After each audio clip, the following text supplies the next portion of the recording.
too old now, or just afraid that you'll walk away.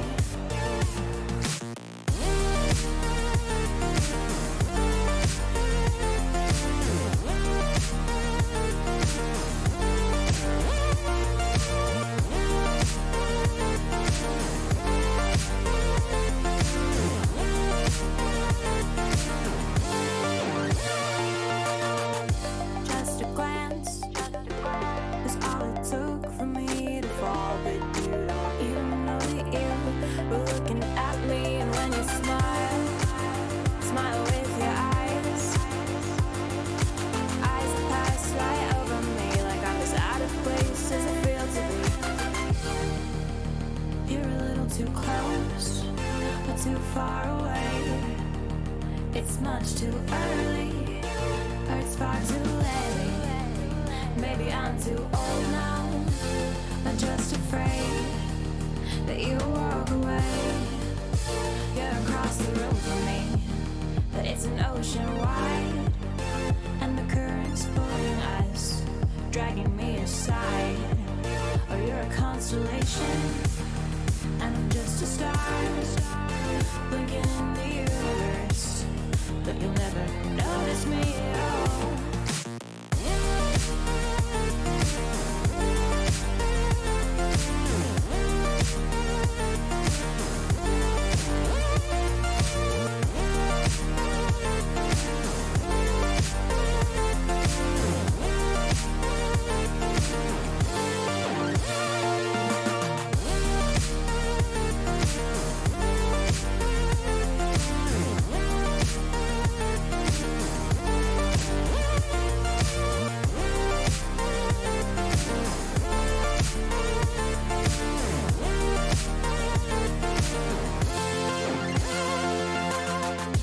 When you're gone, I don't know what to say. When you're with me, I can't say anything anyway, so just believe me.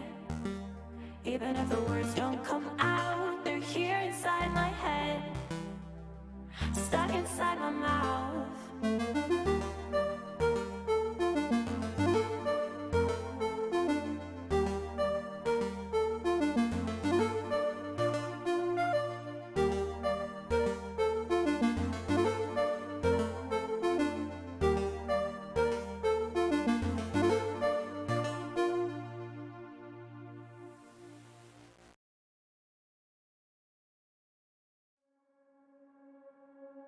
Twitch chat. Twitch chat. Have you ever thought that you could do more? Did you ever think that it wasn't good enough? Have you ever wondered what it would be like to go beyond your limits? Twitch chat, welcome to the first ever Toast and Coffee podcast. Ladies and gentlemen, without any further ado, let's say hello to today's guests.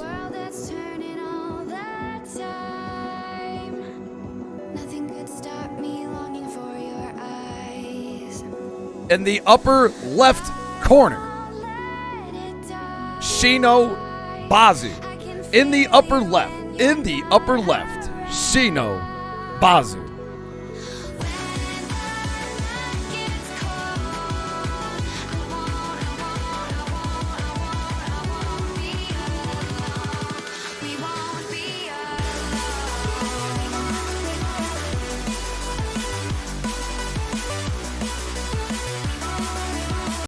Give me just a second. Didn't want to unmute him. Hold on, chat. I gotta unmute them now. OBS decided to fuck me. Hold on. Nope, that's not it. Hold on. There we go. OBS wanted to fuck me today. Shino, welcome. As I fix the cameras, introduce yourself. I gotta fix all this.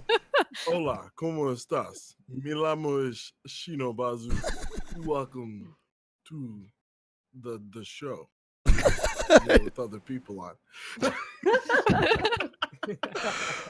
In the upper middle, we have Chief Honk Honk. Introduce yourself. Yo, what up?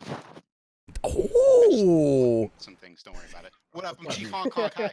He dabbed. He did. He had a dab. fat dab. Yeah. As I fix her broken head in the upper right, we have Merylwyn. Hello, I'm Marilyn. I'll wave. Oh, there we go. There's the rest of my face. There we go. It's not a podcast with me unless it's scuffed. I look good. Okay, we're good. And in the middle, we have two sexy people, voice only, Spicy Hand and Mirror Bear. Introduce yourself, starting with Spicy. Howdy, I'm spicy feller named Spicy Hand. Welcome. Mirror Bear.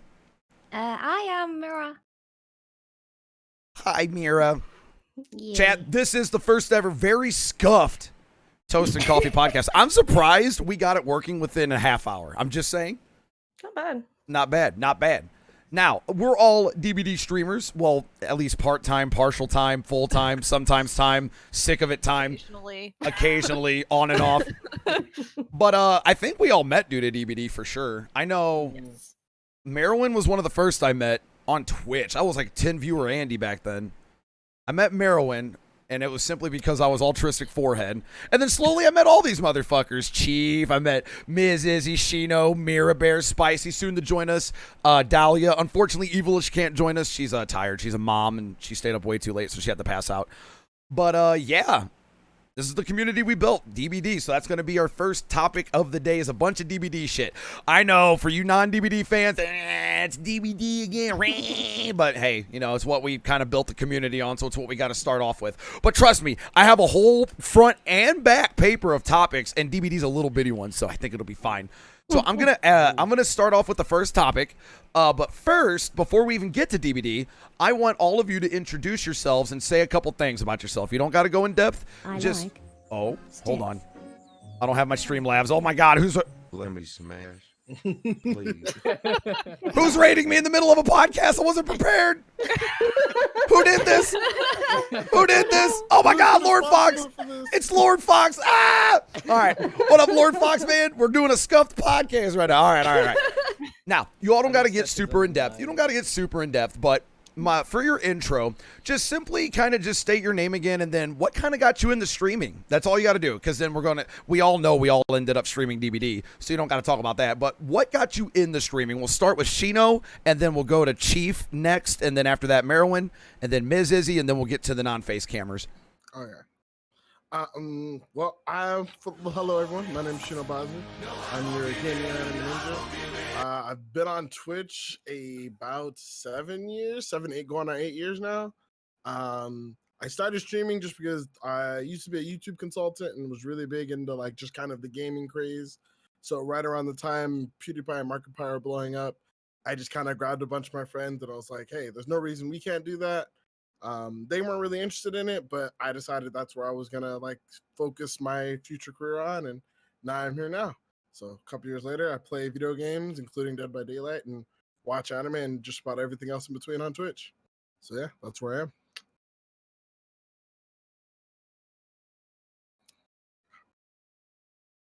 Solid. Chief Hong Kong, you next. All right.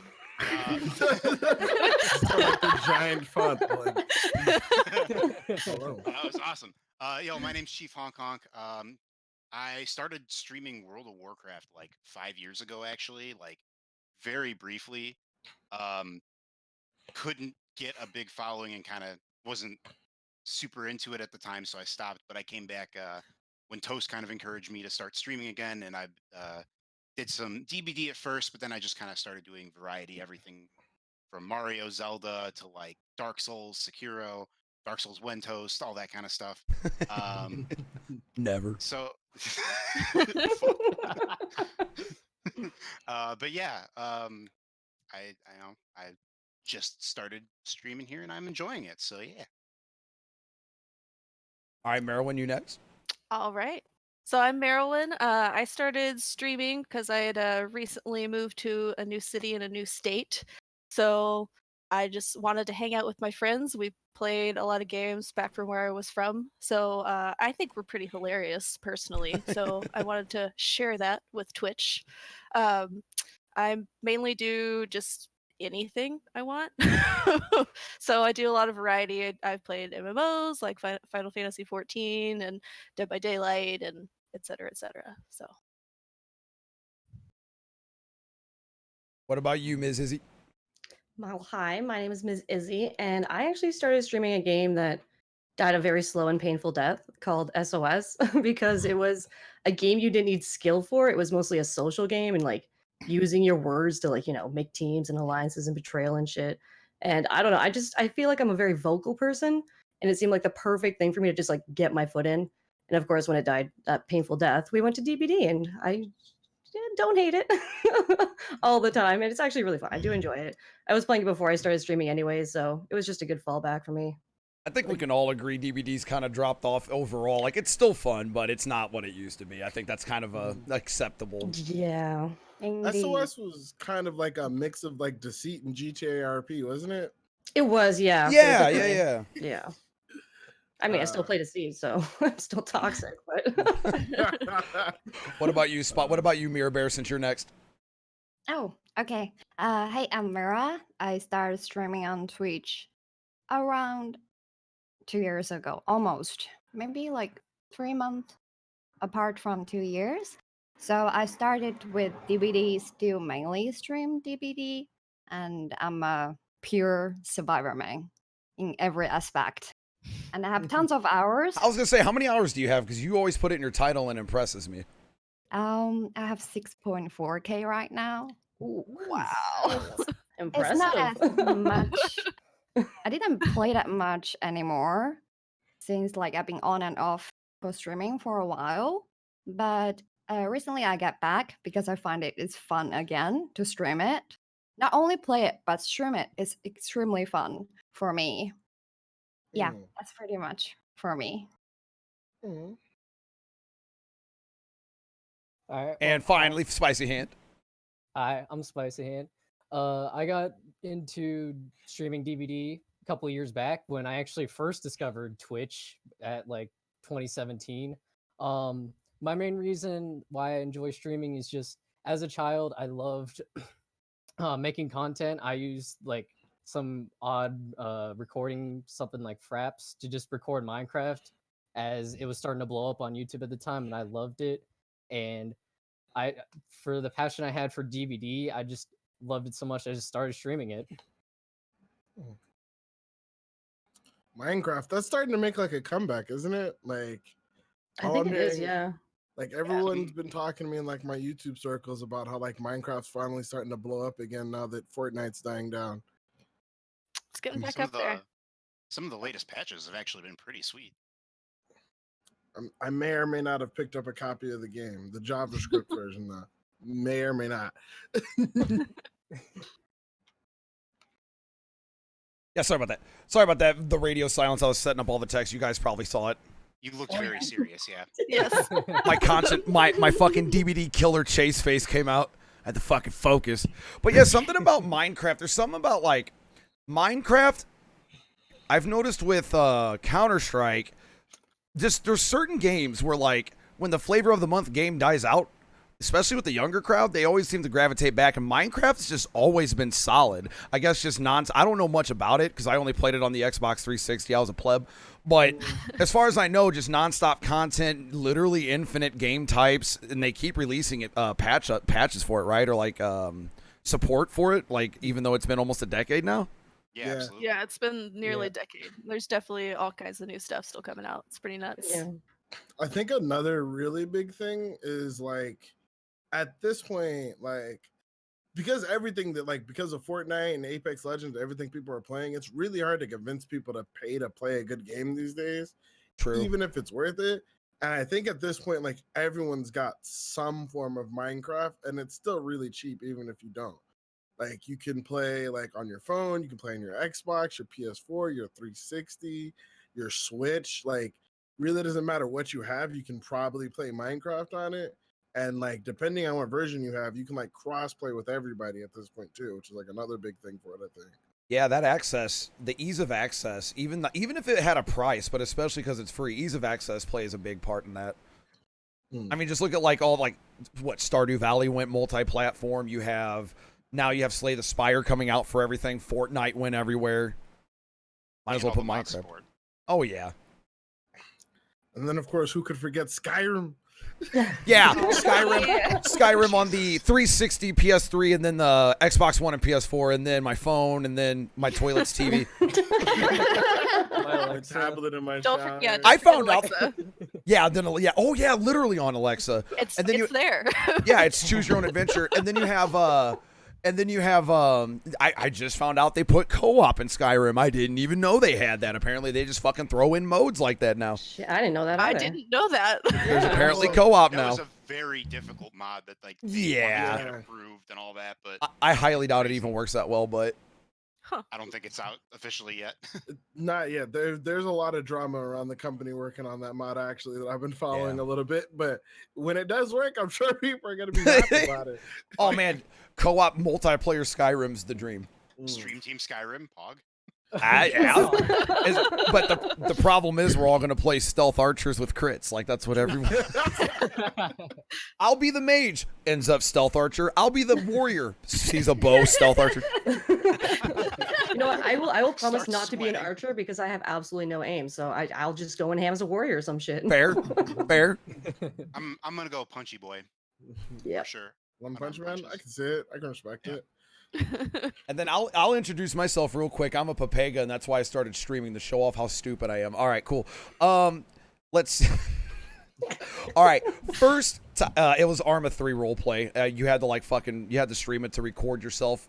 And I knew I was toxic, so I'd have to record evidence. I wasn't breaking rules, even though I kind of was, but I was skirting the line. So I was like, I'll just stream it on Twitch. I don't expect this to go anywhere. And like 4 years later, here we are. All right, for the first topic, obviously we gotta get through our DVDs. Current state of the game and your feelings. I think this one's going to be kind of a cut and dry one, but we'll start with let's go with Merowyn, since I met her when I first started playing DBD, but she's been in and out and she probably has the least hours, but she just recently came back. So it's going to be a refreshing perspective of somebody that's played when it was really toxic at the beginning and now that she's back with all the current updates and stuff. So Merowyn, what are your current feelings on the meta? We'll go with Merowyn and then go Chief Hong Kong next. All right, so for me, forgive me because I have very little knowledge on this game. But I just play it on weekends for fun. But I started when the game like first came out. Like, when was that? Like 3 years ago, right? Yeah, it just had the 3-year anniversary. Yeah. Jesus So- Christ. Right. So the thing I like now is that you can actually have survive with friend lobbies. Like it actually works. Yeah. So that's a big plus for me. It's crazy to think that once upon a time we used to have to try to snipe each other's lobby to play Survivor Friends together. Right. I don't miss those. Dude, they had to implement that so fast into the game. Oh man. And yet we still don't have re-queue lobbies. Right? That was Yeah. going to be my next thing is Baby somehow steps. we still don't have requeues. Somehow. Supposedly they'll be coming with the Death Guard or when the servers show up. My bad. Not Death Guard and servers. My bad. God. Yeah, but they're pretty much Death Garden servers. They made that game as a beta test for the DVD thing. Obviously. Mm. All right, Chief, what about you? Or is that it, Merowyn, or do you have That's more? Or you just Pretty kinda... much it. That was my two big things. I figured because you played a lot at the start, and then like somewhere in the middle you came back, and then you came back recently. Yep. Quick All right, side shoot. note on the Death Garden thing. Did you guys hear they're adding 2v10 in Death Garden? What? As of, What? Like, next patch, I they're just adding So the all meme, that. so the meme, the DVD meme of 2v8 is going to Going to Death Death Garden as 2v10. Yeah, Dude, it's the for- beta test. since we're Oh, talking yeah. about beta testing, right? Like, Actually beta testing. Wow. I swear they're doing this just to implement it later onto DVD. Right? How long until that comes TV's out? dying out. Oh, there's 2v8. yeah. I thought that was hilarious when I found out. Dude, they just announced it yesterday, actually. That's crazy. That's literally so re-queue lobbies, dedicated servers, and 2v10 or 2v8 in DVD. That's three things that we've all been wanting for 3 years, and this game gets it right away. Absolutely shameless. That's But, like- shameless. I feel like Death Garden's like Mixer and like DVD's like Twitch. It's crazy. and and literally every other game is YouTube. Chief Hong Kong. Wow. Chief Hawk, what is your opinion on the state of DBD right now? So I'm kind of like a DBD pleb. Like I don't play it like super often. I'm not competitive at it like you guys, but like I do have a lot of fun playing it with my friends, whether it's you Toast or like my other friends who aren't necessarily as good as the game at the game. But I think it can still be fun. If you're on a grind for it, that's when it feels a little less fun. Um, but they're starting to make good changes to the game. But when it's a 1v4 and you're always going to have the one who feels like he's getting ganged up on, it's hard to balance that right. So I get it. They could probably still do better, but I'm not a dev, so I can agree because like even as a survivor main, and when I'm on stream, the persona comes on a little bit. I gotta exaggerate or play it up. But even when I'm playing on the weekends, I'll play Killer, and Killer did get a lot of buffs. Even then, there's those some games you play, you're just like, and it's like it sucks because they buffed Killer, and it's your fault because you're playing bad, but it still don't feel good, and it's hard to balance around that, in my opinion. for sure. What about you, Shino? Your current. You are very well known for your opinions on DBD, and you've been very active in the community. So this is going to be interesting. What are your current thoughts on the current state of DBD? So I spent all of last season at rank 1, which was very rare for me. I hadn't gotten to rank 1 in a very long time because I just hadn't cared to. Like a lot of like the really hardcore players. Like Mirror here, I have like about I'm like 5,700 on PC. And then you add your console. 1,000, split between Xbox and PS4. So I play a lot. About Yay, 60, more than me. right? Only a little bit. When Switch comes out, then I'll probably be way more because then I'll just never stop. But You're not gonna do the mobile? What? Like what? I'm gonna be playing it at work on the Switch. That's gonna be bad. Wi-Fi. Oh my god, dude! You're gonna teleport. If I had like any real opinion about the current state, like I don't think anybody who's good actually plays like solo anymore. Like pretty much whenever I've gone to other streams or just like played against other good players, everybody's got at least a duo at rank 1 because rank 1 solo queue is just like it's always been a mixed bag, but it's just like the amount of I see more teams fighting each other when I play Killer at rank 1. Yes, dude, it just happened today. I was playing Hillbilly, and I got a 4K. And I thought they were going to roast me, and I did get called a tryhard. But then 2 other survivors said, "Shut the fuck up, you were useless." I was like, whoa. And then the 4th one came in and goes, I'm out, bye. Like, dude, they were fighting with each other. I just sit there with like, hold on, let me get some popcorn real quick. Yeah. Like they just go in on each other. But it's like, it's real. Like I've had so many, I've been like incognito is like molding all weekend, so people don't know it's me.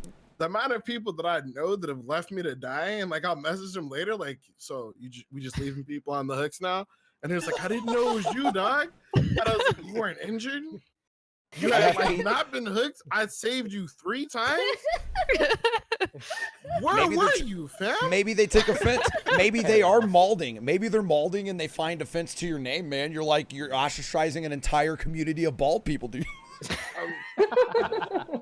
But if I had one thing to say specifically about like the current state though, is this Hillbilly Spirit conversation has had me laughing so much. No, we'll get to that. It's literally right below it. It's a balanced discussion and what could be better. So that's next. All right, I'll save it. But the only thing I'll say is the fact that so many people have been complaining about it. There's been no nurses at rank 1. Everyone's trying to prove their Spirit or Hillbilly's best. So I haven't dealt with any nurses. So it's been great, dude. I'm seeing in stream titles, "Not another Spirit, please," and I'm just thinking in caps, or I'm thinking in parentheses, "But would you want a nurse?" Like, sure, the spirit might end chases in like 2 seconds, but that's 2 seconds more than the nurse. I'm happy about that. Right? Or Hillbilly can slug a 4 stack, but at least we got to play a little bit. All right, Ms. Izzy, what about you? I know you're kind of the fun lover of the group. Like, you don't really try hard too much. You just like to have fun. So what are your opinion on the DBDs and getting penetrated by Myers? I mean, what's your opinion on DBD? Well, first of all, I only play the game to get penetrated by Myers. That's literally how far it's gone. I don't care for playing, honestly. I started playing DBD because it was a horror game. And then all of a sudden, everyone, like, survivors got cocky. Everyone, like, butt rushes the fucking killer, bullies the shit out of him. And it stopped being scary. And, like, I actually kind of like that they put Ghostface in because he actually kind of terrifies me sometimes. If I'm doing a gen, not paying attention, like talking to my chat or something, all of a sudden I come exposed. I'm like, what the fuck just happened? Yep. Boom, instant down. It's just like, what the Oh, fuck just happened? My Like, that's favorite. why I actually that's still some play of my it, though. favorite. Yeah. That's some of my favorite is like the jump scare killers. Like they need like to this day, you know, a good hag trap. I'll be like, what the fuck? Yep. Hag, What? Mikey, Mhm. Ghostface, Pig. Those are by far the best killers in my opinion. I feel Hag like still scares me. Yep. I feel like playing against Yeah. Ghostface is like hanging out in the locker room, like after like PE or something. Like just randomly, someone just runs up and pulls your pants down, and you're just like exposed. Like how did this happen? You can even see him do it. Sometimes it just doesn't matter. He's It's just crouching like, around the corner, waiting for the perfect moment. GG, boys, GG. Everybody knows. But that's what I feel like playing against Ghostface. Like all the time, it's like I see you there, but it doesn't matter. Your pants are still down. It's like rip. Yep. Well, like, even with Ghostface, like you kind of have to play bold too. Like you have to stare at him, right? So it's not just running away now. It's like, okay, I'm fucking terrified, but I gotta still look at your face. Like it's an interesting concept. I like it. I don't know. But like Ghostface makes me laugh. Myers is the only one to like scare. Like just because of the way Myers works, because like just because he just stands there, even when you realize he's there, he just like He continues hey, to what stand up, there. dog? Dude, today I was Good. doing a generator. I was doing a gen. I'm like, dude, it's too quiet. I slowly rotate 180. Myers is on a hill looking at me like, hey. Yeah, just chilling. Like, I was like, first, like, just chilling, like Brumman or something. Like just This is chilling. the worst moment when it's just like it's too quiet. What I feel like something bad's about to happen. Yep. Yep. I just Alright, like Mirror Bear. Ghostface because he's just behind things. Oh, He's just peeking. Dahlia pointed that out. We were in the PTB when he first got released, and he goes, Cody. She goes, Cody, look behind the gen. I go, what? You just see. You just see Ghostface. just peeking. Dude, missed opportunity. I'm still mad about that. Every pallet's done. Wada! Or whenever he one taps you. Wada! At least he can teabag. What's up? At least we have a second killer that can teabag now. That's This is good. We true, need yeah. more. I We was need more really of that. upset they took away his cell phone. I was really looking Me forward to too. Dahlia, I that was know. everyone's biggest complaint because now what? He has like some hipster Polaroid camera. Yeah, Like, it's got some, like big old Yeah. phone. I'm like, bro, what is this? The icon? Like, this is product placement. by the way, this is a testament to how we're all chatty and how well this is going. I just want to already say how well this is going. How much time are you going to stream? Are we going to even make an hour? We've literally covered the first part of the first topic of my entire 2 pages, and we've done this for 45 minutes. So we're going to be here a while. Mirror Bear. So Mirror Bear, I've only played with you a handful of times, but I know for a fact how toxic it is when the Double Dragons come out. After 6,000 plus hours, streaming, not streaming, getting... I know you were the target of a pretty high-profile streamer. I had to step in and sit people down, like shut the fuck up and let everyone relax. You've been through it all. What is your opinion right now on the current state of DBD? If you just be honest. Okay, be honest. Well, DBD has been growing so much, so there's like a rush of the new players right now. But it True. feels like when you go in a game, you don't expect anything from others. The only thing you can rely on is yourself or your survivor friend. Yep. So that's So- the only concern for myself right now. So when I go solo queue, I try to do my best for myself and for a part of my team and not being so boosted and help them. And if I get on a hook, well, I pray to Jesus, somebody's gonna come and unhook At me. least after struggle, someone's got to get you. Well, even though Killer is not camping, nobody come get me. They're too busy getting totems and crouching. You know, at least I think it's one thing they confess is the gen won't run away from you when you touch them. Because when you unhook a survivor, True. they always run away. I was like, oh, we will True. make it. We will make it. If you run, we will never make it. My favorite is when you're running will make it, they won't sit still, and then when they have will make it, they unhook you They and run dip. away. It's And like, they do run, you yeah. did you have the wrong perk on? Like, did you Yeah, miss? yeah.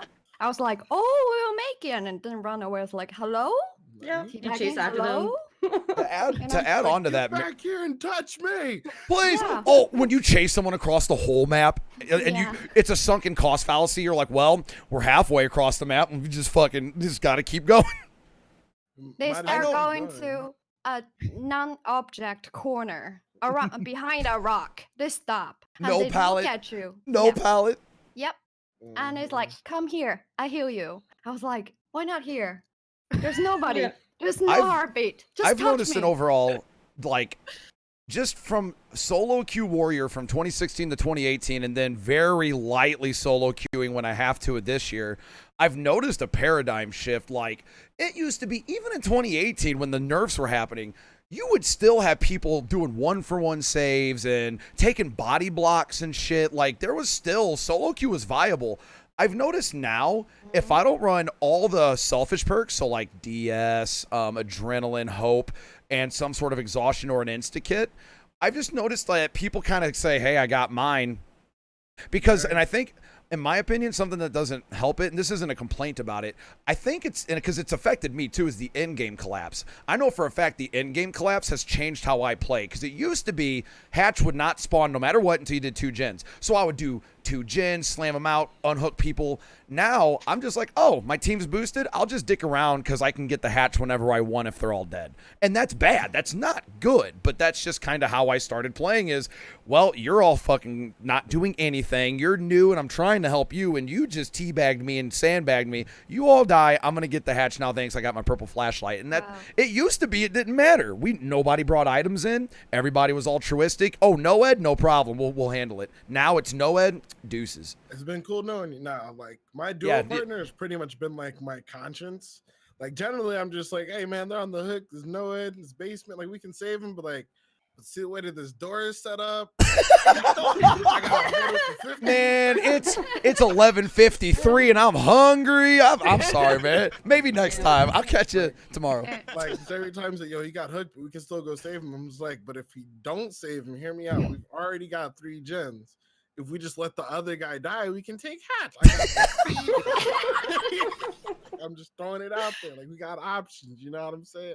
But nah, like the dude I do it with pretty much always like he's like always going for the saves to try to like his goal is to teach people what it's like to be a good player, and I'm just doing my best. Like, all right, you go for that, you do that. You know what happened once? Usually I don't run out, even though like I could.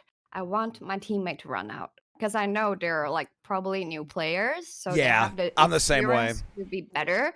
But for once, I bounced. I got a minus rep on Yeah. my profile. Oh no. And they The said, moment you decide this is the time I'm going to take mine, I want my purple flashlight next game, so I'm going to leave the 1 game out of 100. Hey, that's when they join your chat too. Hey, I've been lurking.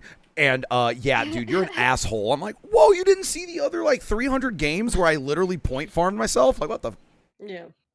Now, I'm not going to do the round robin. I'm doing the round robin now to get everyone used to talking, and y'all are doing great. But we can kind of keep it more natural for future topics. I'm just making sure everyone gets used to talking because I know Spicy Hand's nervous. Anyway, Spicy Hand, no, I'm fucking with you. Spicy Hand, current state of the game. Now, you've talked with me very much in depth about this, but what is your opinion on the current state of the game and your feelings on it?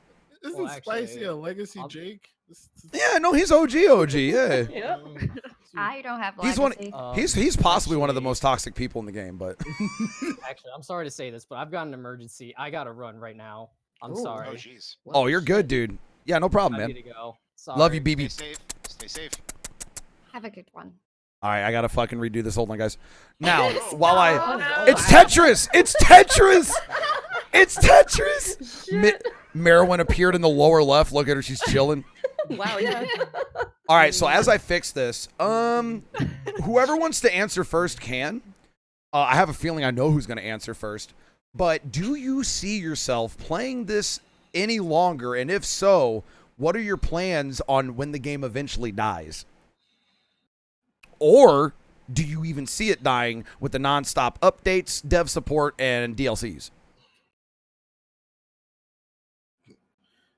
I'm not gonna lie to you. Yeah, so, I- like, he could get cutting cut out out. just Am I a cutting out? minute. Are we good now? I think, Yeah. I think, Okay, okay. okay. I think I clicked out of Discord. Do you see yourself, so whoever wants to answer first can, do you see yourself playing much longer? And if so, what are your plans for if the game dies? Or do you think the game even will die with all the new updates and all the DLCs and the dev support? I'll open up if no one else has any thoughts. But personally, I don't. If I'm completely honest, I'm pretty sure the next move from the devs, just from what I've seen, is to make this game free to play. They've pretty Yeah, much done I it, agree. like every month on the month they've done like a free weekend. I'm sure they're just testing numbers. And technically, if you play on Xbox, it's already free to play because it's part of Xbox Game Pass. So like if you play on Xbox, you're basically free to play if you have Xbox subscription. I'm pretty sure it's been free on PlayStation Plus on like 2 or 3 different occasions, and it'll probably be part of PlayStation Now once that gets like up and running. So my guess is they're probably gonna go some form of free to play. After that, I don't know. Like a big part of like what brings people back to the game is the horror aspect. Like there's a lot of people who play this game competitively, but I think there's a lot of people who just pick it up as like a fun game to pick up like during like the scary season, if you would, you know what I mean? If you like Michael Myers, if you like, Pig, if you like Freddy Krueger, that's why the Freddy Krueger rework's so big. It's just because there's so many people who are in love with Freddy Krueger but just couldn't play him because he was like terrible. But now that he's going to be really strong, like a lot of people are really excited to come back to the game. So go ahead. I feel like it's right now the situation from my perspective is most of the OG players they don't consistently play the game anymore. They come back for new content, they test it out, True. they try it, and then they go away for their other games, Fortnite, Apex, or whatever. But for new player amount, it's really good looking right now. And then they've been pushing a lot of like content out nonstop, like 4 DLC per year, right? Mm-hmm. So if they keep doing it consistently, I doubt this game is gonna die any sooner. But it still feels like it's so sad that most of the people I know don't play this game anymore. Yeah. Someone may ask me about that on stream recently, and I told them because they just asked like one of my like good buddies or whatever, like one of the 360 kings stepped away from the game, and I was like, I'm gonna be real. I was like, I play this game for whatever reason. I probably hate myself, and I'm also hyper competitive. And when they dropped the leaderboard showing that I had the most escapes in the world, I was just like, I'm gonna keep that title for a little bit longer just to be clickbaity. Yep. But I realized, I said, to be honest, I told him, like, most of the streamers who stopped playing this game, like, who were, like, really big streamers, like, they stopped playing because they weren't having fun with it. And a lot of the big streamers you saw who were still playing, who weren't playing anything else, are only doing it because they're making about over $1,000 a month playing. But I promise you, if any of those, even a lot of those who were making making a good amount of money playing, if they weren't making that much money, they'd be on another game in a heartbeat. Oh, yeah, absolutely. There's a lot of big streamers I know Yeah. that absolutely hate it, but they have to stream it because they feel like they Yeah. need to keep their channel going. And it's like, come on, just play Mm. what you want. Like, if you're not happy playing the game, don't play it. But And at the same it- time, I don't think it's ever going to die. With that, But it- unfortunately, it kind of depends on what you're on Twitch for, though. Because I've done the same Yeah. thing. You've heard me. Yeah. I probably go on a rant about this 2 times a week, but like, I'm afforded the opportunity of like, I have you guys an amazing community, but I do have a job, so I can very easily just be like, I'll just play Mario Maker today. Oh look, a guy I don't like hosted me for 80 viewers. What's up, man? Thanks for the host. I just kind of blow him off because I'm just like, hey, I don't like you. You don't like me. I know why you're hosting me. I'm a little bit more nonchalant with the DBD community because I'm afforded that. But there's some people, like, we'll use Angry Pug for an example. That's his job. And he's been sitting, waiting for a game to take over, and he can't find one. He's been playing Apex Legends half his streams to like half his numbers, and he looks so much happier. And I'm with you, Ms. Izzy. I wish the answer was for everybody. Because for some people like me or you or anyone that doesn't do this as their primary income, we can just play what we want and take a mental vacation. Yeah. I wish everybody could, because I know how happier I am when I don't play DBD every day. And then the next DBD stream ends up being a lot better due to that. Yeah. Like, I'm more energetic. I don't feel miserable. I've seen, I'm not going to, I'm not naming names because I respect their, their privacy and stuff. I respect them as a streamer, but there's a streamer on Twitter that was like, DBD's fucking terrible. It sucks. And I've been told in DMs, they literally have meltdowns every once in a while, yet they have to stream it because it's what they make their money on. That sucks. That should never be the case with a fucking video game. Ever. Yeah. Look, Yeah. I mean, on the flip side of it, as someone who does this full time, it's just like I have to think about it from the perspective of, do I want to play DBD? Not really, but I also But- would like to eat tonight. So Yeah. keeping those two things in mind is just like I mean, I'll play it for a little bit, and I've luckily been really smart in like how I run my partnerships, where like I get like a ridiculous amount of brand deals even at the viewerships that I'm at, so I'm able to like make ends meet. But I'm still probably playing DBD like 2-3 days out of the week. I'm just finding ways to keep it interesting enough for myself, and finding ways to keep myself sane while doing it. But like I said, I understand the like the hustle of like, hey, this is my job. I've got to play what the people want, but. Or you could be like sometimes the me people and just want- play to get Michael Meyer Mori's. I mean, I mean, the Morys come for me anyway. I don't ask for them. They just kind of show up. yeah. Oh man. Now I know you, Chief Honk Honk. You've discussed before, like, you play DBD when it's fun for you, but how do you feel about it, like, whenever you were grinding it versus now when you're not? Like, how does it feel versus that? Like, you're still growing your channel, but it's not like you have to play DBD. What's that been like? Well, I was big into World of Warcraft, so like when I was into the grind, like it was fun. But after a while, like with anything, the grind will get a little repetitive and just kind of stale. So yeah, it can still be fun. Like you'll still have your whoa moments, like I can't believe that hit or whatever. But um, it doesn't seem like it's something long term that I would play consistently. I gotta ask, Chief, how come you didn't hop into Battle for Azeroth craze like everyone else did? I did. I actually did play it for a little bit, and then I just felt like Yeah, it was the same grind. didn't you and Mad Chief run like a little diner guild, like a tiny, like you tried to get me in on it, but I just don't play WoW. Yeah, I hit max level and I did a little bit of the end game content, and I just started getting that same feel of it was just the same grind over and over. So I Right. said, it's not worth it. I don't want to keep paying for this. So I could be wrong. I'm out of my league about WoW, but I've heard that BFA was kind of a disappointment in the long run for a lot of people too, so that didn't help. They're doing everything in their power to try to save it. Like every patch, it gets better, but it's one of those things where it's just like with like how DVD was at one point, where it's like it could be too late, like too little, too late. You know what I mean? Right. Like, but like the first patch was really weak. The second patch was slightly better. The third patch was slightly better. This patch is really good, but it's just like we're already over a year into the expansion. Like everyone's waiting for the 9.0 announcement at this point. No one really cares about 8.2 or anything like that. You know what I mean? So unless you're like a super heavy lore nerd, you're not really going back for a Battle for Azeroth at this point, if that makes sense. it's funny you say that because I'm actually still watching the lore videos for WoW because I'm interested in what's exactly. doing. Right, yeah. 100%, this is 100%. Like I watch like 3-4 lore videos a week just to keep know what's going on. And like I've been tempted to play just to like resub just to go through it and then like end my subscription, but it's just like only if you care for the lore, that's it. But like everything else in terms of like the actual content, they've just done a really bad job of making it compelling. And then I think the hardest part is everybody wants to do mythic rating, but everyone like setting up, they have like a lot of restrictions for competitive mythic rating to keep people from doing like a bunch of crazy stuff like the race the world first, so people aren't like player trading or sniping players and stuff like that, to keep that a healthy environment. But everything that they're doing in that environment to keep mythic like healthy for like competitive side ruins it for like the pseudo casual or like not like super hardcore player, like the competitive players are, I would say like the hardcore player who's not competitive, right? Like the hardest problem I had is I wanted to do mythic rating, but like Chief Hong Kong is on a different in a different server, Mad Chief is on a different server, me and my 3 mods on another server, and like we have to wait for like literally 100 guilds to clear the content before we're even allowed to play with each other. And sometimes like the race to world first is ended in a week. Sometimes it takes 3 or 4 months before like 100 guilds get through it because the content's really hard. So it's like I get to do nothing for 3 to 4 months after I've cleared heroic while waiting for everyone else to get good, basically. And then you have someone like me who is actually looking forward to Classic being re-released because Hell yeah. my last time I played WoW was vanilla. So then Same. I'm kind of like Merowyn with DBD.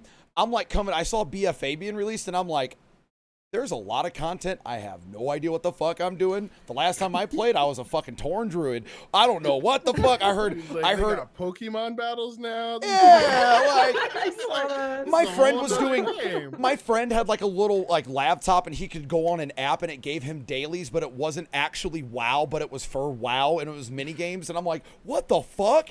Like, dude, I remember back when I was like dancing in the middle of like doing the torrent shuffle, like in vanilla. I don't know what the fuck I'm doing. So if I tried to get in the BFA, I'm gonna be like, help, I don't know what the fuck. So I'm actually looking forward to Classic just because of the simplicity. It'd be like, it's kind of like my argument with DBD when people who don't have any hours go against the God Squads and they're just like, it's like, I'm trying. Like, I'm gonna be real. I was a BC baby, so I would have started in Classic if I had better friends, but I had terrible friends. I had a friend of mine who refused to. He wanted to be. I can't remember what he wanted to be. He wanted to be something, but he refused to be human because he said human models looked terrible. So we all had to be Horde side, and I refused to play anything other than a paladin. So I had to wait till Battle Crusade because you couldn't be a paladin on Horde side until Blood Elves came out. So Yep. I waited for Paladin to drop, and then we all started the game. His brother boxed his priest from level 1 to 70. All he had to do is, or not even like level 1 to 60, whatever like BFA starting with, 60 to 70. All he had to do is play his priest after that. We set up this whole crazy jerry-rig thing so that he could play with a controller. Like we modded the crap out hell of his yeah. PC and everything. Man, like played one day and quit. I'm just like, you made me buy a brand new expansion for this guy who didn't even want to play with it. I've been Horde ever since.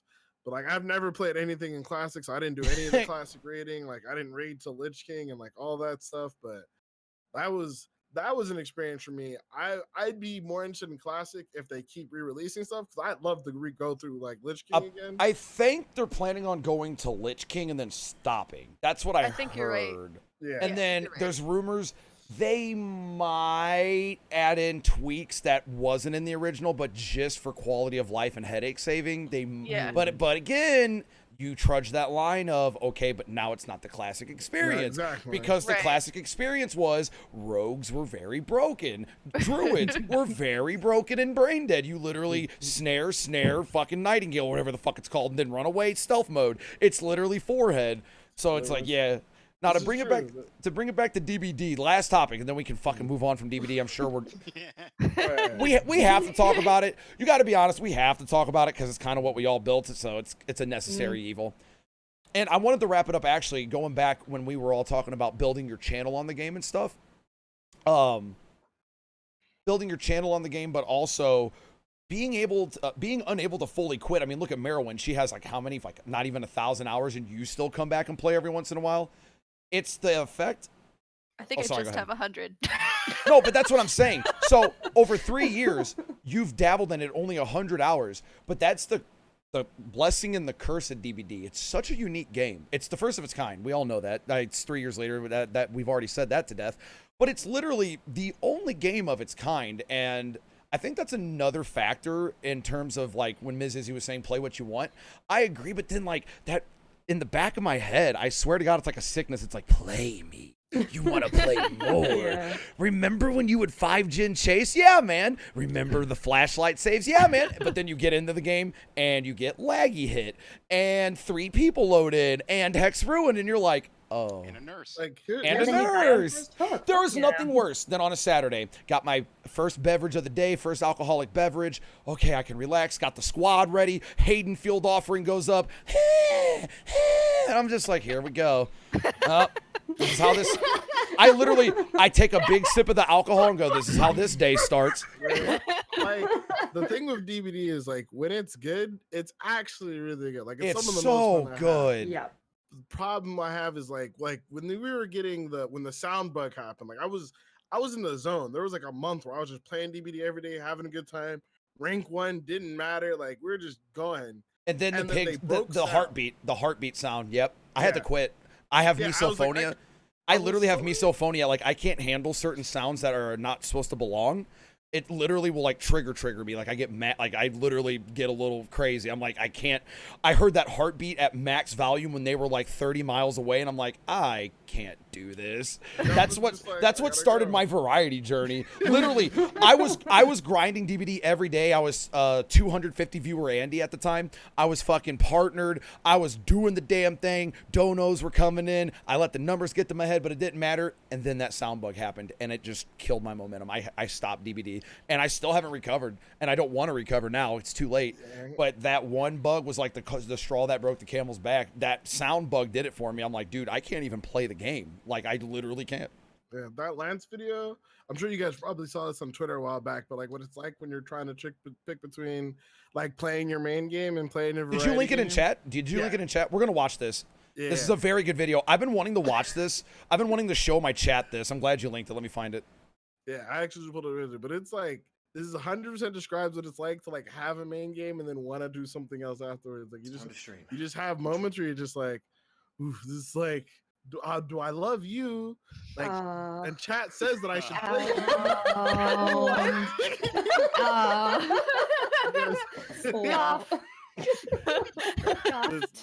If you guys haven't seen the video, highly recommend you check it out. Okay, It's a great so video. we're gonna play it right now. This is what it's like for you guys that tell us to play what we want. This is literally what us. This is what we go through when we get partnered. Okay, so around the time we get partnered and we're getting sick of DBD, this video is the mood. There's no better video than this. Here you go. Okay, it's time to stream. Which one of you do I go with? Oh, hey there, stranger. No, you gonna play me again. You're good for growth in my career overall. The people I'm here to love stream. me. I'm the You're forehead. probably gonna be a little bit fresher and more fun. You just do what you want. Do what makes you happy. But I still have fun playing I linked it in Discord if you want to watch the video. you because I like furthering my career.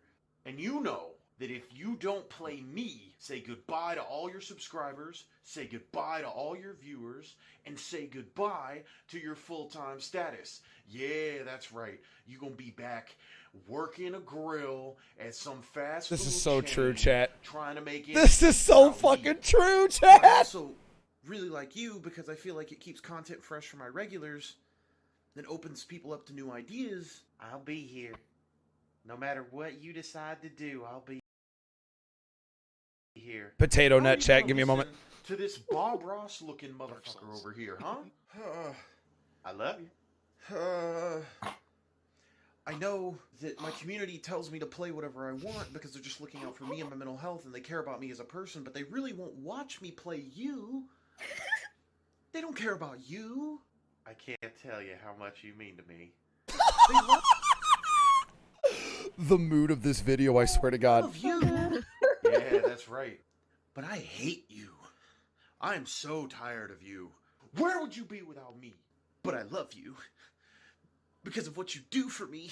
No matter what you decide to do, I'll always be here, I promise. You know what? I think you need to shut your mouth before you get hurt. Real hostile. You know what? I'm getting real tired of you. You should probably calm down a little bit. You know what? I got something.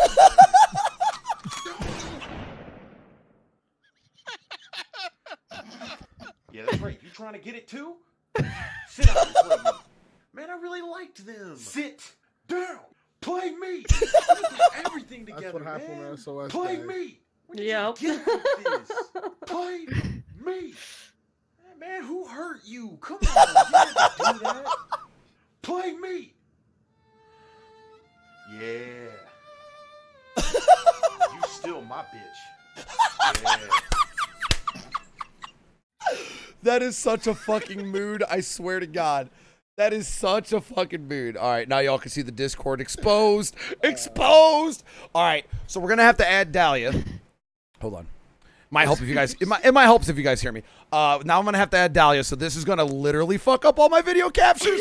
So we get to do it again. We get to do it again. This should be the last time, though, until someone drops out, so we're good.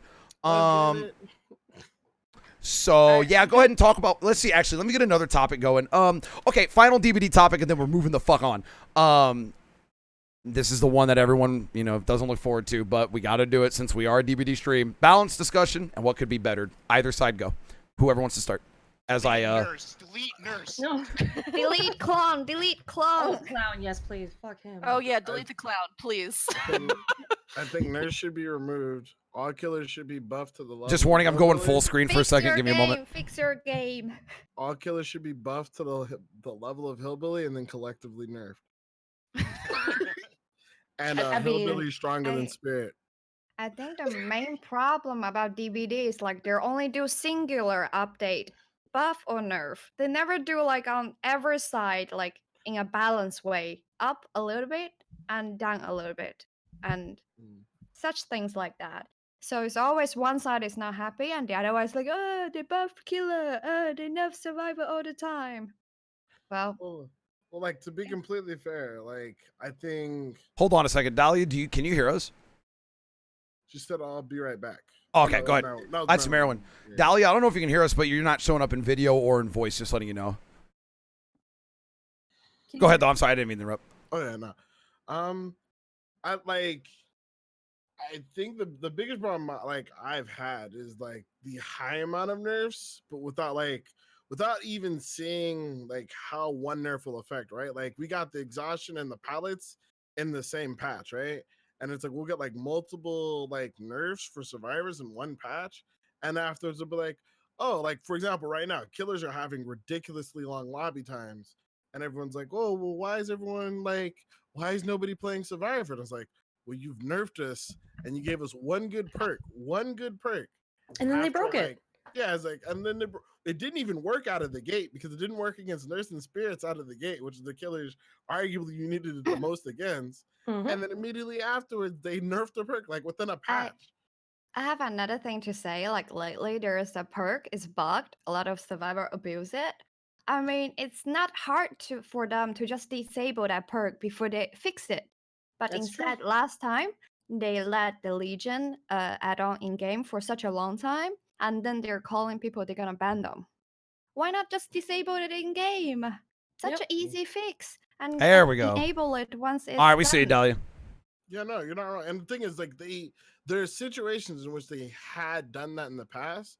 So the fact that they don't want to like do that now is for me is extremely irritating as like a player.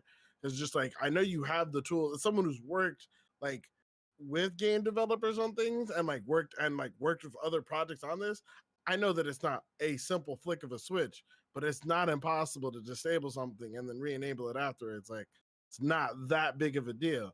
But like if you had to disable an entire killer like for deal, well, then no one's gonna buy the DLC. And not to get into the reasons for doing it or whatever, but it's just like for me, I'm like, it would be a huge benefit to everyone if something's wrong. Like if Wake Up is broken, just disable the perk. If the Natophobia is broken, just disable the perk. You don't. Yeah, have let me quickly interrupt. Like, yeah, I'll let you continue your point, but that's what killed me about the Legion thing is like you literally disabled Moonlight offerings a year ago. Why don't you just disable the Legion offerings? Am I Yeah, crazy? Exactly. Yeah. Because they need Yeah, to stroke hard in that a killer game. dick. I mean, they got to keep him happy. But I'm I just mean, like, another thing about right now, they literally pull out a Fog Whisper program. I thought it's gonna listen to like those Fog Whispers. At least they play the game every day, right? But I mhm. don't know how much they do. I don't know what they are doing apart from they get RX cells. So Yeah. that's a big yikes True. for me. That's Yeah. That's fucking big yikes for me. My not gonna biggest, lie. I told McLean when he was in my chat, I'm very open about it. My biggest issue with the Fog Whisperer program is I'm not saying I'm Victim Andy. I'm just saying because I never wanted to be a Fog Whisperer anyway. But you had people like me and Shino who were we were actively praising the game. You have streamers that were actively praising the game, but they choose half of the Fog Whisperers that literally shit talk it every day. And I don't care if they play it every day. I guess that's what they're looking for, or bigger viewer numbers. But they literally shit on the game all the time. So that was my issue with the Fog Whisperers is they're not only not listening or not making any changes. Like Mirror Bear said, they get free Oryx cells and free codes to bitch about the game. Yeah, I mean, my Yeah. only thing with that was I just wanted people who were actually going to speak up about the game. Like even one of the people I was pushing for personally for being like a Fog Whisperer was Marth, not even myself. Just because as much Absolutely. as I disagree with a lot of the he's a killer man, I'm a survivor man. We go back and forth all the time, like privately on Twitter in his chat. Like we sit down and have sit downs once in a blue moon. But it's just like he still goes through and does like consistently will go through and do like test after test after test. And like you can argue, the validity of his test and the things that he's doing all the time, but he's still like showcasing and like having discussions about the game. You know what I mean? Like doing the iron, like his Iron Wraith challenges, doing his like his meta survivor build, like 100 games of the meta survivor build.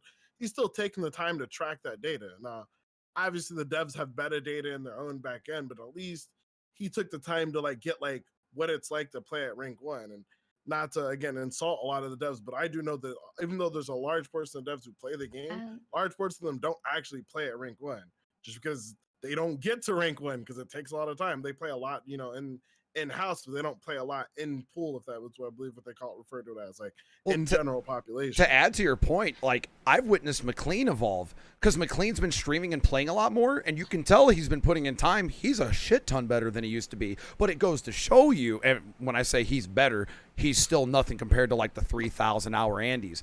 But it goes to show you the devs really don't play their own game at the extreme levels that we do, and that a lot of people's complaints on that is they keep balancing it around catering the noobs, yet they seem like they can't pull the trigger on making up their mind.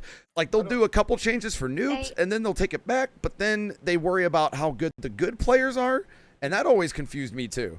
The thing And is also, okay, sorry. go ahead. While you guys go, I'm gonna get a drink really quick. Go ahead. And also, DBD is a game that if you're being good at a game, you're not rewarded. You got face camped, you got tunneled, you got flipped married over and over again. You've been called toxic.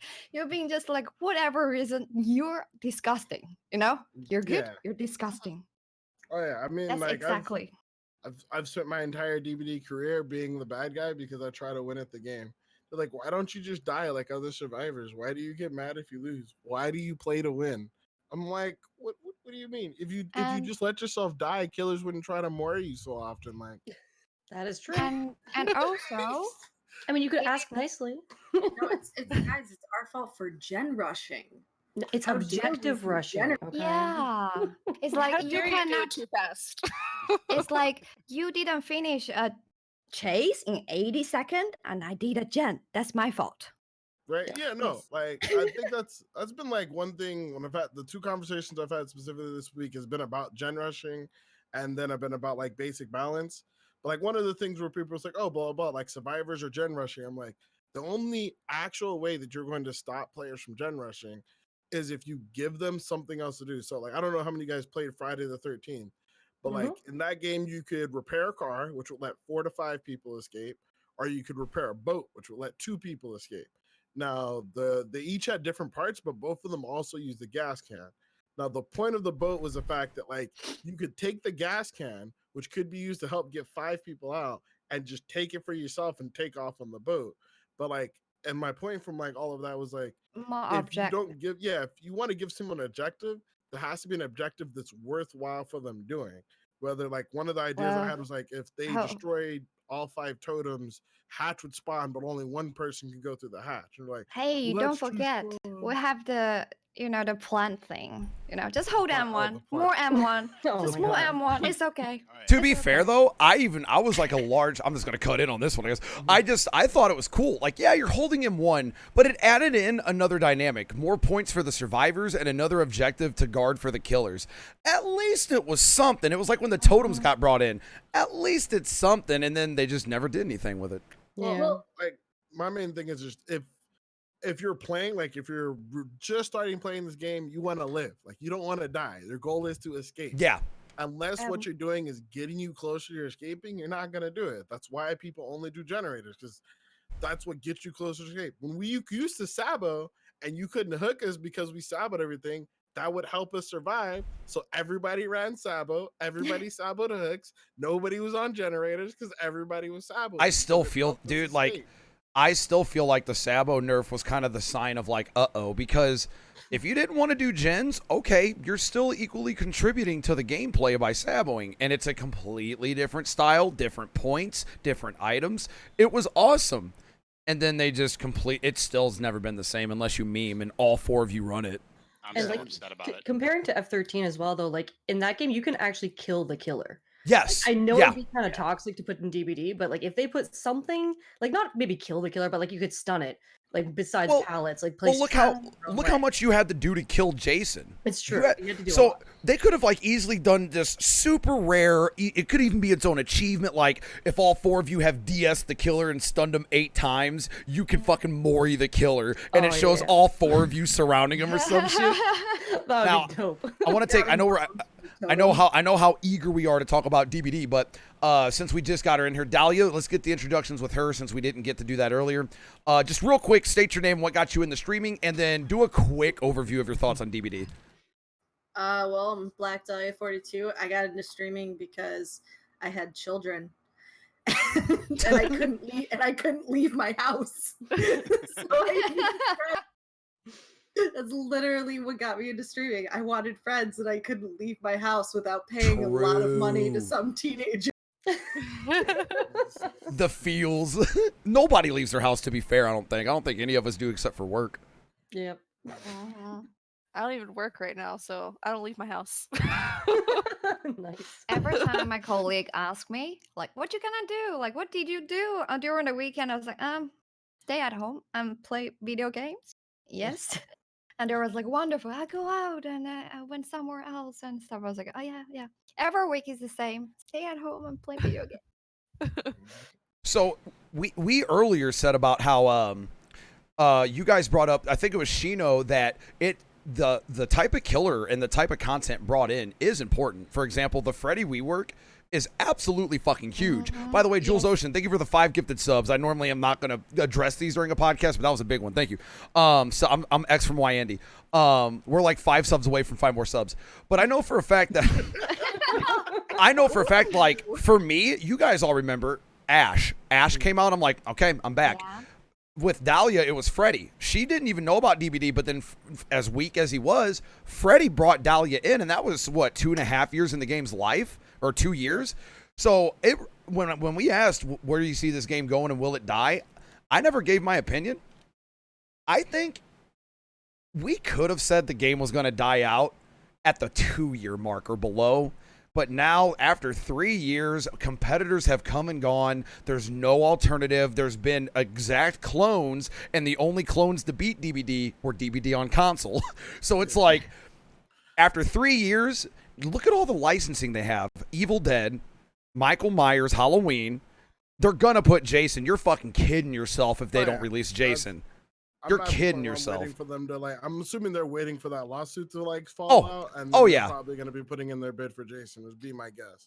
Yep. Based- You're based on the Freddy though, knowing their decisions on bringing people in, it's going to be Jason X. No. Apparently, I heard a rumor. Behavior and Robert England are kind of interested in maybe releasing an alternative skin for Freddy that'll have Robert England's voice. That's a rumor. Probably a fucking. It's probably a third cousin removed rumor. My dad works at Nintendo, and he said that. But I don't care. Let me have It's that gotta be hope. a Switch exclusive, okay? but now, I like, have a Switch now. dude, I want Bowser. That's all I'm saying. Bowser fucking kicking pallets. Roar! Okay. Yes. But if we don't get Mario and Luigi skins for Dwight, I'm gonna be triggered. bro, Dwight and Jake. yeah. Dwight and Yes. Jake. It's right Yes. there. Fuck yeah. But I agree with Shino on that, and I don't think DBD's going anywhere. Like, DBD 2 is going to come out. I think Shino's on the money with the free to play because, I mean, they're now shelling out money. So, for those that don't know how it works, licensing, they got the licensing for Myers. I'll give you an example. They got the licensing for Myers, and they made him a Prestige 3 outfit. The company, and if you haven't seen it, his original P3 outfit was the shit. Well, the company got it and said, nope, we want this. So basically, when you buy the rights, the company is your daddy. They're going to tell you what to do with it. Well, in order for you to customize it more, the company's going to want more money because they don't want you fucking up their IP. They don't want you fucking up, like, for example, Bruce Campbell as as Ash, he probably had to work out a deal like don't make me look bad or something like that. So now that they're shelling out more money to convince companies, hey, now David Tapp has 2 skins, the Pig has 2 extra skins, Ash has 4 skins. Ghostface came out with That didn't sound 20 right. skins. Ghostface came, he came Yeah. out with 20 skins. There's rumors that Myers and Laurie are going to get new skins. I don't think DBD's going anywhere. I think they've kind of cemented the fact that they're the only game of its type. I think Shino's on the money. It's going to go free to play soon. Because, I mean, free to play with cosmetic money, I'll still be the sucker that buys cosmetics. I still do. Well, it's like even if they go like full free to play, you'll still have to pay due to licensing reasons. You'll still Yep. have to play for any of like the big DLC. like Amanda, like Amanda, like Ghostface or anything like that.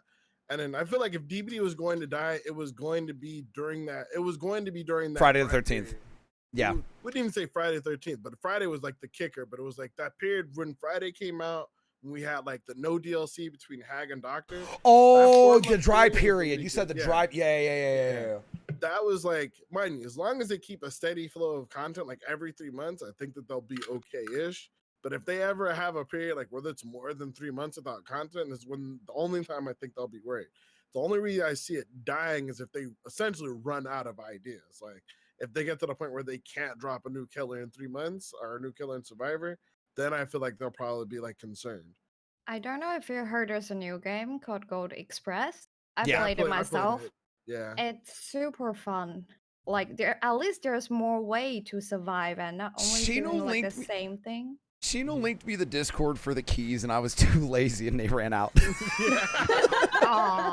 I got home. Get it. You I was like, can get it. I'll get the key when I get home, and then I fell asleep. So I think Yeah. eventually there will be a new game comes out that do better and Well, learn here's what from I their said. mistake. here's what I said: if DBD doesn't just remain in its own lane, like there's two paths. One, DBD is just the king, kind of like what's a comparable example? League of Legends, well, not League of Legends because Dota 2 exists. What's a good example of a game that's been out and just hasn't been? I guess Overwatch. We can say Overwatch. I'd say Team Fortress 2. Team Fortress 2 is another good one.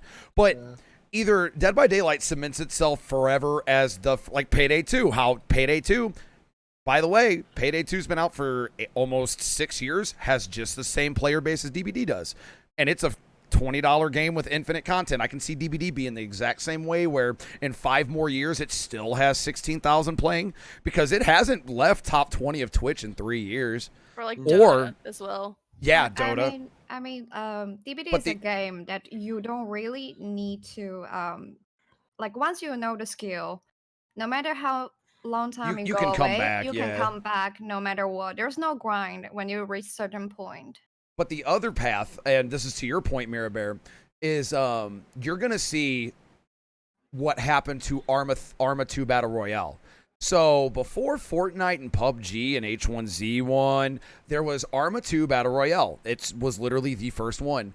And then all of a sudden, Arma 3 Battle Royale came out, but it wasn't really that popular. Lyric played it. Well, all of a sudden, H1 kind of finessed the market. They're like, hey, we could totally make a whole new game just based on this. So H1Z1 reigned supreme. Out comes PUBG. PUBG was made by the people who made Arma 3 Battle Royale. And then Fortnite, which was, for those kids that don't remember, Fortnite was exclusively player versus enemy with base building, which a lot of my original fans tell me they're mad about. It doesn't get any more support. Yep. Fortnite goes, hey, we're going to fucking capitalize on the kid market for this. Long story short, there could be an H1Z1, the DVD, where they go, you know what? Fuck it. Fuck the horror aspect. Let's focus on the chases, which is what people want. Let's focus on the arcadey aspect. Instead of nerfing everything to have fucking soft edges, let's just bump everything to 1,000,000. Okay, Nurse is broken. Let's give survivors 3 downs. They only have to do a couple gens, but the killer can immediately erase progress. There's 17,000 pallets, but killers can break them and they can fucking, basically, there's going to be a game that comes out if this happens that are going to be like, you know what? I get what DBD's doing, but let's just take the fun parts and exaggerate those. And when that happens, I can't see DBD lasting because DBD's fun because of the chases. And when those chases aren't there, because they keep nerfing them, people get pissed and don't want to play. And then a game's going to come along and go, hey, that we've done it right now. Well, that's kind of like what they were talking about with Gold Express. Like one of the main things of that is you can actually create you have a certain resource that builds up over time as a survivor, and then you can use your resource to create pallets on the map. So as opposed to like not having, you can create pallets or create windows throughout the map that you can use. The Exactly. killer has to be able to like move around. There's some Stop. killers who have powers to just be able to like rush through them, but there's killers who like have powers to like look like survivors, like they make it an exact copy of one of the players on the team and stuff like they that. have- So they're trying more arcadey things, like you said. But Yep. All right, let's fucking move on from DVD. We literally spent an hour and a half. By the way, when you guys were, like I said, everybody in chat's like, how long do you think are you guys going to even go an hour? Well, it's been an hour and a half, and we're not even, yeah. And by the way, if anybody's got to go, just let me know. I'm a night owl. I work nights, so this podcast will go until no one's left. So just letting you guys know, if you got to dip, anybody in here, just dip. You know, that just means that like we can just have more podcasts and talk about the other stuff we didn't. I know. We'll do it. We'll do it fucking weekly, and I'll have returning regulars, and then Ms. Izzy might be able to rejoin. Anyway, Wow. Merowyn, can you please stop interrupting? You're constantly talking. Okay, so hold on. I gotta sell out. Real quick. Jules Ocean, thank you for the 5 gifted subs. Weird, thank you for the 21 months. I gotta do this, I'm sorry. Shu and Yuna, thank you for the tier 3 24 months. Jules Ocean gifting a sub to Zombieland. Drago and Kit Kat the Bitbat. Woodrow with the gifted sub. And Jules Ocean with the gifted sub. Okay, that's my sellout. That's my story. All right, now we're gonna move on from DVD. By the way, everybody's name you see here, go follow him. I'll fucking kill you in a video game if you don't. I'll kill you in a video game if you don't. I'll face camp. If you don't follow these wonderful people, I'll face camp and more you. And if you like being face camped and more, I'll just DC on you. Anyway, the next topic is what is chainsaw? Old school. now we're all 3-digit viewers or less, so we're all gonna have kind of similar answers here, but we're gonna talk a lot about Twitch stuff. And this is stuff we've probably gone over before, each one of us throughout our streams, but this is gonna be like a cohesive discussion now. So let's see. I have a whole lot for this one. Twitch. Let's do growing your channel and networking, and those that also network, but you notice they abuse it.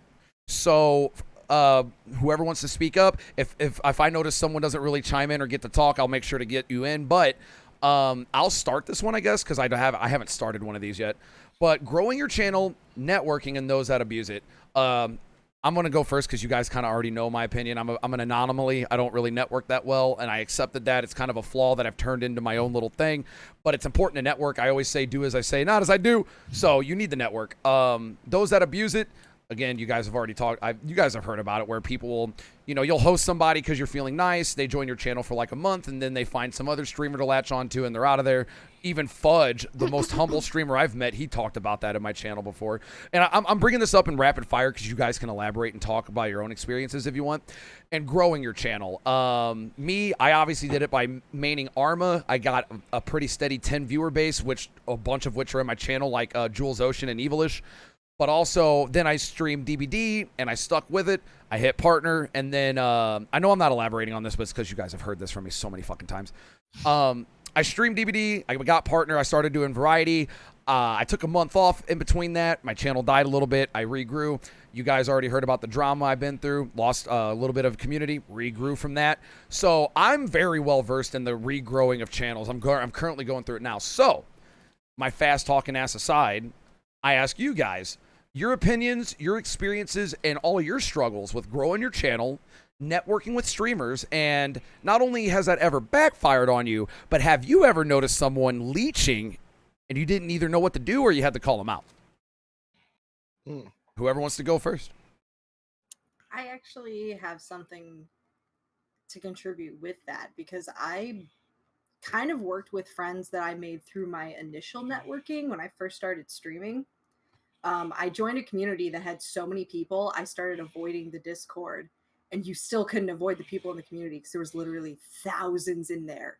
You couldn't actually make real friends. You could only it was almost as shallow of networking as follow for follow.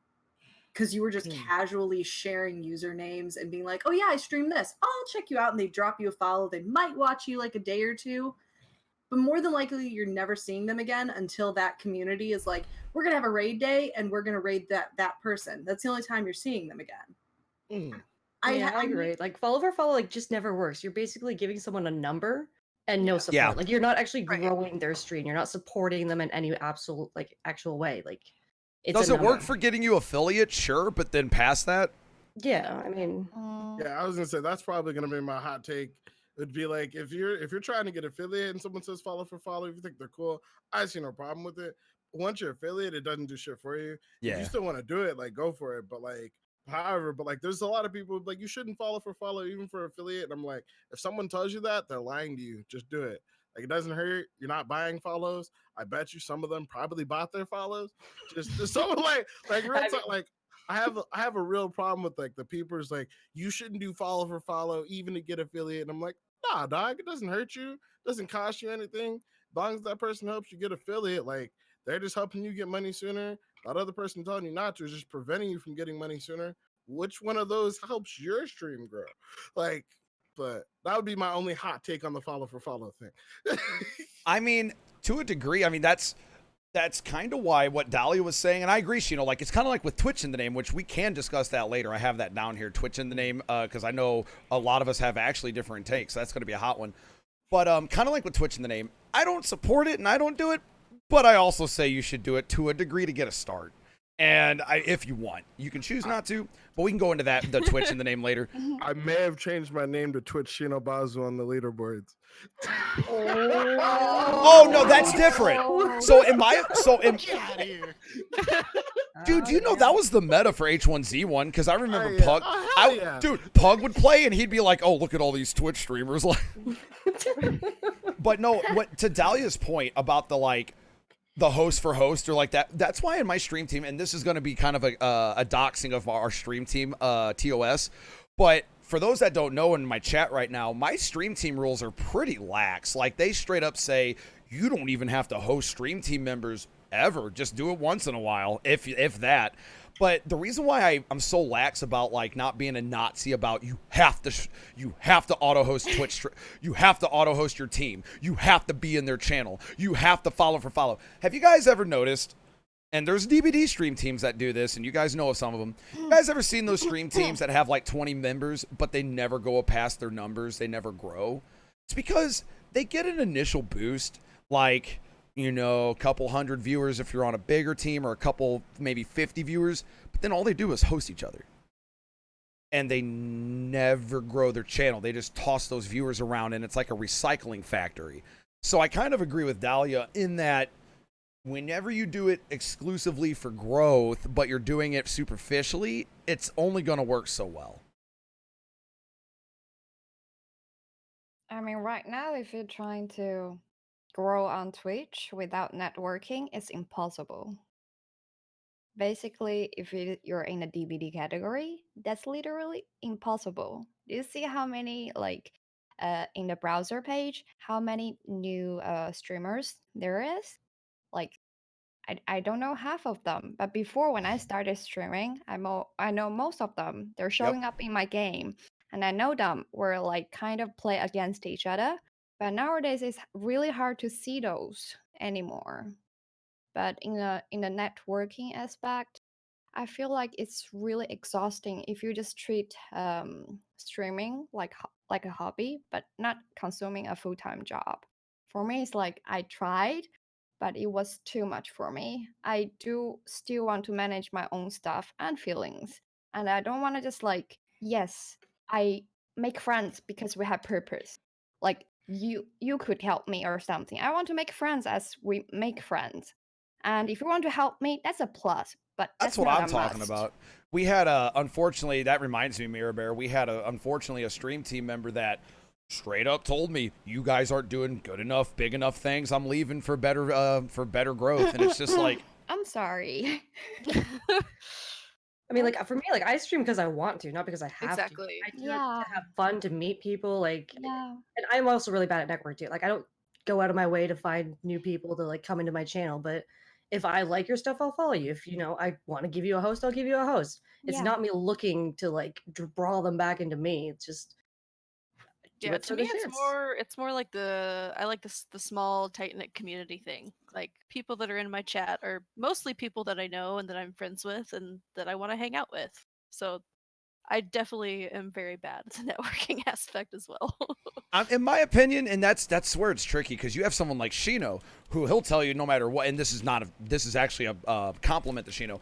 He'll tell you no matter what, like, you need the network, and that's true. Like even Moon, for those that don't know Moon OW, he's one of the biggest streamers on Twitch. He's in the top 5 sub counts, but he exclusively does not network. He hates interacting with other streamers, and I kind of relate to that. I like you guys, and that's almost about it. Like, you guys know me, I don't fucking get along with people, and it's like Moon straight up even says, he's like, "You need the network, I just don't do it." So like that's kind of where like Merowin's like I like my community. Like that's where I say if you aren't gonna network, you need to accept that. There's nothing worse than seeing a streamer upset at their position, but they're doing nothing to change it.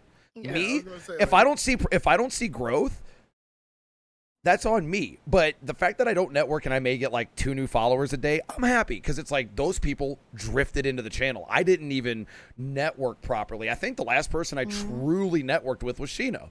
Like that's the last person I actually, because my networking is building a friendship, not just host for host. That comes with it. We actually build a friendship, and I haven't done that with anyone past Shino in quite a while, I don't think.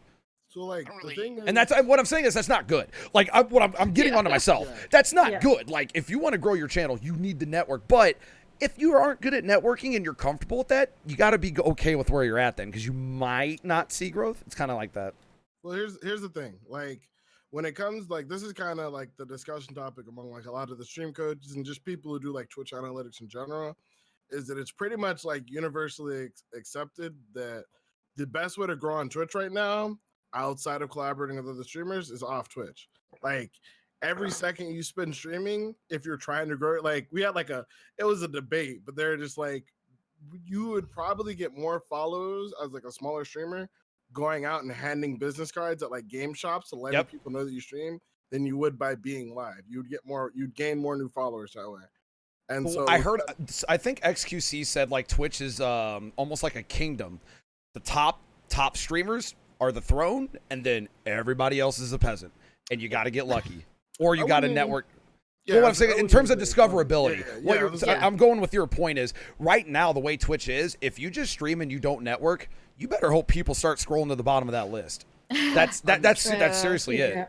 You're better off, like Shino said, like posting on Instagram, hey, here's my play of the day. Going on Twitter, here's my play of the day. Handing out business cards, here's my YouTube as well. You know, realistically, if you're trying to grow on Twitch, you need to be doing something off of the platform. If you're trying to do it, whether it's Twitter, like Lance, whether it's Instagram, like Ninja, whether it's YouTube, like any like the YouTubers who come over. Like for all of you guys who follow DBD, you guys have probably seen Noob blow up over these like past 6 months or whatever. Noob a year ago used to stream on Twitch to 20 viewers. Stopped streaming because I remember that. internet, and then just started making YouTube videos. Did nothing but crank out 3 videos a week for a year. Came back, and now he's at the point where he's streaming, to 1, 2, 3,000 viewers or whatever that he's at now. But that was just because he went from trying to stream every day and to 20 viewers, so like just spending that 4 to 6 hours streaming, making 1 to 2 YouTube videos a day, and then came back to Twitch, which is like, in my opinion, what most people should be doing. I didn't think like from DBD growth specifically, but in any game growth, I didn't think the videos have to be like incredibly well. The current like understanding of that is it's better that you do an okay video once a day than you do a really good video once a week in terms of like actually growing your YouTube and then actually growing your reach outside.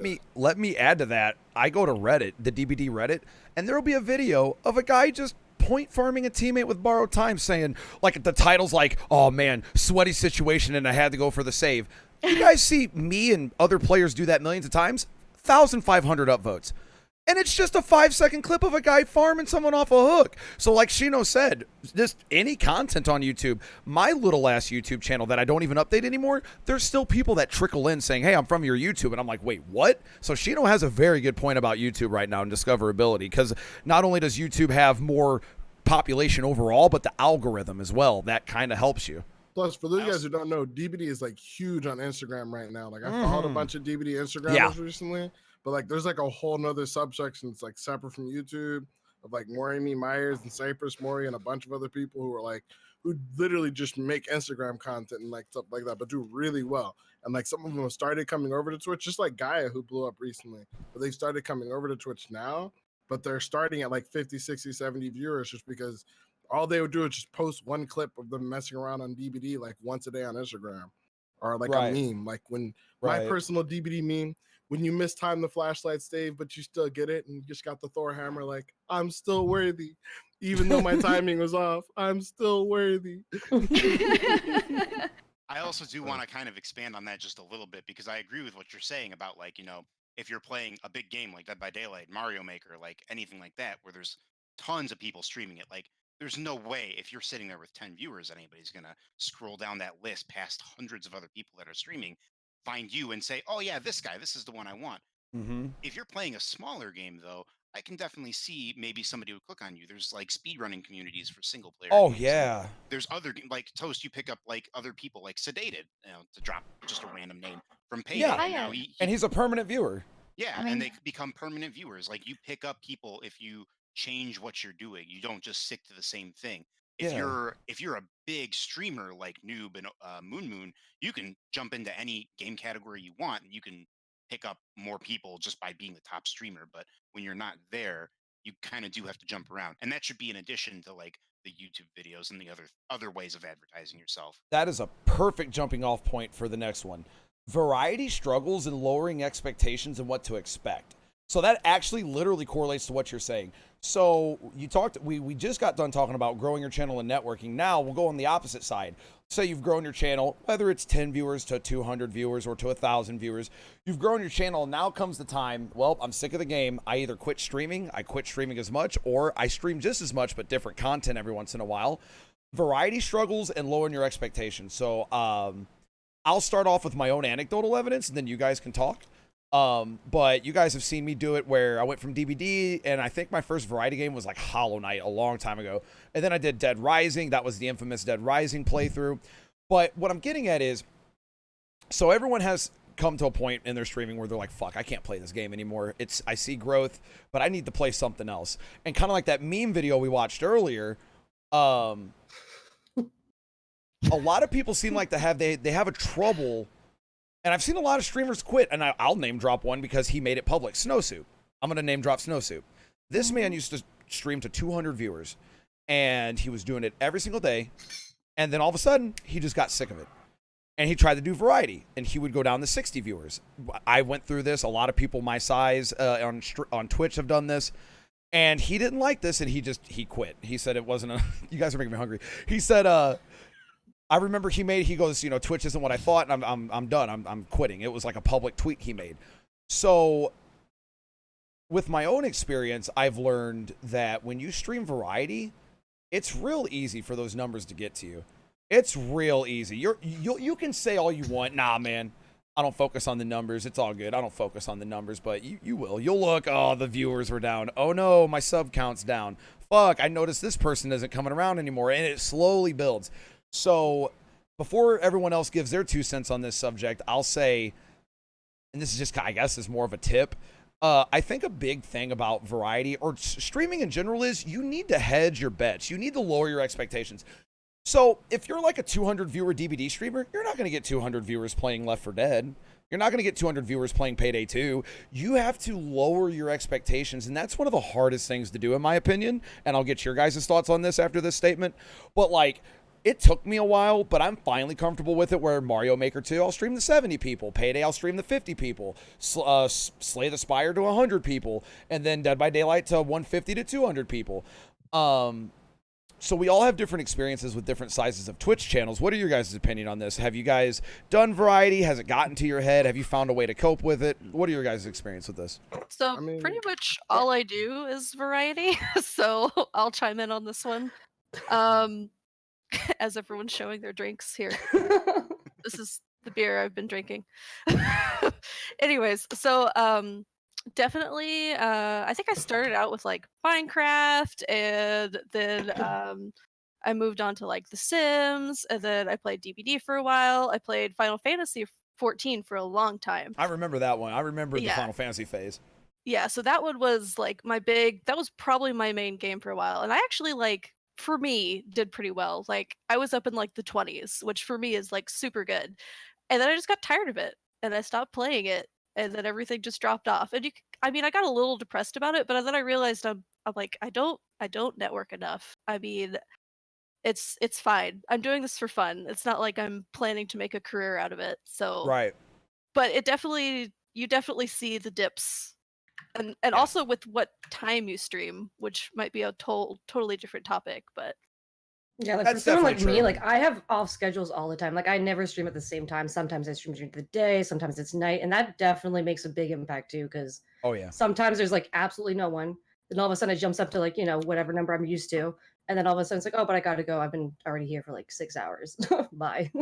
Yeah, someone just mentioned Sea of Thieves. Like again, like another one I played a lot. Talk about a and- game that fucking woo! Yeah, I still love was that game though. that game was so fun to watch. Like that game is still fun to watch, but I've never seen a game fucking explode on Twitch and die in the same fucking week. Jesus I Christ. know. Yeah.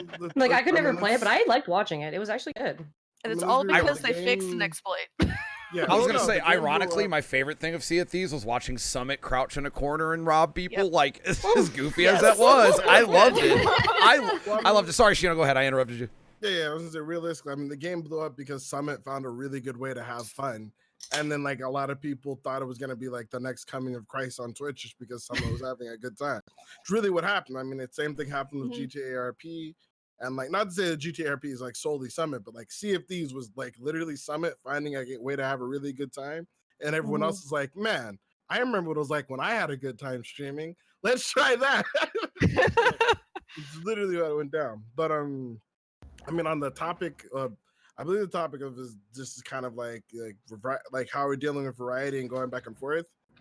As someone who did variety, like got partnered, did variety for a long time, and like, but has been doing this like as a full time job. As Toast was saying, true. You might not notice the numbers or care about the numbers at first, but eventually, one way or another, it will get you in the sense of like, True. for example, like going, whether it be going from 100 viewers to 50 viewers or going, 100 viewers to 20 viewers, or even like one thing going from like, 100 subs to 20 subs. Like I used to sit at like 250 subs, and now usually I sit around like anywhere between 50 and 100. Like eventually you'll notice a sub count drop. It may only seem like a 10 drop every month, but eventually it'll get down there. But like when those things happen, I would say is one, if you're doing this full time, try to find a way to supplement your income. Another way to do this would be through brand deals, through sponsorships. I focus a lot. Like even as soon as I got partnered, I knew there was a bunch of doors that opened, and I was like, I just went headfirst through those doors. And there's like, what's your numbers? Like, listen, you don't need to worry about that. I got a check mark. It's all that matters. You know what I mean? It's all I care about, right? By the way, I promise I'm not throwing this over my head. I promise. Please don't. Please don't. Please don't. It's a eat topic. It's But, a foreshadowing for a future topic. Anyway, go ahead. But no, but like if you just like once you're like, even if you're not there, because I'd help a bunch of people who weren't even partners who were just like around the same numbers as me set up a bunch of contracts. Like I got to the point where I was working with like Cardi B to promote her song. I was like working with different game developers to like check out the game, promoting the games. And then once you get into the flow of things, you can pick and choose things as you want. But as for the variety thing, this has been kind of my current meta for like cheating the system. I actually stole this from Soda Poppin'. This is actually, I learned this from him playing DBD originally. But if I wanted to play a new game that like wasn't my main game, but didn't want it to hurt my numbers, I just stream on an alternate account. Like Soda did this first. He would, instead of streaming on Soda Poppin', he would stream on Skippy Poppin', and he would just play DBD random hours of the night. A lot of people didn't know it was him, and which is kind of what he wanted.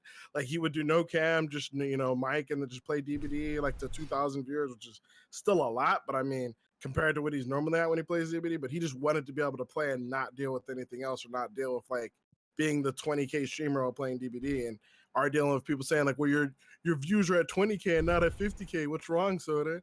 And stuff like that. So like for me, when I started playing Teamfight Tactics or League of Legends or even just DBD when my internet was being wonky, I would just hop over to my Pizza Friday account, just stream to like my 10, 20, 30 viewers that I normally get, and just not have to deal with like having my like stressing out because my viewership's low or that it's going to hurt my average or anything like that, or what people would say.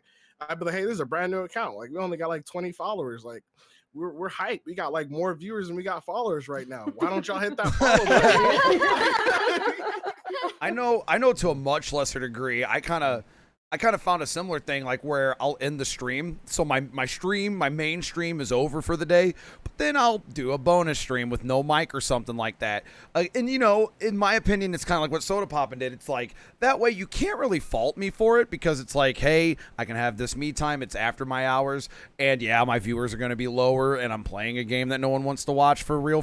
But it's kind of like it's a good way to see what a game might turn out for you, because I noticed when I did my Payday no mic stream, I retained quite a few numbers, so it's just like it's a good little metric you could do, just stream in your off hours, like if you want to test variety, see how you do with it, or stream on a different account or something like that. Yeah, the only reason why I recommend from a business perspective the alternate account is it can, like, streaming other stuff can hurt your concurrent viewers, which can hurt you if you're like going to approach sponsors or if you're doing Twitch bounty boards or anything like that. So that was the main reason why I swapped the accounts, just so it didn't hurt my viewership numbers in terms of my record, because I know what my numbers would be when I stream my main game. But that's one thing from a business perspective why I did it like that, as opposed to what Toast did. But that's apparently what a lot of streamers do too. Like XQC and Greek God X all have alt accounts that they go on when they don't want to really be fucked with like the numbers, and they don't care what they stream. They want to just chill. So I agree. Like apparently it's catching on. Like multiple big streamers are doing it too. Mm-hmm. Now, Dali, what about you? I know you stream a lot of horror variety. Like you might be streaming Vampire the Masquerade one day and then DBD the next day, and then one day you're playing an FMV point and click game. So what's your experience with variety? And I know for a while you took a break from streaming and then you recently came back. So what's your kind of experience? I know the break, and it was obvious. Like I knew that was going to happen, but the break obviously hit hard for the numbers that I had built, because I had done a pretty decent job mixing of networking and everything. I wasn't super high, but I was in consistent 20 or so viewers. That made me feel nice inside. But like, but I know like I even surprise myself, because I'll stream like some of the horror. It's really hard nowadays to find horror games to play. Oh, it is so hard. Like, and especially story horror games, because once you play through the story, you're fucking done. That's You're it. done, yeah. There's But nothing those are the else. best ones too, though. Like I love horror story games, but there's just not enough out there. Exactly. And How do you make a channel based on horror games if there's no horror games to play? well, and then I mentioned it in the stream team chat too. Then when Halloween comes around, the fuck are you gonna do? Because you do horror all year round. What are you supposed to do when everyone on Twitch is like, oh look, spooky shit? There's an easy solution. Do what Cody does. Promise you're going to play a bunch of spooky games in October and then play one. Sounds like me too. And just be like, oh, I'll do it tomorrow, and then the next day I'll do it next week. High key, if I'm ever looking for horror games, I actually just stay sub to Markiplier for that reason, because generally people will still send him the best stuff. It's a lot of times it's like super early beta or like demo or like sometimes even browser based. But if you stay sub to like people like Markiplier and just kind of go through their catalog, you can find some good horror games that way. Oh, absolutely. Why do you think I keep dick riding? My knees hurt from dick riding Moon Moon, because that man is a pinnacle of not only what your Twitch chat should be. That man is like literally, he's known on live stream fails as like the messiah of Twitch chats. His Twitch chat's well behaved. He has like a very iron fist rule over it, but more importantly is his variety. Half of the things I stream and you guys are like PogChamp are because of Moon Moon. So you could easily grab, like Shino said, watch your Soda Pop and your Markipliers, in my opinion, because they'll play the new thing, or even PokeLols on a smaller level. They like to play little niche games that catch on. Like the only reason why I played Yakuza 0 was because of Moon Moon, and then like in my small channel I made 40 people buy the game. So like, or Slay the Spire was it Mario Royale? Super Mario Royale? Yeah, Super Mario Royale was forcing in Moon Moon, and I'm like, oh, what is this? You know, like it Shino has a really good point. Like, look at your other content influencers and don't look at it as theft, because number one, I joke about people stealing my memes, but at the end of the day, art is literally just theft. Literally every inspiration comes from someone else's work that came from someone else's work. You're allowed to do that too. It's kind of like when you the art of originality is stealing something and forgetting where you stole it. Yep. Yeah, I was gonna and say, my changing it just enough. 30% change, and it's already change it just enough. Yep. So like, you know, Chief Hong Kong jokingly says, hey, I took your meme and turned it on its head a little bit. And it's like, that's cool because it's an evolution. Well, do that with content. Go. Who cares if another streamer streaming the game? If you like it and it caught your attention and it's the hot game, fuck, try it out. Like Shino said, or like Chief even said earlier, is like, if you see a hot new game, play the damn thing. I mean, give it a shot if you want to. It pays to see what's trending if you really want to grow your channel. Even if you're a non-sellout like me, I still will take, hey, this person's streaming this game, let me play it. Mm-hmm. Also, for all of you like horror people, a game you probably haven't played but should try, but is extremely disturbing, is I Have No Mouth, But I Must Scream. Oh, the FMV. Yeah, point and click. I love that shit. Yeah. I keep hearing about that, and I wanted to get it. Good game. It's a really good game. So what was it called? I have no mouth and I must scream. Okay, all right. It's literally like it looks like a cheesy 90s film, but it's amazing because it's a point and click. It's so much more disturbing than it is just outright scary, but it's like, it's a really good horror game. I All got right. it from the Extra Credit crowd like a couple years back. This one's less about like growing your channel, more just sharing, getting to vent a little bit, share your experiences. What are your streaming pet peeves? I'm going to name mine right off the bat. You guys probably already know these. Advertising of any kind, I'm a fucking Nazi about it. I've lightened up a lot though. But advertising is one of my pet peeves if it's unjust. Okay, I think I've talked about this one, but when the viewers think they psychologically can read you and shit, that's another one where like, hey, I watch you, so now I can read you, and it's like, no. And then a third pet peeve of mine are unnecessarily guilt-trippy donos and resub messages like, hey man, my dog just got ran over and my grandma died. You're my only hope. Thanks for streaming. And it's like, God. Thanks, well, Timmy. dude, I'll never forget. I'll never forget when I got partnered that day. I think it was that day or that week. We were in all good vibes. We were in a good mood. I'm fucking like, yeah, man, I'm partnered. Look at that purple check mark. I get a $50 donation. Hey, man, my grandma just got diagnosed with cancer, and it's been really rough on me. You're the only thing that gets me through the day, and I just wanted to let you know without you, I probably wouldn't be here anymore. Thanks for streaming. I'm like, well, that vibe is ruined. You're welcome. Yeah. You're welcome. But those are, and we'll get it. I want to actually go into that last one more. But what are your streaming pet peeves? You can go in detail. You can just list them. You can top 3 it or your main one. What's your fucking pet peeves? One thing that'll get you banned in my chat is probably Rip. Yep, I've seen it. I was like, I don't like it. Like I've given out bans for it. Yeah, I'm in your like- channel.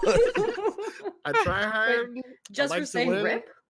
I try hard. I like to rip. Oh, let me translate it. Let me translate it. What Shino's basically saying is, it's like when you're playing against a killer and they dominate you, then they come in your chat and go, "Oh, GG." Okay.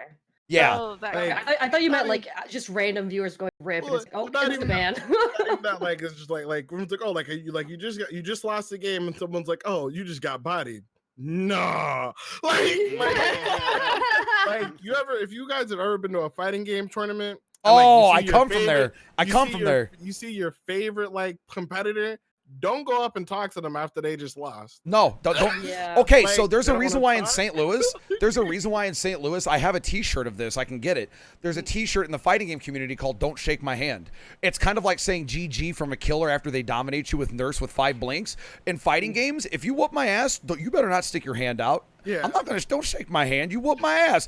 If someone in MMA came on top of me and started whooping my ass and then went, oh, by the way, respect. Like, well, fuck you, man.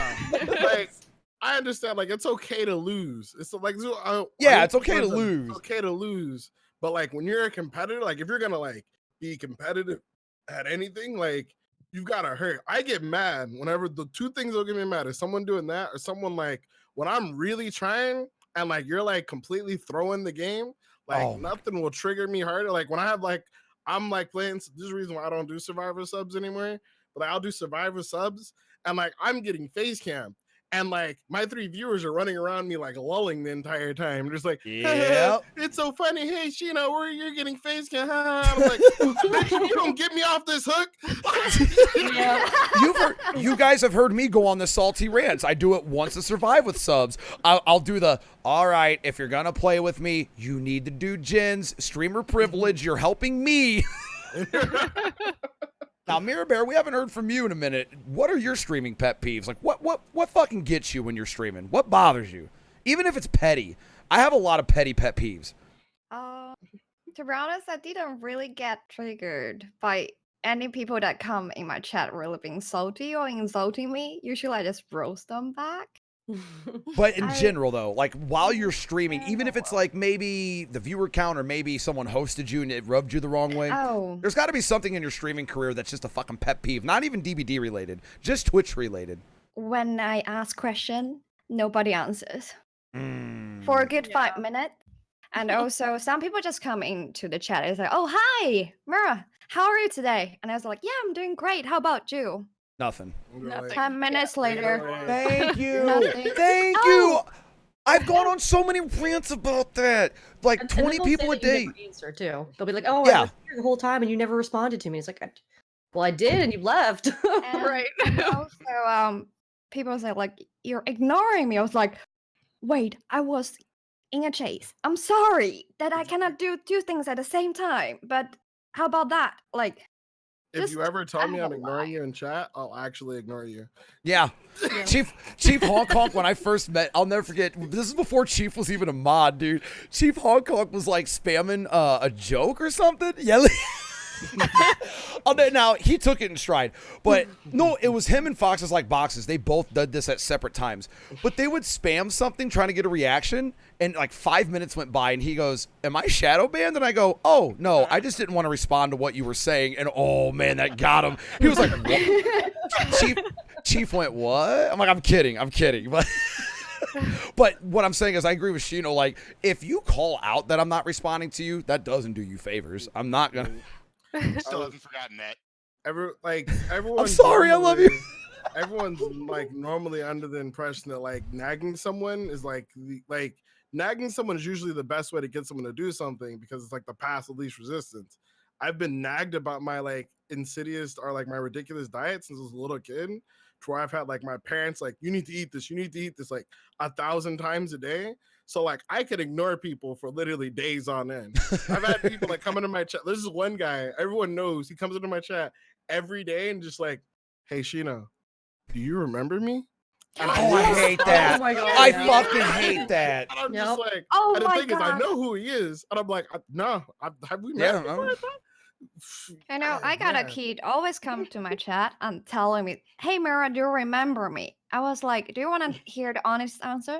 No. Do you want to hear a friendly streamer answer? Maybe. Do you want to hear a fake streamer answer? Yes, of course."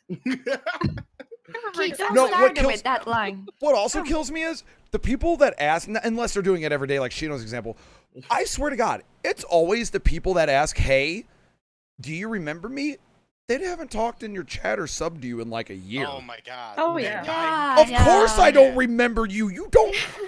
I don't remember the blade of grass that grew yesterday because I don't fucking pay attention to, like, I don't know what cloud that is up there. Like, of course I don't love know that who guy you are. though, right? Like There he's was- like hasn't been in your chat in a year, changed his name 3 times. Yeah. It's some weeaboo name. Like, what the fuck? There was a guy who came into your chat literally like last week and was like, "Do you remember me?" And I clicked I on his name. It's remember like, that. "Oh, he followed like a year ago." Yeah, Look, haven't seen him chat, talk. Single digits. Like, no. Yeah. And also one thing I've noticed, like lately, there are a lot of people just come in and type follow age and then gone. And then they leave, yeah. And then it shows like 1 year or something like or so. I was like, okay, but that doesn't mean anything. Like you just hit the button and you come back like and you type a comment and then you're gone. I was like, okay. The Here's best the are thing, the though too. I don't even mind those people because like I can tell the ones who are like actually follow, like quote unquote Yeah. followage nerds, and then people who are in my chat. Like I have one lurker that I gift a sub to every month named like French Dough. This man is literally because I'll do like a thank you at the end of my stream while I'll pull up my chat list and look at everyone in the chat. This man is in my chat every single night. He is a person. He talks like once in a blue moon, but he's in my stream. Like that's Shella Bobby every for me. single night. Shella Bobby literally once a month will resub, type taller yay, and then that's it. But she's in that channel every single day, even when I'm not streaming. She's a dedicated lurker. I usually check after the raid if my people goes there and if they're helping or Yeah. they're even lurking there. So That's I good. know That's some good of on them you are- actually, because they represent you, Mira. That's good that you do that. Mhm. I will see if they enjoy the content. If they really enjoy it, I think like for me, I like their content. My community likes it, and it also helps. All right, Marilyn, what's a pet peeve? Top 3, your main one. What fucking gets your gears go? You hit the start stream button. You're like, you know what? Fuck it. We're gonna have an amazing day. Oh wow, that already triggered me. What is it? Like what? So the one that gets me is definitely when someone comes in and either says, "Will you play this game?" or "Do you play Fortnite?" I never get this. I see girls get this play all the time. Fortnite? I Do the- never Do you get play this. Fortnite? All the time, just constantly. My favorite when I was a smaller DVD streamer, and I still see this in other smaller DVD streams. Luckily, I'm grown out of this now, and I can egomanically say that. But oh my fucking god, do you play Survive with Friends? Can you play with me? Do you want to play with me? Do you want to play with me? And when you're a smaller streamer, you're almost obligated to say yes because it's a new face. But at the same time, no, I don't want to play. No, you're probably gonna point for me, or like Shino says, you're gonna Fortnite dance as I'm getting fucking face cam. Do. Like, come on, man. I'm just like, if I'm ever not having a good time and you're laughing, we're gonna have a fight afterwards. Yeah. That's like the general rule. Like, if I'm mad and you're like, "Hey, what's wrong with you?" Huh? What's up, All right. guys? How y'all? Ms. Izzy, then Chief, and then we'll save Dahlia for last. What grinds your gears, Ms. Izzy? Honestly, for me, and this actually happened to me recently, when people try to support you with guilt and then expect something back in return, and it never, for me, like I stream because for fun, but I also like I need all the money I get as well. Like it goes towards bills, it goes towards things that actually sustain my life. So if someone's like donates or gives subs or does bits, that's because I assume you enjoy the content and you want me to keep doing it. And then all of a sudden, like actually one recently, like just left Discord, it removed me from friends list, and it was because I wasn't giving back to him as much as he gave to me. And it's like, was that an obligation I was supposed to have? Like I didn't mean to do, like I wasn't debating you, but goddamn. Dude, yeah. Listen, any tips are appreciated but not required, but you are 100% not getting like anything back that I can't spare. Like, and that's like everybody should know that. And I don't.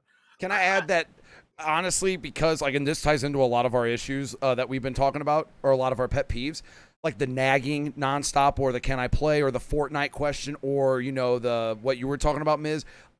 A lot of it's because a lot of it's kids, and they don't get that. Like, they don't have. Like, this person that did it to me was a full grown man. Like, he was like, in his oh, yeah, those exist too. True. Those exist too. Yeah. Trolls are a thing. Subbing to my stream is because you support my content Very true. and want me to provide more of it. Doesn't mean you get to dictate anything that happens in my stream. Doesn't mean you get to dictate how I run my stream. Doesn't mean you get any influence. Only thing you giving me money means is that you help me do what I want to do better. Yep. Exactly. I've banned people who donated thousands of dollars. To my stream. Same. I've banned two of them. I'm just like, hey, look. They get that entitlement, like, hey, man, I supported you, so I know what you're doing. Like, no, you're not in the seat doing this every day. I'm sorry. Thank you for the money. It's going to help me do this more, but you don't do this. You don't know what this is. The only other pet peeve I've had is like when I've had girls hit on me. That's probably like the real, like, not like kind of hit on me, but like actually hit on me, like try to send me like naked pictures and stuff. Or I'm just like, listen, the unsolicited nudes. Yeah, the like, unsolicited nudes. Or like the one chick tried to send me nudes to like get like I was giving away street med codes, and this one chick tried to send me nudes to get a street med. Oh my god. Weird. I'm gonna need a weird champ in the chat. That's a weird champ. I said though, just like, you realize, like, I live in Vegas, right? I can go down the street and like, these skins are going for $200 online. I can go down the street and see that for $20. I do way better than that. Isn't there just people doing it for free? Like not even $20 worth. You see tits. Google's a thing. It's probably hot. YouPorn, come on. All right, Chief. What's a pet peeve? What fucking grinds your gears? So I've got two, and one of them's not even that big. It's just like one of those. Doesn't things matter. where I'm Yeah, like, it gets you. I'm always on the lookout for it because I mod for you, and so I see it in your chat a lot too. Oh, I think I know what this is. There are some people who come into chat, and that like, or you think like maybe they're a streamer or something, and they're in there specifically to network. They don't give a shit about you. They're just in there to network. And It's okay if they're there for you and then the network's the sprinkle on top, but when they're there for them, you can tell when they're there for themselves first. And it's like, come on, man, I can tell. That's like what I said too. Like they would only give subs and do bits or whatever just because they wanted to network. Okay, now I support you. Come back and support me. Like exactly. It doesn't always work that way. Have you ever heard of what I call the partner shuffle? So and I'm guilty. No, here's the thing. I'm sure Shino's gonna admit it too. I'm guilty of it. I'm an asshole too. I'm not gonna lie. But you get that partner badge, you're like, I'm just gonna start. Oh hey, what's going on? Like you go into other people's channels. Hey, what's good? But the partner shuffle is now. I've not done this, but it's when someone, and this happens to my channel a lot. New partner comes into your stream, subs, and basically they're going, look, I got partnered. So you give them the congratulations. They're out of your channel. Yep. It happens so many, and you can test this. I have a foolproof test of this. Whenever someone gets freshly partnered, if they go to your channel, wait 10 minutes. So they sub to you, they say hi, they flex their badge. Wait 10 minutes and then ask them this question. Hey, how's partnership treating you? Does it feel different now? If they don't answer you, they already left your channel. and you know what they were really doing. But like that's another pet peeve I forgot to mention is I call it the freshly partnered rounds. See, I didn't go to like any of my friends' chats because all my friends Didn't knew do, no, I went to partnered. random channels. No, I didn't go to friends. I went to every channel where I knew they didn't like me. Yep. Nice. I went God, and I said would hi love- to everybody I knew Yep. who didn't want to. It was like hoping I didn't get partnered. I was like, "Hey, yo, what's up, dog? How you doing? Yeah, I'm good. You know, I got my check mark. You know, I was just chilling. You know, you know, Black it thumb ain't really- though. it wasn't really that hard though. You know, we out here in the hood though. You know, we it's killing. They're struggling, you know, they're at 50 viewers about to hit that partnership. Yeah, man, you know, it's just I did my thing every day, you know, easy. There was one streamer who banned me like literally like within like 30 seconds though. Like he knew, and I came in and I was like, "Hey, what's up?" I played him. I bodied him right after I got partnered. I came in like, "Hey, yo, what's GG? GG dogs. I'm sad." He was like, "Oh, later." As low tier God would say, get that ass banned. All right, Chief, what's the second pet peeve now? Because you said you had Okay. two. Yeah. The second one is like random user just coming in, brand new person, and it's just fucking rude. Like, why? Yeah. Why you What gotta be- drives did I these do to people? you? You got to get the sound. You got to get the sound alert so you can just autoplay. Like, why you have to be mad? My favorite. You need to do that. My favorite is still hey, your voice sounds kind of effeminate. You may need to get your T levels. Oh man. I'm literally 30 in a 10-year-old. Like, dude, like, what motivates you to go into a channel for Dead by Daylight where we're fixing motors and running around boards, and you want to make fun of me, dude? Like, what? Do you have nothing better to do? Go jerk off the porn. Go to Google.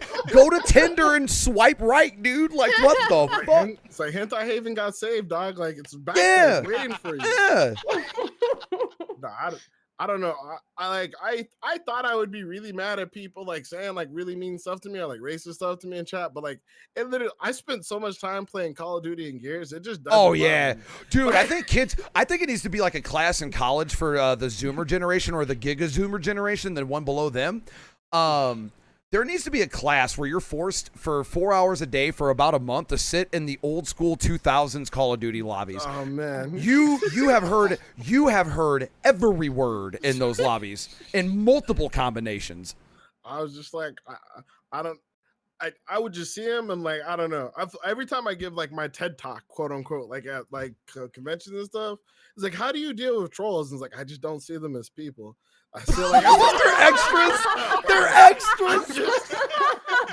Bakugo, get out of my way, extras. extras, yeah.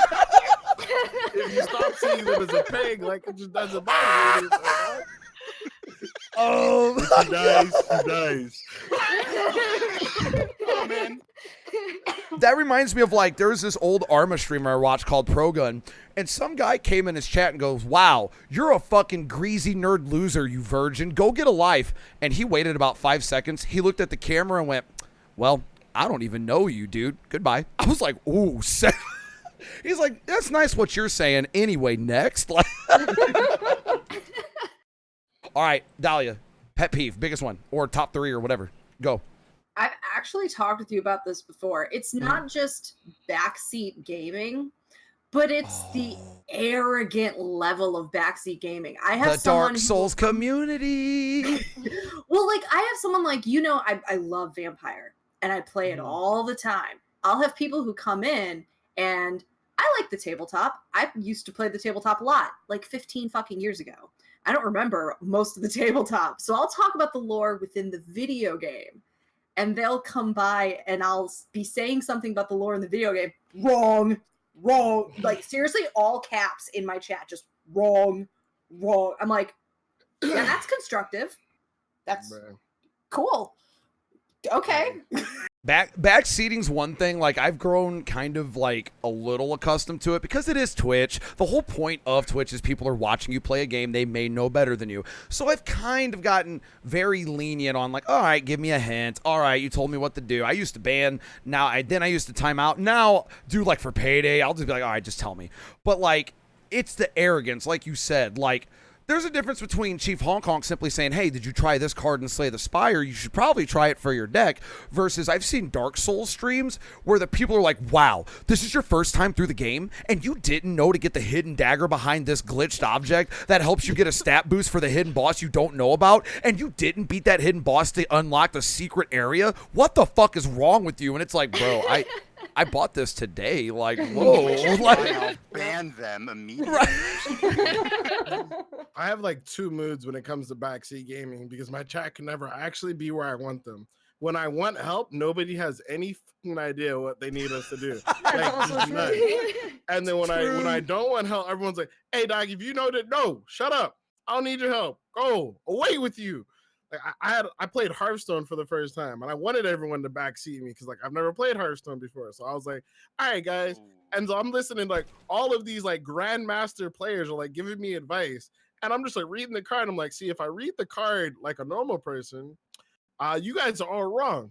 And it's like, no, we promise, Shino, just do it. We got this. All right, cool. Played the card. I got like a level 0 Murloc out of it. I'm like, I just like stopped the stream. I was like, you're rank what in the world now?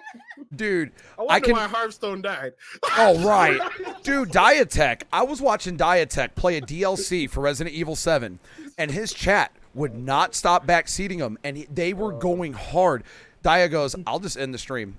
They go, no, you won't. You're just kidding. He hit the end stream button. The next day, I go, hey, Dia, why'd you end stream? I went AFK, and he goes, oh, my chat were acting like babies. But he straight up just ended his stream. He was like, fuck you, man. Yo, listen, dog. Substream only, dog. You know what I'm saying? Yeah, there it is. There it is.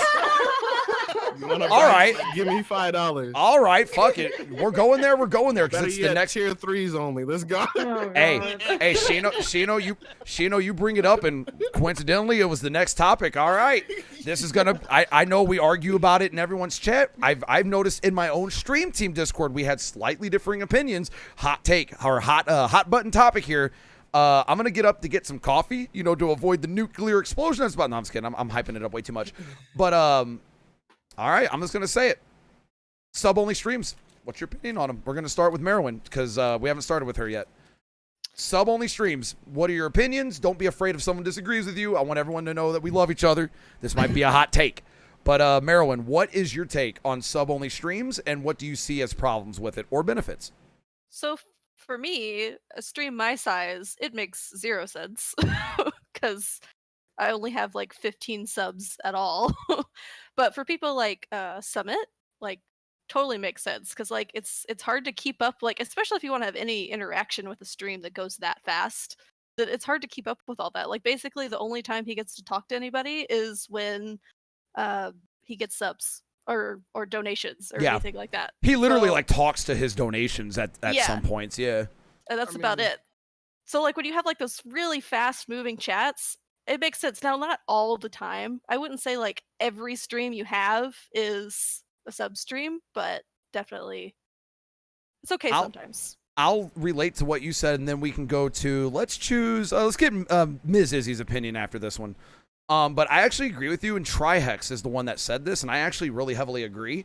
When you said I only have 15 subs, so I have no point, I agree. Like, and that's a lot of people freak out about sub-only streams because they're like, what, do they think they're going to grow their channel? No, actually, and I don't think anybody does. If you do sub-only, you're not doing it to grow channel. You're doing it to influence value. And what I mean by that is sub-only streams are to give back to your subs. And like you said, if you only have 15, and that's not, I'm not making fun of you, I'm just saying what you said. Fine. Yeah. I'm not patronizing you. But like if you have 15, well, they pretty much get their value out of you every day because you stream to them. Now, someone that's a little bit bigger, like you said, Summit, let's say he wants to retain value. So he might have the once a month sub day only. And he's not expecting to grow his channel. You don't expect to grow your channel by limiting the options to see it. But what he's doing is influencing value. He's saying, hey, you know what? You've been subbed once a month. Fuck it. You can have your own stream. And a lot of people seem like they don't understand that. That's my hot take is the people who are bitching don't realize you're not trying to grow your channel with sub only. That's foolish to think that. Anyway, that's my opinion. Ms. Izzy, you go ahead. Yeah, I basically have the same opinion. Like, if you want to grow your channel, sub-only streams are definitely not the way to do it. But like at the same time, I see that it has its place as well. Like if you are playing, I don't know, some competitive esports game And if there, could be a sniper or something that's, just watching a team kill you or something, or something stupid, whatever they want to do, sub only stream. At least that way they have to pay you $5 to do it. I mean, True.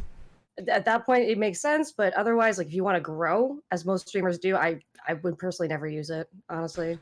I keep adding on to this, but it's like I can relate to so much. What you said applies to a streamer called Gross Gore I was watching, where he's kind of a controversial British streamer who literally gets attacked daily. There's discords that exist to attack this streamer. So he said, fuck it, I'm just going to do sub only. You're going to at least have to pay money to make fun of me. And I thought that was smart. Yeah. Well, yeah. But I mean, like, when I was going to say, going off of what Gross Gore said too, is like, he said he probably got more subs than like any other stream by doing it. So I would counter argument that, like, even though you may only have 15 subs now, like, you could maybe potentially push yourself up to 20 subs if there's like 5 people who've been watching you, just haven't subbed for whatever the reason is, but like spam other people's emotes in your chat. You could always be like, hey, today I'm just doing a sub only stream, and that might be what pushes them to convert to subbing, which is, I think, Twitch's point for it.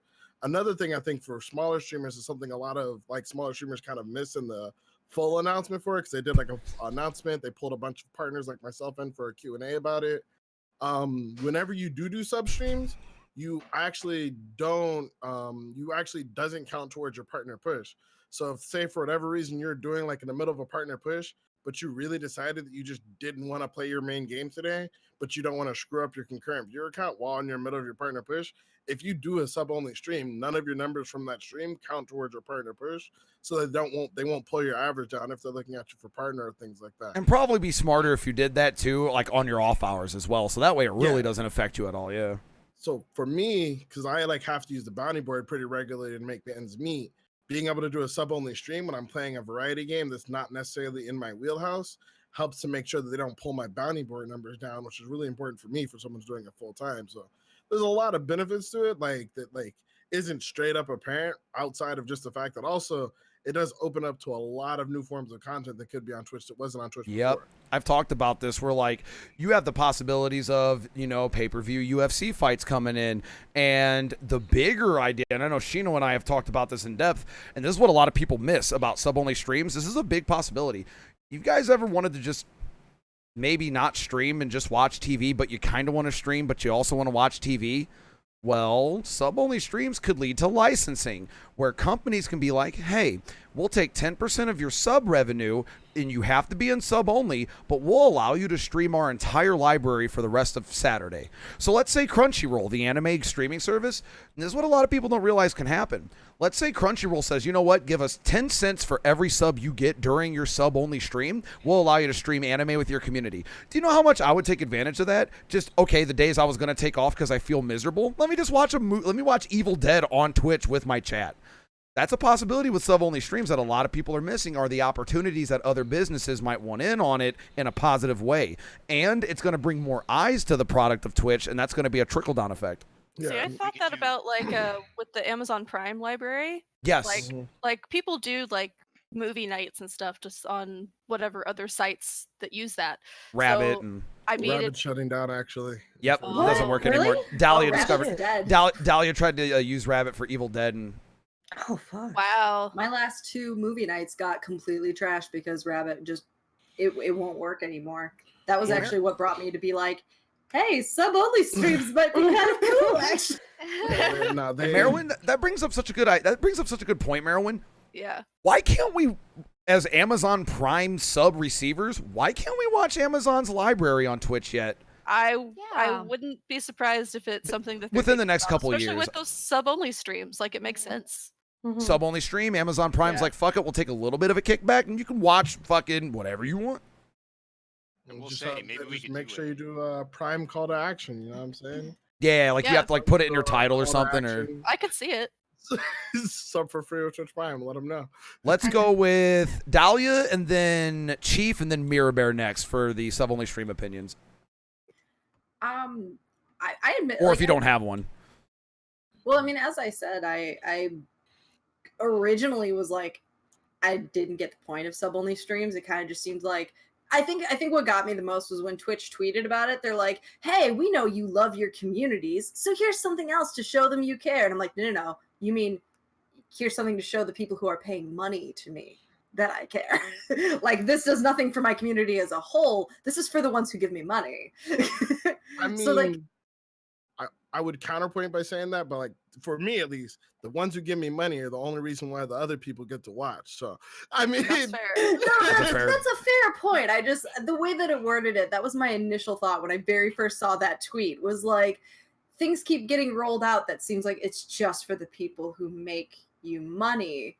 So I'm like, let's not pretend it's for the community as a whole entirely. Like, we all know what the subtext of it I mean, is. of course, that's what Twitch wants, but they're trying to make it seem like, hey, this is something cool, guys. But my biggest thing that I thought was funny about it was, like, I didn't understand the point of it, but at the same time I didn't understand the rage over it, with everyone being like, but the titty streamers. Yes, okay. Let me interject. That pissed me off. Even Co Carnage had this. Co Carnage got this made me wrong. So mad. with He that got this tweet, wrong, dude. and I love Co Oh. Carnage. He is Co Carnage. Co Carnage is definitely a family-friendly streamer. He's a great energy guy. I've seen that man bring his entire family plus the dogs on it. Like, he's a good dude, but he got it wrong. People are like, well, these sub-only streams, you know, people are going to be more lewd, and they're going to advertise, hey, if you do the sub-only stream and you sub to me, you'll get more racier content. Well, not really. Admins can still see the channel. You get a 5-minute preview at all times. There's no way you can sneak anything by it. Also, is it really anything worse than what we already see for free on Twitch? Much less behind a sub paywall? In my opinion, people were like, well, it's going to allow extra lewd behavior. I don't support that. Well, at least if it's sub-only lewd behavior that's already going on, at least there's a paywall now, so kids can't just go and see it. In my opinion, that's a better thing, because what we have now is if you go to the just chatting section, you know, Squad W, them double standards. Seriously, double standards. Like, go look at ASMR, okay? That's all I'm saying is, so at least a sub-only stream would put that behind a veil at the very least, instead of people bitching, well, they'll do more lewd stuff. People are already doing lewd things. Look what you get away with in Just Dancing. Wearing literally, you know, floss. Like, at least a sub-only stream would put a little bit of a, like, hey, you know? I mean, I look at it like this. Even if they were to do something like that, at least those people are actually taking advantage of what the sub-only stream is supposed to be for. Realistically, the idea for it was that not all content you put on is the same. When you do a cosplay stream, when you do a collab stream, when you do like a 50 jumper jack stream or a subathon or whatever, a lot of those things take extra effort. A 24-hour stream, those things take extra effort. You're working extra hard. You're putting twice as much, 3 times, 4 times, 8 times as much time into it. Not every stream on Twitch that you do is going to be the same level of effort as every other stream. So by saying, hey, this stream has a paywall because it's higher quality content. If I'm doing, like, for example, if I'm doing all killer gameplay, which is a lot of people who just like bugging me about how to play killer and things like that, I might be like, hey, this killer only stream where I literally play whatever killer you want on rotation for the entire stream is a sub only stream, because I don't normally do this. This takes a lot more focus and effort for me to be able to play killer and read chat. But if you want this type of content, it's gonna be behind a paywall. You've got to pay for it. Like, if you want me to do more, you've got to be willing to pay me to do that. My content, like, at the end of the day, I think a lot of people see, like, what we do is, because what we do is already free, a lot of people feel like they have a problem putting a value on it. But at the end of the day, like, we're providing a service. You could have spent $60 buying a new game and playing that game for a month, or you got to watch me for free. Now, can I is just it say, worth like, $5 a month? You know what I mean? Is that worth $5 a month to you? Go ahead. I'm interrupting Andy today, but let me just say, like, dude, I don't talk to my family, my best friends. I don't talk to anybody for 6 hours a day, 5 days a week, months and years on end. Isn't that kind of a service in a way? Now, I know I sound like a dick when I'm saying that, but is a service, but here's what I'm talking about. Yeah, and I've seen people on live stream fails echo this. Twitch is full of a lot of antisocial people, and I've seen lots of people say, I've said this, they wouldn't have interaction without Twitch streamers because they don't go outside, they're not comfortable going to bars and clubs, so the next best thing is watching a streamer do it and interacting with them. So on the one hand, I love providing that content because I know what that's like on the other side. I get that. I know when I was freshly broken up with and I didn't want to go out anywhere, Twitch was my home. I get that. But to feel entitled to it for free drives me nuts because I don't talk to my fucking mom that much every day. I don't talk to my loved ones that much every day. And then on top of that, there's the Discord, so you're talking to them after stream. And it's when, you know, like you're saying, those entitled streamers, they get that entitlement. Some viewers get that, well, it's free. It's been free. How come it's still not free? And it's like, damn, don't I already give you a lot of free service as it is? I mean, a big part of it, in my opinion, is there's a lot of streamers who kind of happened upon being a streamer. And I mean, in the sense of like, they started streaming a long time ago, they blew up, so they don't feel like they deserve everything that they have now, which is a problem in and of itself because they still have to put in a lot of work. But more importantly, it's one thing when you're coming at it from that mindset, as opposed to someone like me who's coming at it with the mindset of like, I've had nothing but trials and tribulations getting my stream to where it is now. I work 10 times as hard as I've worked at any job ever. Mentally, it's the biggest mental drain I've had in my life. Yeah. And I was like, I know that for the amount of effort I put into it, I deserve something from that. Now, whether you want to be the one to give it to me, you don't have to. But like, I know that there's a value for the amount of effort I put into making my stream be the way it is. And there's other people who just feel like they turn on their stream and like, you know what I mean? Like I said my point there. Like they feel like they're already there, so they feel like they don't deserve it. But like you 100% do. If you're live right now in this chat right now in this Discord or even in the scrolling chat, you deserve this. Okay, you deserve it. You earned it. All right, Mirror. who was after Dahlia? Was it Mirror Bear and then Chief, or was it Chief? Chief first. All right, Chief. So sub only streams. What if you have an opinion? If you have something that we haven't said already? I mean, I don't know how much I can even say. You guys have pretty much covered everything. I mean, my initial reaction too was like, you know, this seems like it could be bad. Like, why are they doing this? Like, what purpose? Like, my mind went to all those bad things. Like, you know, this is going to be people that are doing scandalous content and stuff like that. But then, yeah, you guys brought up a lot of good points. You know, I won't lie. Initially, I agreed too. Like, I was like, and then I was like, oh, wait a minute. I'm not gonna lie. When I heard about it, I thought they already had it. Like I could have swore they already had sub only. Oh, Justin TV. So back in the day, Justin TV used to have sub only streams, but this was back when like you had there was maybe like 3 streamers with a sub button, but also then years later, back when Lyric was playing Arma 3. You actually had the sub to get quality options. You couldn't get quality options without sub, and you were stuck on whatever bit rate they had. So there used to be sub-only quality options, so this technically isn't new. I remember the sub-only quality options because of StarCraft. Yep. You could only get 360p unless you sub for 1080p. I was so triggered back then when I was a little kid. I was just like, I can't see no Marines. It's all a bunch of pixels. What is this?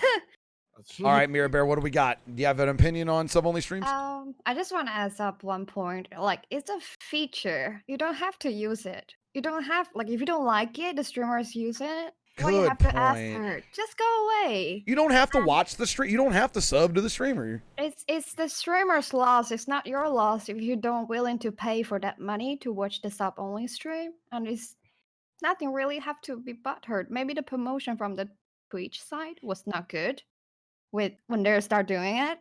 But I mean, there's nothing to be butthurt about. And I totally agree. Like, everybody is working really hard on Twitch. No matter what size you are, no matter how big you are, you will have anxiety. If you are not a streamer, you probably don't understand like how sometimes could be really depressing after you talk for 8 hours and you lose your voice, and then you see the numbers when the stream element send you the email, and that's what kills me is like I avoid my numbers. I've gotten really good at avoiding viewers now. Like I do not look at viewer count, but then I'll get an email. Here's your stats, bro. I didn't ask, motherfucker. No, I definitely agree. And Angry Pug just said this on Twitter. He's had multiple jobs requiring physical labor. And he said Twitch is the hardest job he's ever had. He goes, I would prefer physical labor over mental drain. He says Twitch is the most draining thing mentally he has ever done in his life. And that's a big streamer making a lot of money to buy a mansion in Las Vegas saying that. A lot of people don't realize just what goes into streaming. Because you not only have what you do during the stream, but then maintenance outside of the stream, handling drama, losing people because they're mad that you didn't do this or that. The fact that you give your life for 5 days a week and someone got a hair up their ass, now they're going to unfollow you. That particular, like you said, there's nothing worse than you thought you had a killer stream. Your voice is out. You even got a couple of donos. You're like, oh man, 50% of your normal viewership. What the fuck's wrong? What did I do wrong? What's wrong with me? Am I a bad streamer? No. You just have bad days. You start doubting yourself. Exactly. Then the thing is like getting into it's really bad. Yeah. And it's hard to, it's easy to look back and go, oh, I just got to stick with it because you're going to have down days. But in the moment, it's fucking rough. And also Twitch is one thing that you pay a lot of effort. Sometimes it doesn't come back as the result as good as you expect, even though you don't have high expect. But it's just like, it's really stressing. And it's not as we always trying or to bring out the positive vibes. But sometimes we do have a bad day. Somehow it's not always like happy vibes and positive and we're saying hi all the time, and then you're telling me that I'm ignoring you. I was like, okay. Oh, that's another thing we'll get to. I gotta be X from Y Andy. I gotta do a little sellout. It's been a little bit, and then we'll get to the next topic. Sellout mode activated. Jules, thank you for gifting a sub. The doctor just we got Woodrow gifting a sub. Jules gifting another sub to Epic. Deadly Angel 14, Jesus Christ. Woodrow gifting like 5 million subs. Zombieland, thank you for the host. Bryce with the dono. All the follows that have followed, thank you, and all the hosts that have hosted, thank you. All right, sorry guys. During podcasts, I'm not really gonna pay too much attention until I'm gonna group it together. Two things for disclosure. As for the Vegas mansion parts, our mansions are actually dirt cheap right now. So if you're looking to move to Vegas, that's right. I heard about that. Yeah, and your taxes are phenomenal for streaming too. Oh, yeah. Well, I mean, there's no state tax, and then like there's like really low sale tax and like very low gas. Like, pretty much the casinos pay for everything out here. So you can fly like anywhere in the country for like $150 too. Isn't it like Vegas and like Texas are like the best places for taxes right now? California's the worst. Yeah. California is the worst. You don't want to be there for streaming. And ironically, then, even though Twitch headquarters is there. Yeah, I want to address one thing in the chat that I saw about like some games don't allow sub streams. That's actually not true. A lot of people are interpreting them as not allowing sub streams, but a lot of those rules were put in place before sub streams was a thing and have been in place. Yeah, they're working on revising them from what I hear. Yeah, those things were done to prevent other types of particular websites. It had you could say somewhat privatized content if you would, but it wasn't necessarily meant to stop people from streaming games or being behind a sub wall.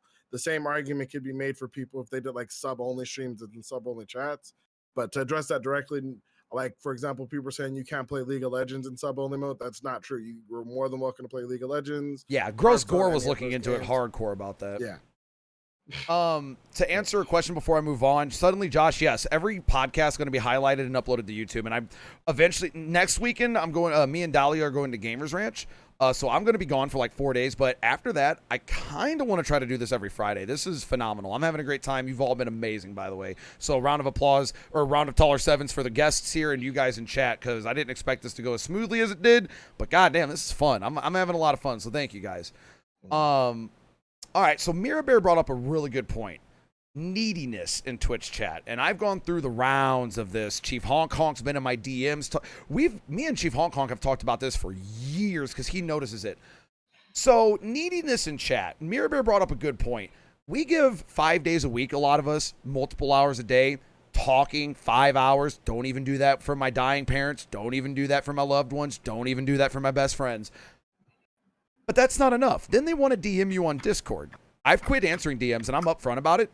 I'll say, hey, you can talk on my Discord, but don't DM me and expect me to answer it if it's just chit chat. I've cut back severely on this because then you're answering 20 DMs a night. And in my opinion, and Mira Bear brought up a really good point, holy shit, I didn't say hi to you. So apparently I'm not good enough of a streamer and I'm ignoring you, but you're ignoring the fact that I've spoken to you every day on the day for years now. So my next topic is neediness. And going back, I'm going to combine it with people who donate sad and guilt-felt messages. Not only in donos, but in your DMs. Abusing the fact that you might be a kind streamer. I used to do this. So I'll speak anecdotally and then let you guys talk this time. So I know for me, and this is bouncing off of Mira Bear, for a long time, I had to fucking fight for this. But there was an issue where people would literally come in to give me the high lurk. And I wouldn't say anything to them because you're telling me you're lurking, so I don't need to talk to you. Why didn't you say hi to me? Well, I say hi to you every day. Why didn't you say hi to me this day? Well, okay, I'm sorry. Then you do 5-hour streams, you're talking to someone in chat, then they want to DM you all day. And then they go in your chat and talk to you all day. And then they want to DM you all day. And this is I'm gonna combine this with, I've experienced this. I used to invite people into my DMs. That was my motto. That's how I grew my initial fan base. Was I used to always offer, if you have mental issues, if you're a future streamer, don't ever fucking do this. I learned the hard way. So I have a lot of streamers that'll back me up, both big and small. Okay. Moon's talked about this. Cauliflower's talked about this. Pugs talked about this. Lady Ego's a small streamer. She talked about this in depth one time. Don't ever invite people into your DMs for mental issues, because Twitch has a lot of people with mental issues. A lot of people on Twitch. It's kind of known. Not making fun of anybody. It's just what it is. You know, if it's anxiety or depression, whatever. There's a lot of people with mental issues right yes. now. And it's Twitch, thing in the world. And Twitch draws a lot of those people in because it's a good avenue for places where people don't want to go outside. Well, what are you guys' opinion on people either donating or DMing you, like putting the responsibility on you is what I'm getting at. Like, oh, if you saved my life because you stream, or hey, can you give me help? I'm a depressive person and I cut myself and I'm thinking about killing myself. Oh. And they just immediately put that guilt on you. Here's my opinion, and then everybody can talk. We'll make this one free form, so get yourself in there if you have I know a lot of you can relate to this because smaller streamers go through this more than bigger streamers do. And I've even been told this by the people DMing me. They're like, wow, no big streamer will answer me. You're one of a kind. And for a while, I grew my channel on this. I'm the guy that'll listen to your problems. That gets draining after years. So here's my anecdotal evidence. Whenever people, and this is like kind of like a PSA to future streamers out there growing their channel, if someone ever puts that on you, you need to tell them, go get help. Tell them go get help from a professionally trained person. Too many small streamers are so scared of losing viewer count. Guys have to understand. I'm with you. I used to go through this, so I can relate. It's really easy to fall into the trap of, fuck, I need to help them. I'm their only chance. They're going to kill themselves without me. It's not your responsibility. Number one. Number two, if you want to be nice about it, some people are dicks. They're like, well, if you want to kill yourself, that's on you. I don't do that. I say, hey, you need to go get help. I think that's the better way to handle it. You need to say, go get professional help. I'm not a trained psychologist. And I know Dahlia has spoken to me before. She has a hot take with this because of even streamers advertising they can help your mental issues being a big part of this problem. But you can get to that when I'm done. I'm almost done. So yeah, basically, what are your guys' opinion on that? People putting undue guilt on you and being needy to the point of ridiculousness. I got to go if someone's knocking on my door, but go ahead. I mean, for me personally, like we got a lot of people from my chat, like right now, who can probably attest to this. I have a very Kratos personality, so it's not so much that I'm not like comforting, but like most kids go to mom when they're having a bad day. They won't really go to dad. That's a nice way to put it. Like, when you've had a really bad day, you usually don't talk to dad about it because dad's just gonna be like, "What is wrong, boy? Why did you not beat him up first? Cannot help you. Leave now, boy. Return when you are victor." And like, but no, on a serious note, like, I mean, I've left my DMs relatively open, but I've also been like, I guess the biggest thing I think I've noticed with people in general, like not just in Twitch, but just in general, like in life and a lot of these situations, is the reason why people feel awkward in a lot of these situations, they don't know how to deal with confrontation. Or they don't like confrontation. I've pretty much had like nothing but confrontation like in my life with my family and things like that. So like for me, this kind of goes back to like the troll thing earlier. It's like if someone comes to me and like pours their heart out, like it's not that I don't care. Like a lot of times I'll be like, hey, maybe you get some help. This is what I would do, but I can't say like best in this situation. But I always keep it short and sweet, and like I always tell them, like, hey, like I can get help. But I guess it doesn't bother me because I'm not afraid to confront that person. Like if someone's like, well, man, I just really need to talk to somebody, and be like, well, listen, like I'm super busy right now, dude. Like here's a couple help hotlines, or here's some other people who might be available, but I can't help you. But I'm just used to fighting people, if you would. So it's like the nicest way I can put it is I'm just used to fighting people. So like you putting something in my lap, I'm perfectly fine to be like, actually, I don't have time for this. But if you come back later when I'm live, then maybe you can ask me, or like maybe you can DM me, or I'll get back to you when I get time. But it's like, I guess I don't know if like for me, if this is like kind of like an antisocial thing, but it's just like it's really hard for people to put like guilt on me. Like my parents just tried to guilt trip me too much when I was a child over like eating and stuff like that. To where like if I know it's not my problem or I know it's not like my prerogative or something like that, like nothing you can do is gonna make me take that weight unless I want it. And so like I can add on to that actually. It's not just you being it's not you just being antisocial. In my opinion, I'm kind of the same way, but like with my Discord, like instead of DMing me, like 20 different people DMing me with their problems or just DMing me for chit chat, make my Discord more active. Get to know the other community members, not just me that you speak to for 5 hours a day every day. Exactly. Because Yep. a lot of people, they're watching your stream, they're thinking you're one-on-one on them. But from a streamer perspective, you're one on multiple. And I cannot always focus on your question that you're having a bad day. I'm trying to run my stream in the meanwhile, helping you. But if you really want to talk, for me, it's like you can DM me the first time. I will give you suggestions, but it's up to you. Listen or not, and that's end of the story. Sometimes people just come to you. They're not seeking for answer or help. They just want to talk to you. They have problems. Well, sometimes I just also want like attention, in my opinion, too, because like, Yes, there's always that's that person that 100% shows up it. that says like, "Oh, I'm having a really shit day," and of course, as the friendly streamer, you say, "Oh, it's okay, like just sit back, relax. Maybe we can help cheer you up a little bit." But then they just keep going on. Oh, this happened and this happened and this happened and this Yeah. happened. It's like, I'm sorry. There's Yeah. really not much I can do for you right now, and I'm not gonna like. It makes me wish there was an easier, more succinct and intense way to say, hey, I do respect that. I love you. You're having a bad day for the 174th day in a row. And goddamn, I know this is the day it matters, just like it will tomorrow and the next day. But right now, I don't want to deal with that. And I don't want to be mean, but there's some days it's like, holy fuck, I have problems too, but I'm the streamer. I can't really talk about it all the time unless you're me, and I'll go on a tangent, then it's over with. But yeah, it's like, oh my god, it's like, can you just maybe one day be happy? But you can't say that. You can't really be a dick. But For just me, one honestly, day, it's always just like when I'm one having, day. like my best game or something. I'm really enjoying it, and then all of a sudden that person comes in and just completely ruins it. It's The like, mood. like come those on, man! You people. see how much fun I'm What having, is it? right? Like, why What you is gotta it? What is it? Pepe laugh, finger pointing right, downward trend, like mood's going down.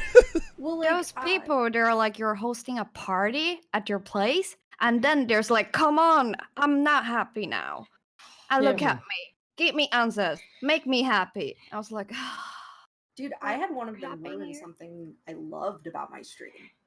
I got my whole new bot just to have sound effects that people could play with, and I have that one super needy, attention-seeking person who always had a bad day who would come in and just shoot up my rage sound effect, and that's how they entered my stream every single day. They would Oh, do the no. rage sound effect, and I deleted my rage sound effect. I've deleted half my sound effects just because people like that abusing it. I'm like, you ruined one of my favorite things Back in the that day, I loved. back in the day, I had a shout out command. Who I think Marilyn might remember these days. No one else in here will. I do. Okay, so I had a shout out command that was user controlled. Yep. So now it's only mods do it at my request, but it used to be you could shout yourself out. So eventually this was fine at first and it grew my channel, but then it was like every stream, every 2 seconds, exclamation shout out myself. And it was just, I'm just okay, this got to go. And I want to answer a question from Cleo Gray. What do you guys do to put an end to a stream spiral like that? What I was gonna say. Do you want to know the truth, in my opinion? And then we'll get to Shino. Is it's got to put your foot down and eat the damage. Like, if there's a user that's perpetually downing your chat mood and DMing you after you stream and talk to them for 5 hours, and then they want to DM you and chit chat with you when you're busy with your real life, working your job, you just got to kind of, I did this to a couple people the other night. I said, I can't DM you this much anymore. You can talk to me in Discord or my stream. Unless it's an emergency, you can't DM me this much. And I was just honest about it because it was getting to me mentally. I can only chit chat for 5+ hours a day and then off stream. That's just my opinion, but I'll let Shino go. Yeah. Well, I was gonna say, like, I think everyone, one of the things is, like you said, Drew, you do have to like know if it's really bothering you when to put your foot down. Like, you are, as the owner of the stream, you are mom, you are dad. Like, you have to decide. You're gonna be True. like, all right, that is it, boy. But you have that persona. Some people, like, and I know that you guys are all like the really nice person. I'm always the like, all right, listen here. You say one more thing to me, I swear to God, I'll get my belt. Tara Switch. Come here, chat. But like I specifically have like 3 or 4 people I know that come in. Usually they come into my stream when they've had a bad day, and like for me, I usually just have 2 different gears. Like there are some times where like, oh, I actually slow down the stream, and I know this isn't something like everyone likes to do. Some people like to like Toast, you're really high energy, so this isn't something like this that you could do during your stream. But like my stream, I have high energy moments, but generally like my stream's a lot more laid back. Like we're all just kind of own chilling, styles. Yeah. we have like different so we're kind of just always having conversation. So like sometimes when they're having a bad day, I might just slow down the stream and like, just actually play 20 questions. I'm like, what happened? Why are you mad? Oh, I mean, I've done it too. I've done countless of hours of Ask Me Anything. This is good. This is going to play to my point. I stream for 5 hours a day. I'm helping you out. I'm DMing you hundreds of messages a day, and then I sacrifice stream because my viewership goes down when I do AMA. But I'll fucking do an hour of literally Ask Me Anything, and I've talked about my sex life. I've talked about my personal life, my depression. So it's like I agree with you. Like sometimes I'll slow it down too. And to some people, it's still not enough. Yeah. That's what I'm talking about with Cleo Gray, because she's talking about how do you end it. When it's that bad, like Shino said at the start, just put your fucking foot down. You have to. But I mean, I guess like the other thing, I guess in those situations is, and this is kind of, I guess, the cold side of me is like, sometimes I'll be like, we'll play 20 questions. We'll see what's going on. We'll talk about like maybe like I'll run hypotheticals with them or run, I'll like me, chat, mods, and everyone will run just different ideas on how we'd handle the situation. Other time, like I don't want to say I necessarily ignore it, but like I acknowledge it. I'll give them a couple like direct responses, but after that I'll be like, hey, honestly, I don't know what else to tell you, dude. Like there's not really much else we can do here. And then I just kind of like keep the stream pushing. And it's like, I don't necessarily ignore them, but after that, like I won't direct respond to it after that. Especially like you said, you gave them the 20 questions. You gave them extra time. Yeah. And so like I feel like you've got to decide how you're gonna like make the mood based on like the mood of your stream. But if you're super high energy, like if these are always like a lot of times they have these conversations with me when like my stream's slow. But like if I'm in a tournament or something, or if it's like high-end gameplay, you're not getting a single answer from me like at all. Like I'm just gonna be like, listen, I'm focused on the game right now. We're gonna deal with you. DM me later, all right? Call me, send me a postcard, call me, beat me if you want to reach me. But my boy's getting face cam right now. We'll deal with this later, all right? Like, but you gotta be dad, be dad. Come on, chat already calls you daddy, guys. Come on, you already know it. I still don't get like why people cannot talk in your public Discord when they're that needy. There's like that's what I'm people saying. There. It bothers me because I've like my Discord slowed down lately. It happens, but then I have 10 people DMing me, bro, talking chit chat. Like I've been telling them that now is talk and chit chat. I'll respond to you there. I would like to see you post in my community, especially if it's not about something sensitive. Yeah, it's not really personal. Yeah, ultimately, I think in those situations is just that they like, as much as it would be easier for them to reply to Discord. I know it can be irritating to deal with. Ultimately, I think what it comes down to in those situations is like those people, they have a connection with you, which I mean, like, true, that's true. Into, like the streamer, viewer relationship, they have a connection with you, not necessarily everyone in your community. And so like this might be something that they're not necessarily feel comfortable talking about publicly, but they do feel comfortable talking about someone who they feel is their friend. And I was Destiny had a video talking about like the streamer viewer friendship. If you guys haven't seen the streamer Destiny, I'm gonna recommend you guys watch Destiny every once in a while. His political shit gets boring, but his stream takes are amazing.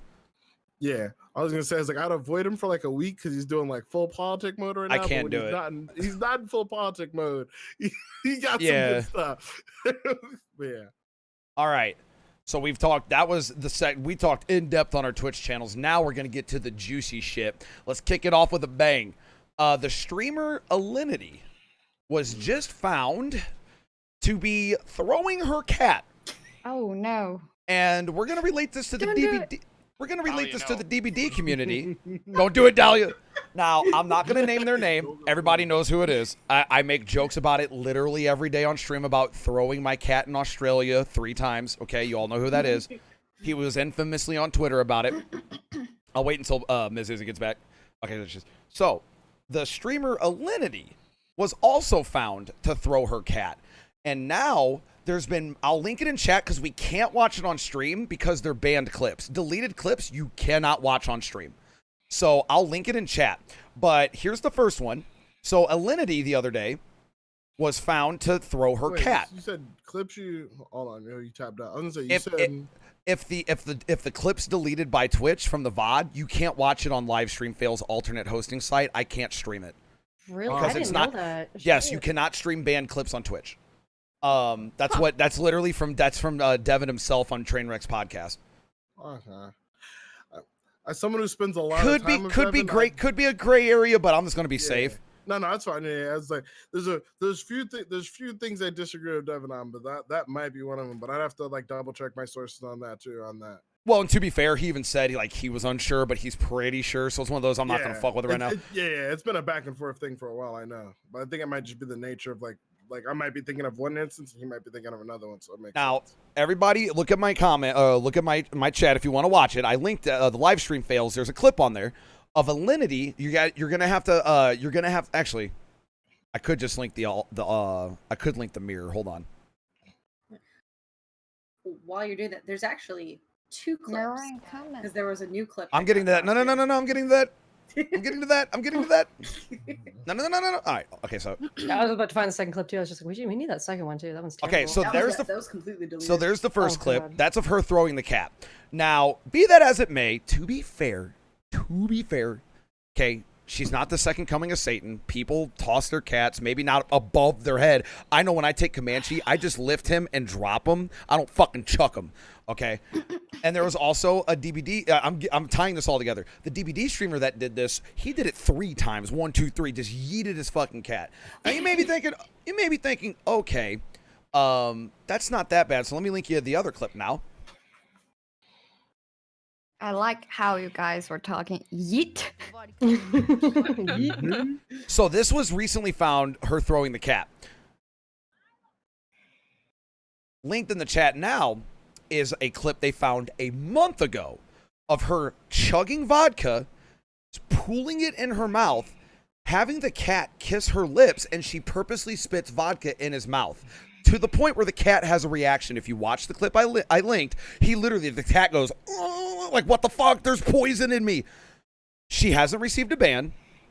A month later, she's throwing her cat.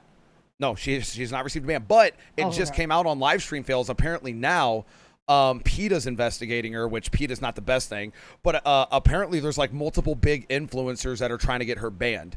But my question is, once you review the videos, should Twitch start taking action on this? Because I know when the DBD streamer, I'm not going to say their name, I know when the DBD streamer did it, they deleted their VOD and tried to cover it up, and when called out upon it, they tried to make it a joke. Oh, well, the cat's fine. It's not like I fucked the cat. They even have a copy-paste meme.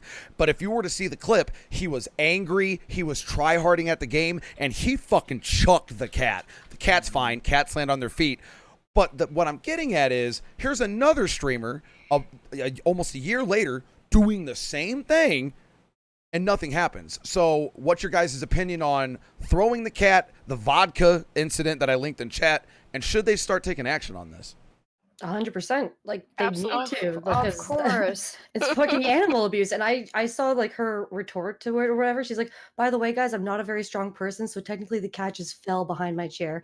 Oh, and she Dude, said, she- she says, I didn't realize anyone noticed it, and that made me think, if you didn't think people on stream noticed it, what do you do off stream to your cat? Exactly. Yeah. Like, come That's my on. thought. I like how she tried to basically like blame the cat. Well, the cats, her like basically she tried to blame the cats for being fat, and said they're like she said the cat's so tubby she couldn't possibly lift him to throw him that far.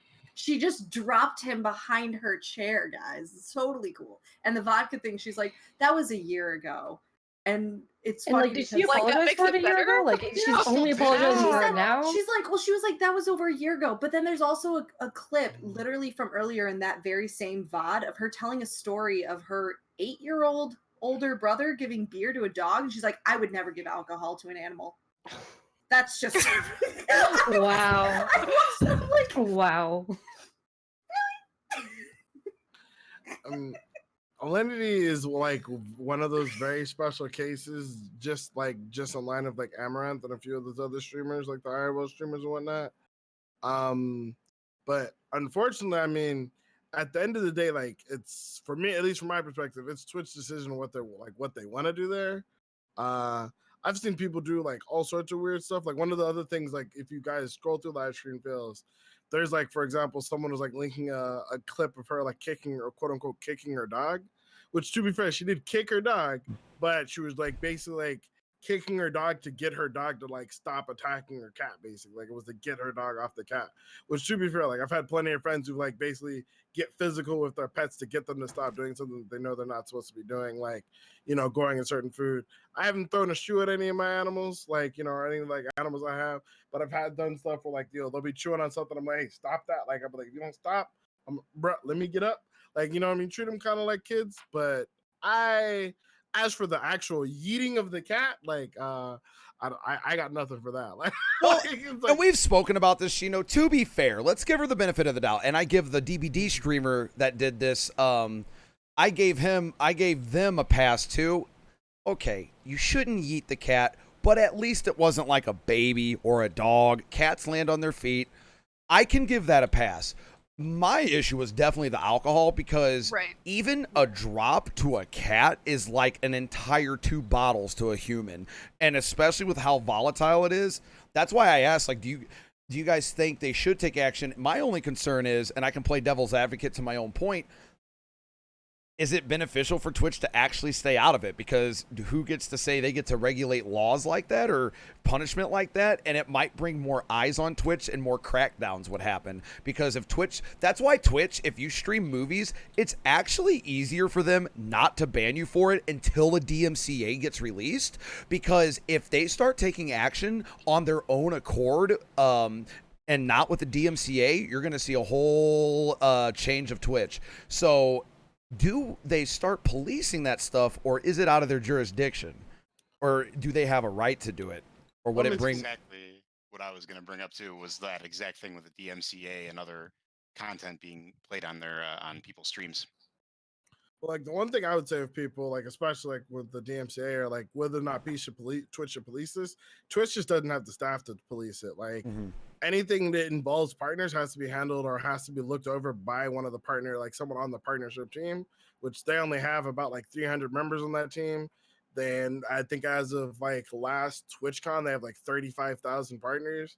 Like that's still like 100 partners for every person, like every person on the team. There's no way they can watch all of our content, make sure none of our stuff is inappropriate. You know what I mean? Like, there's no... I've definitely gotten away with stuff. Like, I may have slipped, or I may have jokingly linked to, like, the I've quit doing the My Free Cams meme because Trihex said he got banned for it. Because, you know how I say, like, myfreecams.com/ and I'll jokingly say a URL? He did that, and someone made the URL, so technically he was linking to porn. But... like Shino's what Shino's getting at is sometimes we get away with shit because of the lack of staff. I'll be honest, especially if you're not a big streamer. Yeah, well, I mean, like 9 times out of 10, it's not like it has very little to do with size and much more to do with like whether or not it gets reported. True. Problem is when you're a much bigger streamer, you have a lot of people who are in your chat who just don't like you. Like those people who literally just hate watch you every day. So like. Well, when like you today, do something wrong, they instantly report you. You know today at the end of my stream, I went in depth about my drama because it was finally time to do it, and I figured I owed it to people, so I explained it. The moment I hit end stream, 2 clips, and it's like, dude, it's been months removed, and there's still people attacking me and targeting. So you expand that to a bigger streamer who are definitely going to have jealous incels, like especially female streamers. Those incels that are going to fucking report you for any little thing you do. Those are the ones you got to watch out for, because then you're going to get reported and more eyes on the channel. Well, like for example, like Mitch Jones, who literally has like a Discord and a Reddit against him. Yeah, the Reddit Mitch Jones. Literally, just all they do is like just hate threads. Same thing with Destiny. Destiny's got like a bunch of like 4chan and like all those different places where like literally they just watch a stream for anything they do inappropriate and then immediately spam report them to like everybody. You know what I mean? I think there's a site called LolCow. LOL cow, and it's literally a forum dedicated to targeting online personalities. Like they'll literally circle jerk and they literally I've target been on you. LolCow actually before I was on Twitch. I was couple of DVD streamers have been. I'll be honest, I've looked them up. Yeah, Locale is a very interesting place. It's very much like 4chan.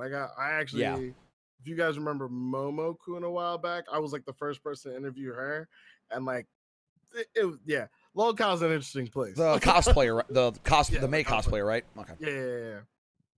But yeah, Locale is a very interesting place. Funny. Like 4chan. Don't ever want to go there. Yeah, if you value sanity.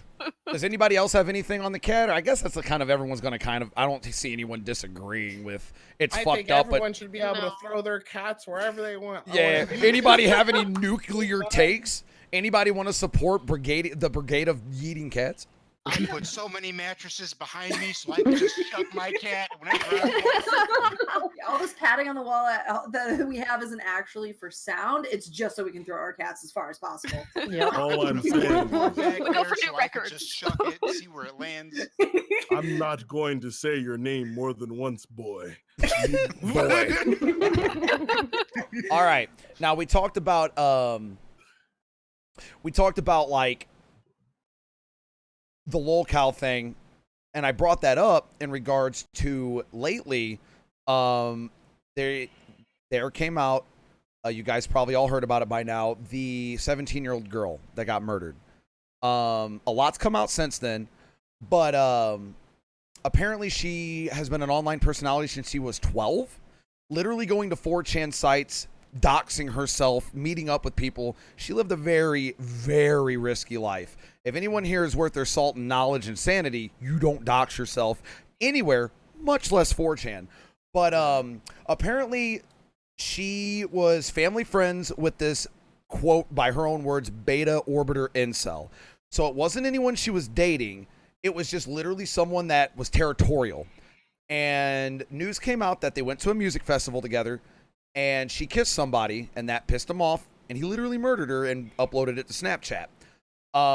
So I'm bringing this up. This is obviously, I brought up Alinity throwing the cat. This is kind of the drama of Twitch section.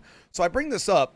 What are your guys' opinion, not only on this incident, but staying safe online? Because I've noticed in my Discord, in the serious discussion section, there, to this day, there's still people talking about it.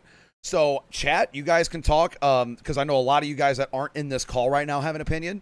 What are your guys' opinion? I'll end my statement with two-factor authentication, everything. If you're meeting up with someone online, don't give them your real name and meet in a public place. Meeting up online is an inevitability. It used to be never meet anyone online. That's by the wayside now. We go to TwitchCon. We meet people we meet online every day. But I'm going to say this as a warning, and then we'll let people talk. Two-factor authentication, everything you own. Don't give out your real name or info. And if you meet up with somebody, please do it in a public place. And please don't give your real name until you meet them and trust them. So I'm going to let whoever wants to go first. What's your thoughts on not only the murder, but staying safe online? I mean, that was. Oh, go ahead. I was just gonna say one of the true crime podcasts that I listen to, and actually, Chief, I think you said your girlfriend listens to it too. Yep. They actually covered the Bianca thing on one of their side stories episodes.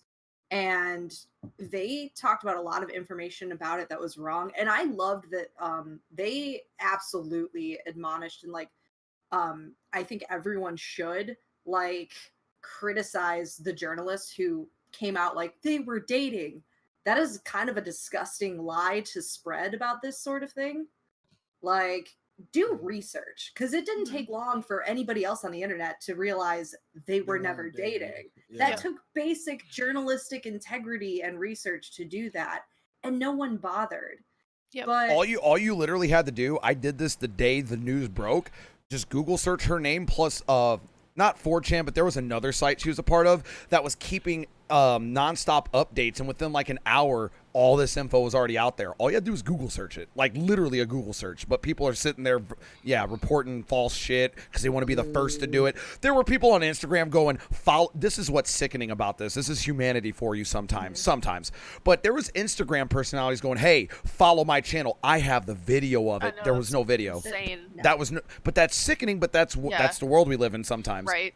it makes me think of if you watch what is that show? There's a show on Netflix that's like Serial or something. It's like the serial killer miniseries. Making a Murder. No. It's like a compilation, almost like VHS, but in TV show form. On Netflix, it's a Netflix original. Like each season is a different slasher. Oh, You no, might Oh, be I think it's actually called Slasher. Yeah, I was just. It's actually called Slasher. Yes. Well, so Izzy, if you've seen it, they have in one season this chick who's an internet vlogger. Yes, And I've she seen just that. keeps exploiting all of the murders happening around her. And it Yep. made me think of that. This whole situation made me think of that. And I'm like, it's gross. It's gross to, like, if you want to report on it, to give information and tell people to be safe and tell people, like, hey, this isn't what you do to be safe on the internet. Like, this isn't okay to do to women who turn you down. That's fine. Don't pull people in like, yes, come to me, see the gore. That's gross. Can I add something to this? Honestly, I was kind of Can I- happy when she died, by the way. Can I add something to this? So you guys remember the New Zealand mosque shooting? Yes. The Yeah. that was the first ever advertised and streamed murder ever. There has not been a murder of that caliber that was advertised and streamed on live stream services. And I said this back then. I think this Bianca thing is a result, and we're going to see more sensationalized, advertised murders. Like, this guy literally had an Instagram story, and one of the pictures says, this boyfriend murdered this girl. And it's like, literally, he tried to kill himself. He advertised it. He showed her decapitated head. Are we going to start seeing more?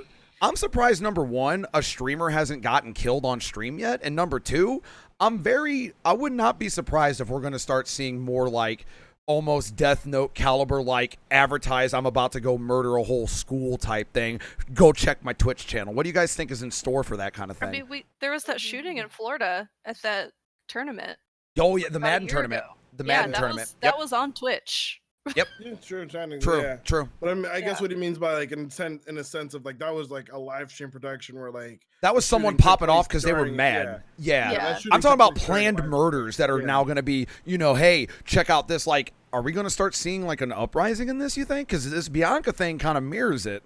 I mean, I don't know necessarily about that. I know there's been other like similar cases. Like there actually has been someone shot on Twitch.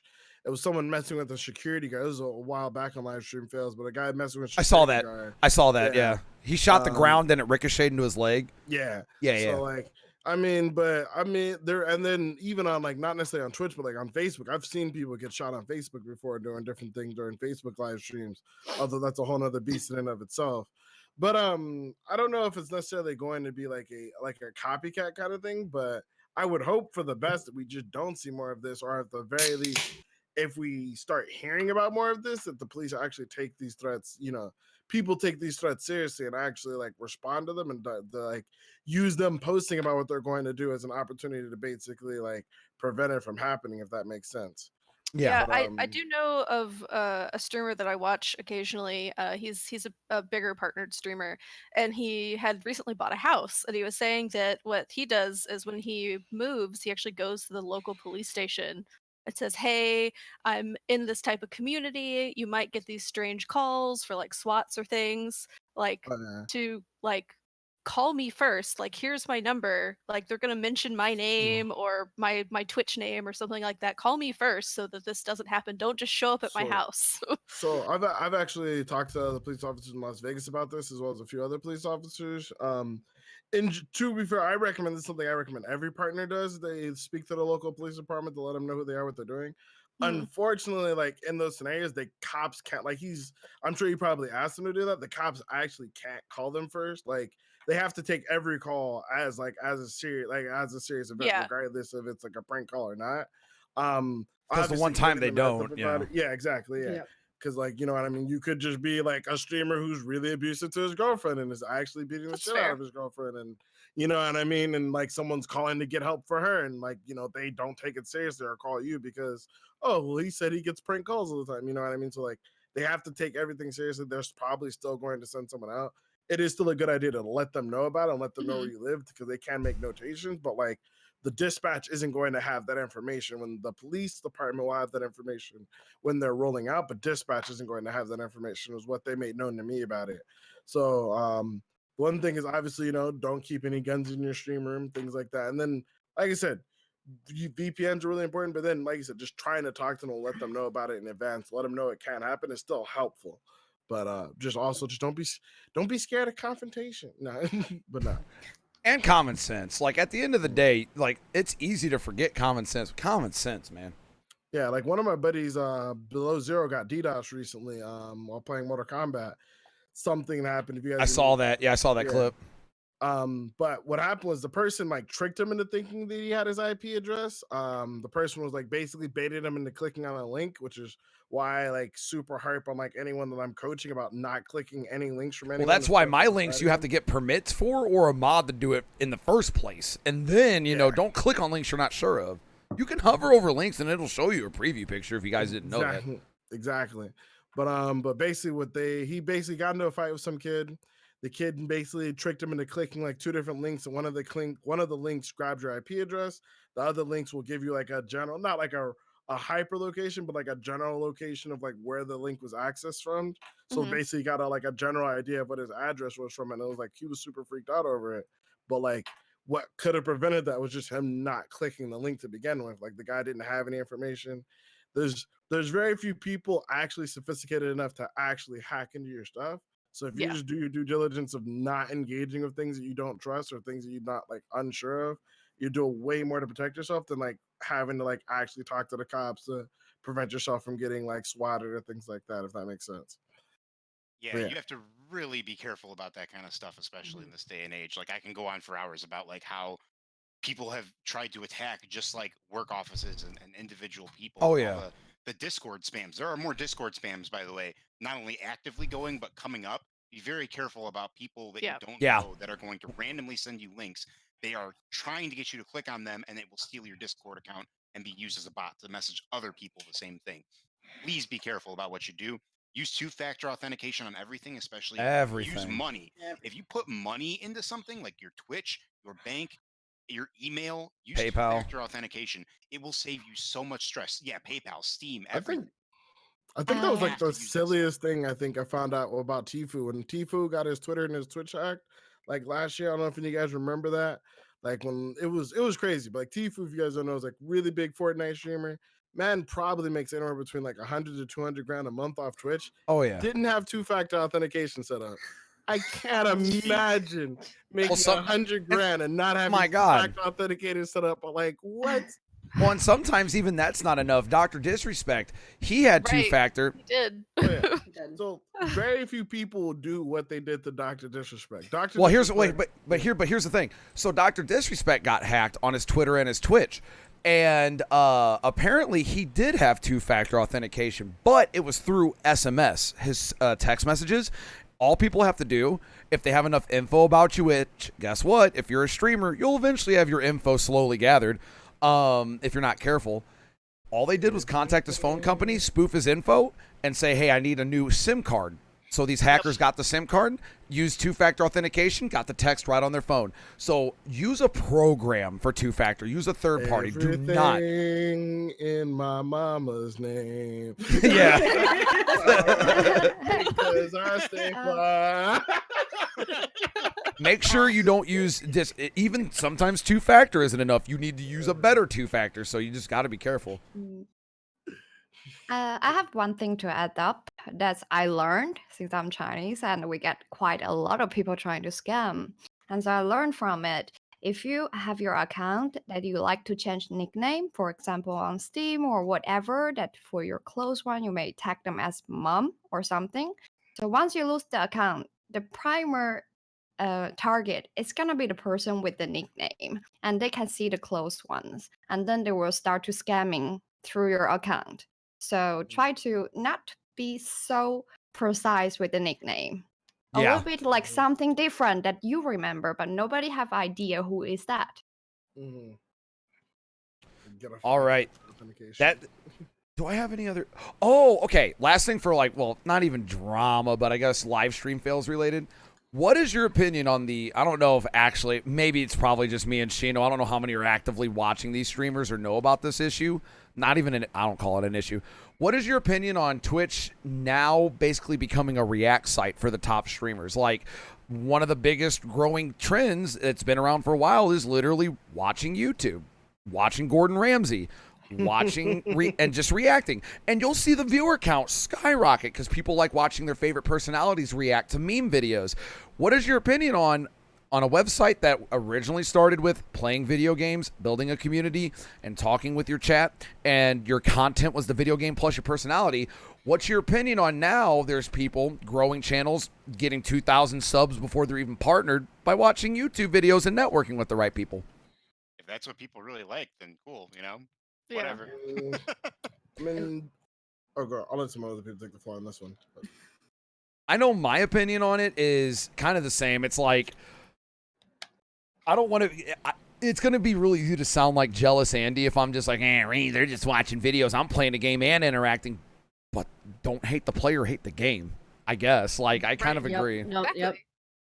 I think, I was gonna say, Devin Nash dropped like 2 videos on this where first he was just like, your favorite streamer sucks, and then he was like, actually I was wrong, your favorite streamer doesn't suck. But realistically, I mean, at the end of the day, the viewers decide what's good content. Like, I could argue and be like, yo, that's really trash content, or that's really terrible. But I mean, I feel like to an extent, depending on like the level of what they're reacting to, it could be made into quality content. Asmongold reacting to, you know, someone's response on like the state of World of Warcraft. If this guy's got like a long drawn out letter of like what's wrong with World of Warcraft, people might care about like Asmongold's response to it. I know a lot of people, everybody wanted to know, in my community wanted to know my response to Noob's Killer Tier List when he dropped it for DBD. And I told him exactly what I disagreed with Noob on, what I agreed with Noob on, and then what my tier list would look like in response to his. So it's like, there are some situations which I can understand it. And there's other situations, like you said, like you've got Maya who apparently like... Yeah, I was referencing Maya when I said 2,000 before partner, yeah. I was going to say, Maya in particular, she got turned down for Twitch partner because even though she's pulling like 2-3K views and is out over 2,000 subs, Twitch isn't sure that they like the type of content either. So, I mean, it's very clear that like Twitch isn't sure how they feel about it. So, because like I said, they're refusing to partner people who that's 90% of their content. However, at the same time, at the end of the day, viewers decide what good content is. So I think, for my opinion, I think the biggest thing for most streamers is not whether or not they should be happy with it, but like figuring out how to either get those viewers into your stream or get viewers, like your job should be getting viewers to your stream. I think one of the biggest things was like Football Manager had like no viewers for like the longest time, but it's like an insanely popular game out in Europe and stuff. And one guy blew up just by playing Football Manager, but not by like posting on Twitch that he was playing Football Manager. He just went to all the Football Manager subreddits he was in and let them know that he was going to be streaming while he was playing. And then he like blew up overnight, quote unquote, overnight, because a bunch of new people who've never been on Twitch before came to watch him play Football Manager because there was... And people like that, when you build a community that's exclusive, you'll see this with Dr. Disrespect and Josh OGs and Summit Stream. There's no drop, there's no spillover. Communities like that are tight. If they come to Twitch for you, it is very rare they go to other channels. So that's a very easy way of success too. Yeah. And you'll retain those people because they won't know or care about any other channel. Dr. Disrespect, you will not see a single... You may see 2.1% of their subs in other channels. Like, it's just, they're there for him. Same thing with like Ninja and them. Like, you never like... You might see like, you know, Dan's Game subs everywhere. I think Dan's Game, I think like 45% of his subscribers don't even watch his stream. I think that's what I got from Devin. But like, you look at Ninja, like even though he's at 240,000 subs, I don't think you guys ever saw Ninja's emotes in any of your chats ever, no, right? never. Never. They show up to watch Ninja and that's it. Yeah. But I guess, especially I think when it comes to the streamers who are doing the React content, I can't hate on them because it's like, you look at someone like Trainwreck who he'll play God of War to 3K viewers, or he can watch Gordon Ramsay to 8K viewers. 8K, like, and it's less effort, more donos. He can sell out more, run more ads. Exactly, and it's just, I think the only thing I'd be concerned about would be especially like him running ads. That was my one question. I'm like, is it okay for him to watch Gordon Ramsay on YouTube with ad block on, and then technically be running ads over Hell's Kitchen? That would probably be like the one gray area, but I mean, that's just gonna come up to like whether or not like he actually gets in, you know what I mean? How Twitch decides to handle it. I know Twitch is awkward on it, like I said, because they're not partnering any new streamers who are coming up just solely through that. They don't want to partner, at least not yet. But I mean, it was weird. It was like there was a gatekeeping to partnership, and then around the time me and you became partners, Shino, the DBD community was getting infinite partners, they really lightened up, and now it seems like they're cracking down again. Because for a period, I was seeing people with the partner badge like, how the fuck did you get partner? You have 12 viewer averages. And I was seeing all these DBD streamers get partner, and now it's like they're cracking down again. Really what is People with 2,000 viewers not getting it, people with 2,000 subs not getting it. I understand the React streamers and they're nervous, and there's been a big problem with view bots, which I want to get everyone's opinion on. That's going to be a hot one. But it seems like they're cracking down a little bit on partner. Maybe they're reining in the reins. I don't know. And I mean, according to like a lot of their events, the problem is like they have a large partnership team. They set up new parameters for partnership, and then after that happened, like obviously as you saw, there was a whole slew of new partners. But with all those new partners, there was a whole lot of new issues. Events were maxing out of partners, and then of course there's just a lot of situations where partners are getting in trouble for doing things, and it's like, oh, this guy's partner, but he's 12 viewers and so on and so forth, or 5 viewers or whatever, or doesn't even stream. Like that one Asian guy or whatever who got was a part of the sting operation in Atlanta. Like, yeah, he's technically a partner, but not really a Twitch partner. But essentially, they want to ring it in. From what I'm being told, is they want to ring it in because there's a lot of people who have partnership. People are treating it as if these people are equal Twitch partners, equal to Ninja, equal to myself, equal to like any of us in this call right now, even though they like stream once a month or don't even stream once a month, and that they're Twitch partners when they really just have a verified check mark so that they know that they're the real person. Like, for example, that one guy who was in the sting operation, he's a Twitch streamer, but he's not actually a Twitch partner. He got his verified check mark because he was a part of a game development staff. So they right, you immediately get it. Game dev, yeah. That he wasn't partnered because he was a streamer. He was partnered to know that this is really him, the game developer. But obviously, people are using this as a lot of bad PR for Twitch recently. So they're trying to decide how they want to handle it. That's why they're again super iffy on the React streamers, because a lot of these React streamers also end up in a lot of front pages for other things recently. So, yeah, like throwing a All right, to step away from Twitch, we've been talking about DBD and Twitch. Let's get to the end, the last set of topics, and this is more lighthearted, fun, get to know each other, a little friendliness. I think these will incite the most arguments. I'm gonna start with a hot one. What's the worst fast food experience you've had? We'll get to opinions of favorites, but I want to know your worst fast food experience. We'll start with who hasn't spoken in a while. Dahlia. We had to talk about mine. Hey, what is your reaction if someone comes up to a drive-thru and says, "I want a cheeseburger with just the cheese"? You make a cheeseburger with meat and cheese and a bun, right? I would think so. I mean, that's Yeah. As someone who worked at Jamba Juice, I'd probably give them 2 patties and some cheese. That's what I got. I went to McDonald's, I ordered food, and I was trying to get food for my daughter, and she's like, "I want a hamburger." I know her. She won't eat like the ketchup, mustard, all of that. So I was like, "I want a cheeseburger." Sorry. I was like, "I want a cheeseburger plain with like just the cheese." And they literally made me a fucking grilled cheese sandwich. Oh yeah, 100%. Hamburger buns. I brought that home and I gave it to my daughter, and she's like, "Where's the burger?" I was like, "You know what? I don't fucking know." Where's the burger? You said cheeseburger with just the cheese. That's what you got. A cheeseburger with the cheese. With no burger. No, that's a cheeseburger with just Well, what cheese. kills me about that menu. story, kills me about that story is they didn't know what you meant by a plain cheeseburger at first. They didn't know what a plain cheeseburger was, so you had to explain just the cheese, because when I say plain cheeseburger, it means plain cheeseburger. How do you get that confused? No, all right, so I worked at Jamba Juice all the time. We have like a bunch of different shakes and smoothies, and we had to know like 80 different recipes, and then we had like a million different secret recipes. So like I would get people all the time who would come in and be like, "Let me get a peanut butter mood with no peanut butter." I'm like, they want like a chocolate mood of bananas, yeah, but it's cheaper. But like the thing is, Oh, with they them, were gaming the it's system. Yeah, people do this at restaurants all the time. Would be like I had one of my friends be like, you could order, what was it? I think it was like a McDouble. Either you order your like a McDouble with an extra patty or something.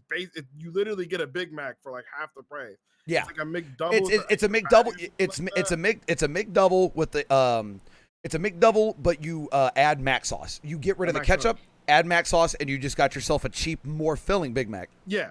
And like, so people do this all the time. So like, if you walk up to us and tell us, I want a cheeseburger with just the cheese, I'm going to give you a cheeseburger, but I'm taking everything that's not cheese out that bitch. And I'll be like, yo, throw some cheese on that bitch. Just got a big. I would say the worst fast food experience I ever got was also the first time in my life I didn't tip somebody. It's fast food sushi, so it counts. I call it fast food sushi. It's Sushi AI. It's like a chain sushi place. It's all we have in the Midwest. I go there, and it's like 6 of us. We order water at first. We just want some fucking water. Never got it. The entire meal. Never got water. They come and get our order. We all order our thing. We all get the all-you-can-eat.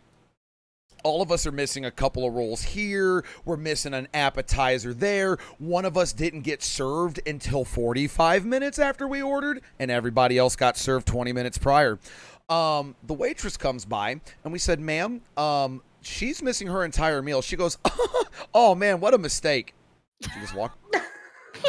Wow. She comes back. She comes back. You are this meal. She comes back. We're like, ma'am, we still don't have our meal. We don't have any water. And she goes, oh, man, I keep messing up. She just walks away. Fuck. So then at the end, she starts handing us our tickets, and we're like, the service was really poor here. You do realize that, right? And she goes, that's not my problem. That girl quit that day. Someone was I on her looked. last day. I think she Somebody quit was on her because last day. I looked at her. I looked at her and said, "Well, it may not be your problem. Neither are these tips." And we just walked out. We said, "Fuck it." That was my worst fast food experience. See, What was here's yours, where Chief you Hong Kong? fucked up. Here's where you fucked up. You paid. Right. What was yours, Chief Hong Kong? You wouldn't have gotten money from me. I mean, she walked away every time. You should have just got up and walked away before the Right. game. You have to pay for this food. That doesn't sound like my problem. Right? I would have hit him with the Spider-Man. I missed the part where that's my problem. Yeah, but then your uncle gets shot, and it's just It too gets much of a hassle awkward. to deal with. And then you start the hero's journey, and you fucking fight Doc Ock, and then all of a sudden Doc Ock has his own hero's journey, and it gets really weird. All right, Chief. I know you live in Chicago. You have to have a horrible fast food. Actually, I can't think of a ton, but like there was a recent one that really sticks out. What do we got? I went to a McDonald's late at night with my girlfriend. We go through the drive-through, and like we see like, hey, they've got like these Teen Titan toys for the Happy Meal, and my girlfriend's like this real small girl, like very tiny. She can like eat a Happy Meal and be okay. Right. So we were like, all right, screw it. We'll get you a Happy Meal. Oh, I'm sorry, we're out of toys. Like, oh, okay. Well, that's kind of disappointing. And so, we try a couple other things. Can we get a fillet of fish sandwich? Oh, no, sorry, we're out of fillet of fish right now. Okay. So I was like, okay, well, can I get like a 6-piece chicken tender? No, we're out of chicken tenders. I was like, are you What serious? the fuck do you? I was like, what do you have? Like, it's 9 o'clock on a Saturday. Like, what? It's not like it's that late. Like, what do you have? I understand if they run out of. I understand if they run out of like something common, or they say the ice cream machine's broken, which actually means they don't want to clean it. But how do you run out of fish? There's not that many people ordering fish. Exactly. Yeah, it's a 24 hours McDonald's too. Like, so it's not like it's the end of the day. And then like, and so, Right. like, I like Olivia in the chat, Chief Hong Kong. Did you ask if they even had lettuce? and so like I was like, she's like, all right, I don't want anything. Then I was like, okay, fine. Well, we'll just eat something at home. And like, okay, maybe can I get like a Big Mac? And like I'm sitting there in the drive-thru, and it is packed, and there are so many people, and like I turn to her and I go, do you think it's okay if I just tell them I don't want it anymore? like I got up to the window and he's like, yeah, you just wanted a Big Mac, right? I'm like, nah, Deuces. fine. And I said, never Oh mind. my I'm God. done. You said One no of those one. trap drive-throughs where you can't get out. Oh my God, those are the no. worst. Well, Because then like, you I got to couldn't- eat it. You gotta sit there and eat the time. I couldn't at first, but once I got up to the pay window, there was a spot where I could just zip out, and I was like, Nice. "Hi." Chief, you literally said no one left. You hit him with the or nah.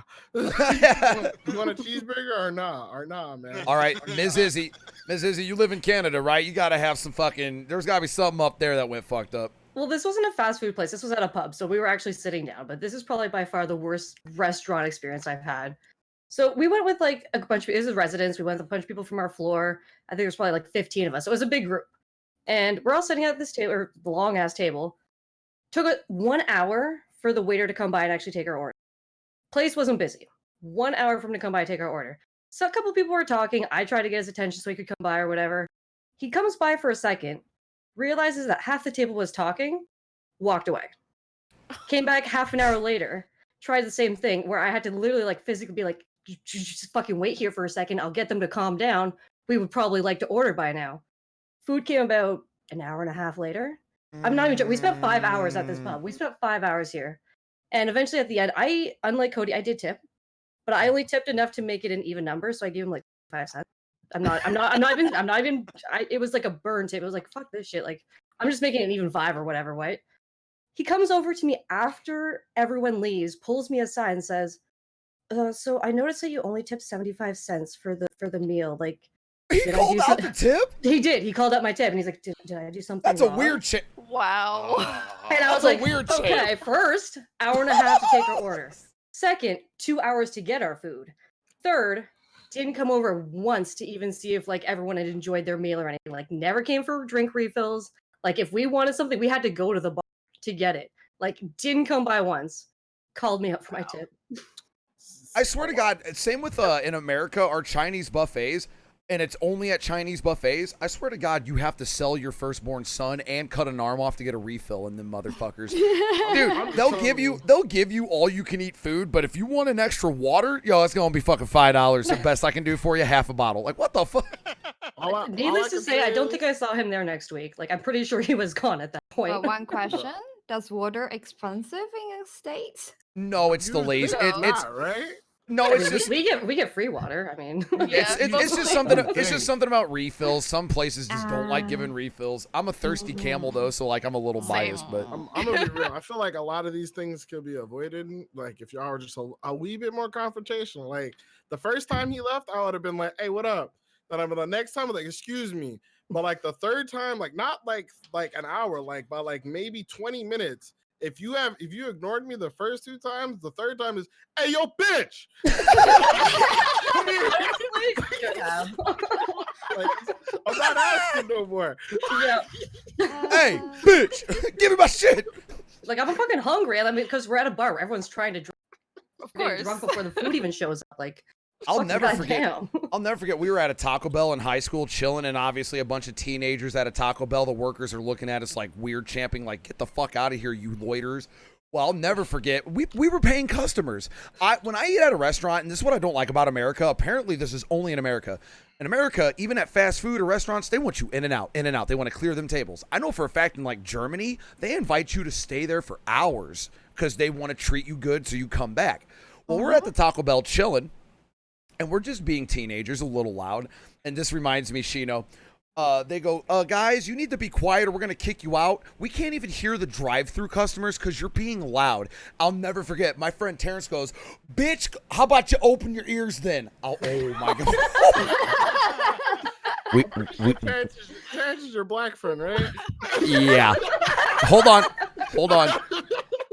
Now hold on to your chairs, guys. Hold on to your chairs. We got kicked out. But I'll never forget because that reminded me, I was like, either A, Terrence could keep it chill and just go about our day, or B, he could keep it real.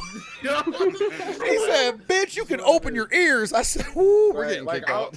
I wouldn't go out to like. I take my friends to like the best restaurants in town, even if it's like the McDonald's. I know the best McDonald's in Vegas, so we always get treated well. But if we ever go to a bad restaurant, I'm liable to get like somebody to spit in your food. I'm like, if you walk by twice, I'm not like, hey, I'd get up and grab your arm. I'm like, hello, hey, I'm talking to you. Come here. Yeah, I got an order. Yeah, I need this. Like, I don't And play that ignoring. if they look at you sideways, all you do is look them in the eye and go, "I love spit in my food. I dare you." Extra flavor and. All right, Merwin, tell us your horror story, and then Mirror Bear, you gotta tell us yours. Yeah, so mine is from a long time ago. So And I then don't remember all the Shino, you still need details. yours too. But we went to Steak and Shake. Okay, can I just interrupt? I hate Steak and Shakes because some of my worst stories come from there too. So I'm with you on the Steak and Shake. I hate Steak and Shake train. I'm with you. This is probably, I definitely have multiple bad stories. This is probably the worst one. But I was there with like a couple people. It was probably like 2 a.m. I don't know. But we had this waiter that for some reason he decided the way to be personable was just to roast people. Like I've had those waiters. They do a good job at Dick's, but everywhere else, you're like, what are you doing? Go on right, somewhere because else. like you're at Steak and Shake. Why are you roasting me at 2 a.m.? Like, what is Okay. the purpose of this? I'm like a Can I can I relate? I went to I'm fat, obviously. I went to McDonald's and it was in a van with 7 other people, okay?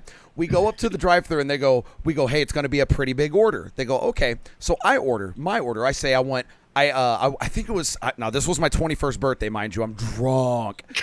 I'm like, I want 4 breakfast burritos, 4 McMuffins, and 4 hash browns. I wasn't thinking. I ate like a half of that, if that. Now, I'll never forget.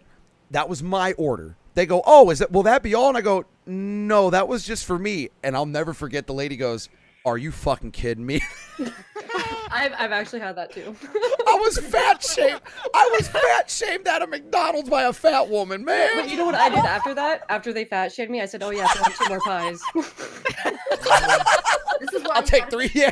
So just hit them with 100 McNuggets. No. Oh my god. That's another one. I go to McDonald's. I just want a McChicken. This was in my stoner days. I'm fucking high. It's 3 a.m. Can I just have a fucking McChicken? I go to McDonald's. I'm behind a van. Only other person in line. That's cool. Van pulls up. How can I help you? I want 50 McChickens. I left. I left. I said, I'm not. 50 McChickens at 3 a.m. What the fuck are you doing? I've done that with my skater homies when we were young. Marilyn, I know I just railroaded your conversation. No, Did it's you have all more? Did you have more to add to that though? I get heated at Steak and Shake. I start getting pumped up. Yeah, I was just gonna say we tipped him a penny, just like found a penny and just put it on the receipt and bailed. That was just 'cause he was such a dick. You gotta up your BM. You put the penny, and then you take the glass of water and put it on top of the penny under the receipt. It really lets them know you don't give a fuck. Speaking as somebody who was a waitress for years, mind you, not even like trying to pretend I didn't do anything wrong. I was a damn good waitress. I had people do that to me. Sorry. Oh, no. Fuck anyone that does that to me. I was a nice waitress. I was very attentive to my tables, and I would still have douchey little teenagers leave like drink glasses with like 50 cents in the water glass after they pour pepper in it, and they put the plate on it and flip it over, and there's pepper all over. Fuck those kids. Like, I hate. At least it wasn't. I only did it the one time. At least it wasn't my group. My group had a diabetic in it, and we had really bad service at a Denny's. So they put the tip in the soda, and then they poured in ketchup, mustard, and then out of nowhere, the diabetic takes his insulin and puts it in the drink. I'm like, okay, that's extra. You need to go to jail for that shit. Oh my god. This man, your butt hurt if you take your insulin out. My man said I may die for this, but it's about sending a message.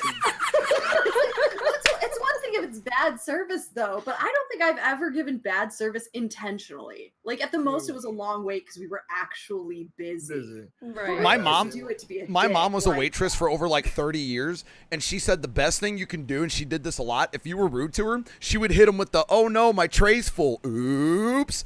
Like she already wasn't going to get tipped. She already wasn't going to get tipped anyway. So like she would find a way to like knock your glass over. My mom was passive aggressive. It's where I get it from when I stream. But seriously, like don't fuck with my mom.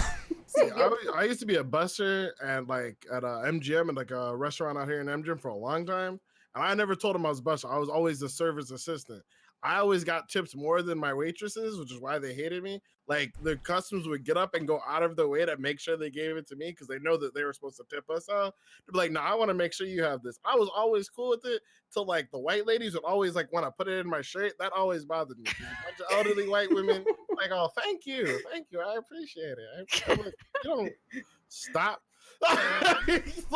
like, but I mean, I made a lot of money, so I mean, I ain't really mad at it. You know, thank you, ladies.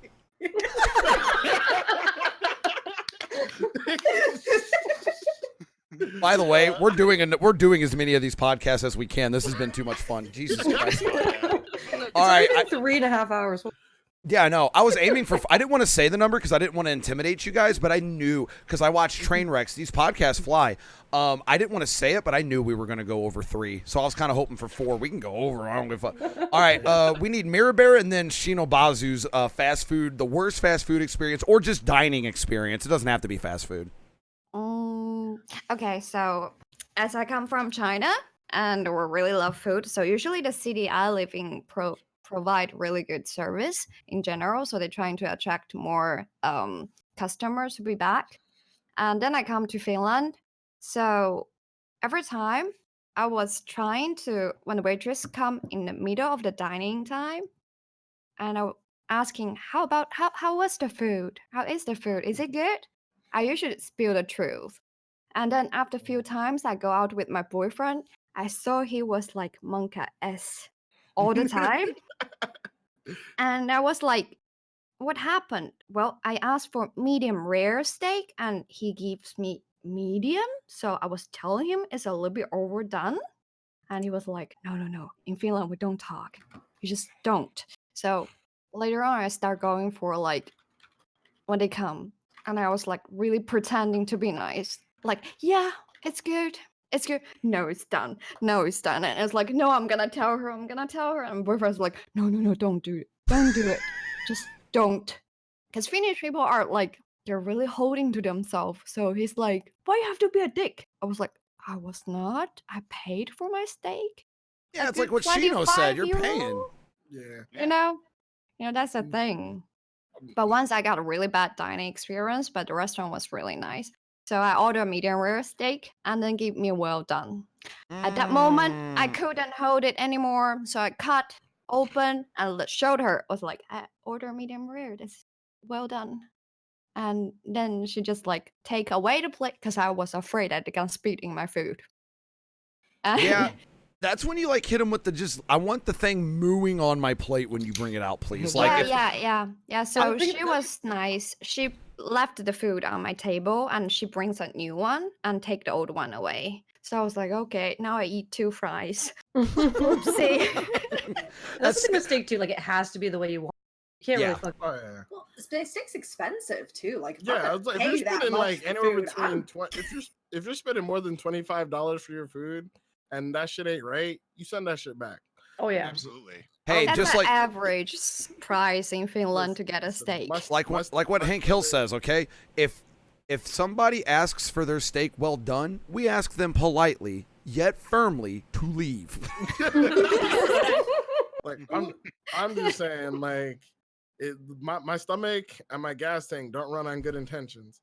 If I was gonna say, I've been thinking like for a long time. I don't have my friends take me out to restaurants because you don't have bad eating experiences. Like either it's gonna be a funny story, but like so much can be fixed if someone's just willing to be confrontational. That's just it. Like I'm thinking like so hard of like how many times like have people messed up my food. The only thing I will tell you, if you guys ever go to Jamba Juice, if you order anything from Jamba Juice ever, say you're allergic to something that's not in the food. That's the only way they will make sure your shit is clean when they give it to you. That's the only bit of like information you gotta be like, I'm allergic to strawberries. There's no strawberries in it. They have to put allergy on it, and it makes it so they have to grab like an extra clean blender and all of that other stuff. It's just it's very important that you do that. A lot of people don't want to do that. It's very important that you do. Just tell them you're allergic. But no, I don't want to be like, oh, I never have a bad restaurant experience. I'm sure there's people who've had bad experiences with me there, but I've never had them. I'm sorry. I'm You gonna make my food right, or you gonna make it 6 times? Whichever one comes first. Whatever, however much work you feel like doing. Yeah, it's like if you want to make a grilled cheese sandwich 6 times, we can do that. I have a very simple palate, but All right, yeah. now we're done being all comrades in arms, sharing stories about horror, horrible experiences. Now we're gonna get to the cutthroat action. Who has the best fries? Arby's curly fries. Yikes. Hot take. That's a Hot yikes take. for me. That's a hot take. That's a I'm yikes. gonna say it. I'm gonna say it. Before they change the recipes, you can't touch Burger King's old fries. I I was never a mean, fan of Burger King. No, I need my A&W. I've never eaten at A&W. I would A&W almost say pretty Five good. Guys. So good. Five Definitely Guys has Five some good Guys. fries. Five Guys has a. Have their Well, Cajun fries today. I mean, if it takes more than one person to make your fries, they really can't. But to be fair though, Five Guys, they don't fuck around. When you walk in, they have bags of potatoes sitting there. Like, yeah, we're fucking making fries out of this. Like, they're cocky. You go to McDonald's, you don't know are those actual potatoes. You go to Wendy's, they look like, but no, Five Guys, they're like, yeah, the fucking bags are right there, bitch. And you could have regular or Cajun, infinite. Never get the large fry. By the way, you're a fool Nope. if you get a large fry at Five Guys you need to because you get the same amount. They just dump it in the bag. They do. They legitimately do. I'm just gonna keep it real. It's probably, if it's not Checkers, which is like got like Checkers has Checkers. rallies. It's rallies in other places. Checkers Yeah. fries are really good. Yes, I forgot Yeah. about Checkers. Yeah, if it's not Checkers, I'd probably go with McDonald's. Like, if for no They're the other classic reason answer, yeah. that it's consistent. If I go anywhere else, sometimes they fuck up fries, and I'm just like, if I went to Now, I went to or was it IHOP once, and they fucked up pancakes, and I'm like, you should. IHOP's terrible. IHOP's terrible on In a everything. video game. I'm sorry, I hate terrible. Always, no. It's always end yourself in a video game. It's always, in a video game. In a video game. As- Now, here's the thing though. IHOP McDonald's fries is definitely consistent when hot. I still like it better before they went health conscious, but I see why, because they were literally cooking their fries in fat. Now it's a little bit healthier. Now, here's the thing though. McDonald's fries is the most consistent when it's hot, but they're the worst when cold. Oh, cold, There's yeah, other, Yes. yeah, Agreed. that, like Absolutely. I certain think fries all are really good. bad cold. Personally. Sometimes You can you're get right. Like Checkers, but like, there's- I could eat Checkers and stuff. True. I think Cajun fries are easier to eat cold than normal fries. Yeah. But McDonald's fries don't reheat well. They just don't. There's nothing No, you yeah, can do. like you No, eat them no. fresh or you throw them in the trash. Like, Yeah. I use Yeah. them for like kindling or something. You know, like, I mean, they're just hard. You can't even eat them anymore. whatever it is when they cool off, they're not fries anymore. They were fries Right. when you got them, but they're not anymore. Here's what you do. You're gonna piss off every McDonald's worker, but here's how you get the freshest of fries. You have to tell them you want fries with no salt. Yep, they have to And make then it you fresh. Salt it yourself. Yep, they have to make it fresh. They have to make it fresh. I see. I get that. The problem I have with that was when people think they're actually being healthy by doing it. Like my sister, Oh, yeah. No, no, I just actually want told me, she's like, I'm cutting down on my fat and salts and everything. I get my fries without salt anymore at McDonald's. I'm like, When people Bruh. say that, I'm doing it to be healthy, I always go, well, your first mistake was you went to Well, McDonald's. McDonald's. exactly. Like, And why are you going to ordered McDonald's? Did you fries. see supersize me? Like, Right. no, I do that every day at KFC. I don't get chicken from KFC. I go to KFC and I'm like, hey, how long? I ask them every time, but they already know the answer. I'm like, how long would I have to wait if I wanted 12 fresh biscuits? They're like, bitch, you know. Like, yeah, all right, cool. No. Let me wait. Okay. On that subject, for all the chicken eaters or all the fried chicken eaters, who has the best biscuits and why is it Popeyes despite it being dangerous, torturous weapons? Because Popeyes is without a like drink is a Saw torture. movie. Oh, it Dude, is. I know. Popeyes is a Saw But I love movie. their biscuits the most. Who has the best biscuits? Popeyes. KFC fresh. Popeyes is like Popeyes is like A tier when they're fresh, but like a fresh KFC biscuit is like S tier. True. A stale KFC biscuit is still like C tier. You Their ever had chicken's a stale ass, but they're Popeyes biscuits. biscuit? Yeah, them stale Popeyes. You could. Lobster. Oh, Red Lobster. Oh, You're right. okay. You're I'm right. done. guys. No, 100%, cheddar that's biscuits. it. Cheddar That's biscuit. it. Wow. I'm Talk I'm still about. gonna say I'm still gonna say Popeyes because I've never eaten at a Red Lobster. Oh my God, those those Go fucking for the garlic biscuits. biscuits. Just Chief go Hong and order Kong. biscuits, Chief Hong please. Kong just DS. Chief Hong Kong just DS this conversation with that. He's right. It's definitely Red Lobster. My Butter biscuits are bomb. I'm not gonna I had an ex that could recreate it and make them, and I'm pretty sure that's the only reason why I stayed with her the extra month. I'm not gonna lie. Like, I was The thinking cheddar about biscuits churches. were on point, man. Someone asked me about churches in chat, and I'm like, listen, like, We once don't upon talk a about time, garbage churches to your used to food. they used to be really good. Like once upon a time, I don't know what changed. I don't know who stole the secret formula. I don't know like who got in the kitchen and found out that they're actually putting crack in their biscuits. Whatever happened, they Hey. just aren't as good anymore. Yeah, whoever Like, whoever finally succeeded. whoever suggested Church's Chicken, we're talking about edible food. Like we're talking about real food. Like it's not that bad. I like Church's. I Okay. tried it. Okay, now we got to stop torture. We're making everyone hungry in chat. Now, let's get a little juicy on this one. What was your favorite ban you've given in your channel? What was like the funniest, the most memorable ban you ever gave somebody? Like just you felt that shit. You banned them and you really felt like you really embarrassed them. What was your favorite ban? Sorry, man, I don't remember plebs. True. Same. My favorite ban is still the one where I banned someone and I hit them with a promo and I said I'll sit here making money and you'll forever fade in obscurity. And then McLean chimed in and said, "See you later, pleb." When a dev of a game joins in on a ban, I can't forget that shit. Holy! I'm gonna have to go with Chief Hong Kong here. I just feel like M Bison whenever I ban people. Like I've had people message me. Like I banned somebody once and I didn't realize I still had them friended on League. And like they like messaged me like, "Hey, ever since you got partners, you changed. You banned me in your chat. You don't talk to us anymore." Blah blah blah. And I was just like, "I banned you?" Like I was just like, the day I banned you was like the most influential moment of your life for me. It was Tuesday. One of these days, I want to hit a pleb with the JoJo's Bizarre Adventure from the video game. Stupid people can believe in anything, so you can believe in yourself. I just for what Shino said, I just want that to happen. I want Shino to tell that to someone. Like for me, it was just a Tuesday. They're like, it was a Thursday. It's rough, man. It's rough. I treat them like a figment of my imagination. If I stop thinking about them, they cease to. No, but the but this whole "I'm a cool motherfucker" answer aside, what was your most memorable ban? What was your most memorable pimp smack? You have to have one. I'm like literally looking, like scrolling through my bands and be like, who did I really? I'm just like, I know there's got to be somebody where I'm just like, yeah, when you ate it. My favorite bans in your channel, Shino, are when I ban someone, you look over and go, "Oh, he probably deserved it." Yeah.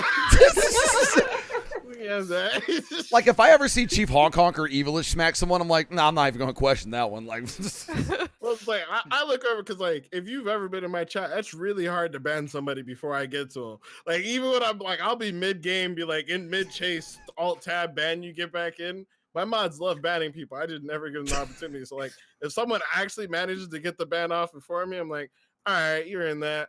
Like, I'm not gonna take that away from you. my favorite band, I'm gonna speak for Dahlia because I was in the channel when it happened. She was playing Doki Doki Literature Club. She got raided by someone who was making fun of suicide. So she cut a promo and said, "Don't ever raid me again. Take your viewers back. You're banned." I was like, woo! Nice. Get him. Dude, I was done with that one the moment I saw it, especially as someone who like that whole part. I was still emotional from the part of the game. Like that hit me hard, and then that happened. No, and I have to give a shout out to you, Toast, for that because I know for a fact earlier in my streaming life, I would have just sat and took it and been like, it's easier to do when you're not done anything. Yeah, it's easier just to accept it when you're trying to grow your channel and shit. It's because you don't know if you should call it out. You just got hosted. It's not an easy thing to just be like, I'm banning someone who hosted me. Well, it's like the guy I banned. Shino got trapped in the basement against a streamer, and then another high-profile streamer that I won't mention their name of donated to this person and literally trapped Shino in the basement for 20 minutes.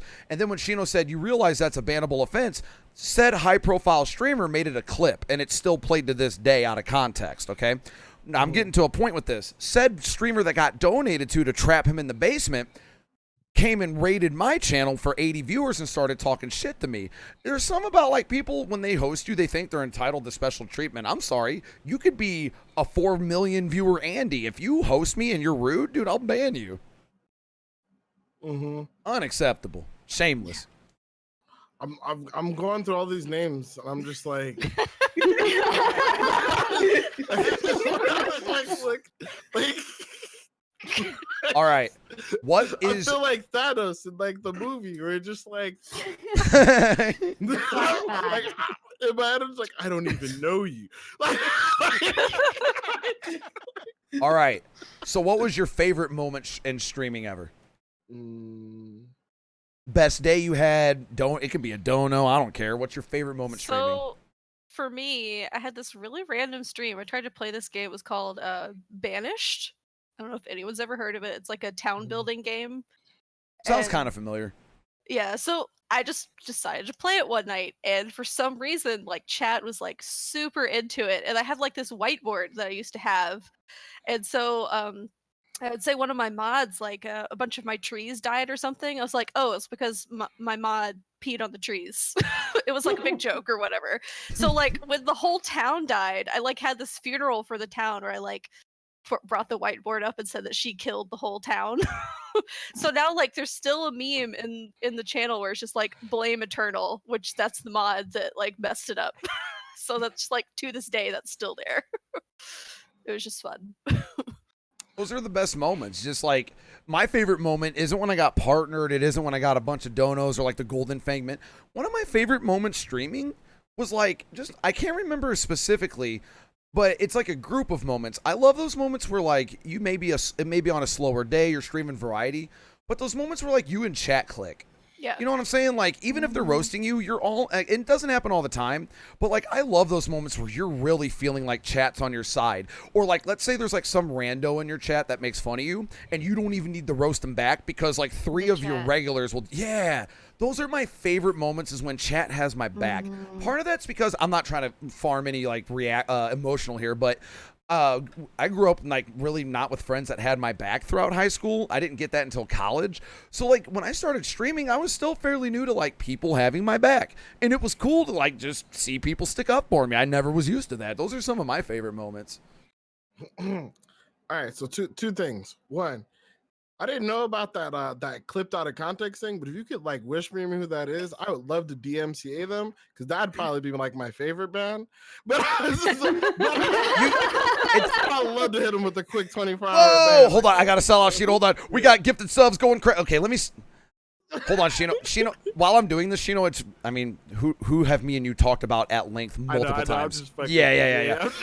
All right, I got to sell out because that's a big dick 10 subs. Anonymous gifting 10 subs, thank you. We got Tumblr gifting us sub the convo. Tumblr giving us the convo breaker. I don't have to hold for this. Hold on.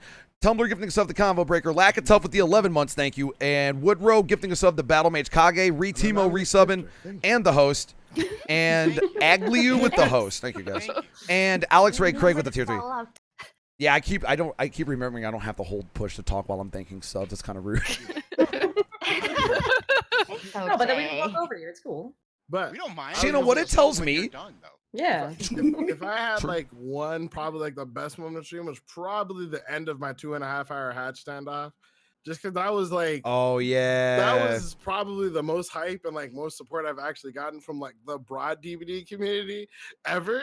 But it was just like the amount of people who came by my stream like during the event to see it go down, and the fact that I had like multiple developers in my stream just like, are you guys gonna stop? And we're just like, nope. Nope. Like just how it progressed, like it was like 30 minutes, 45 minutes, an hour. The pee bottle gets broken out, calling off your job. I'll fucking call in. Like, I'll fucking. I was just like, I ain't gotta be at work for 8 hours. Like I'm cool. The guy's like, he's gotta work in 8 hours. I'm cool with that. I called up my boss, like, hey, yo, Doug, I'm not coming in tomorrow. Have you seen the clip of Marth debating a hatch standoff? Yeah, I saw it. Okay, for those, I can't find it offhand, but for those, just talking about it's epic enough. Marth has a controller plugged in at all times. Watch video on his YouTube, actually. Yeah, do you have? I want to play that. Yeah, I got it. This is the funniest fucking shit ever. Now, while Shino gets that loaded, I'll play it on stream.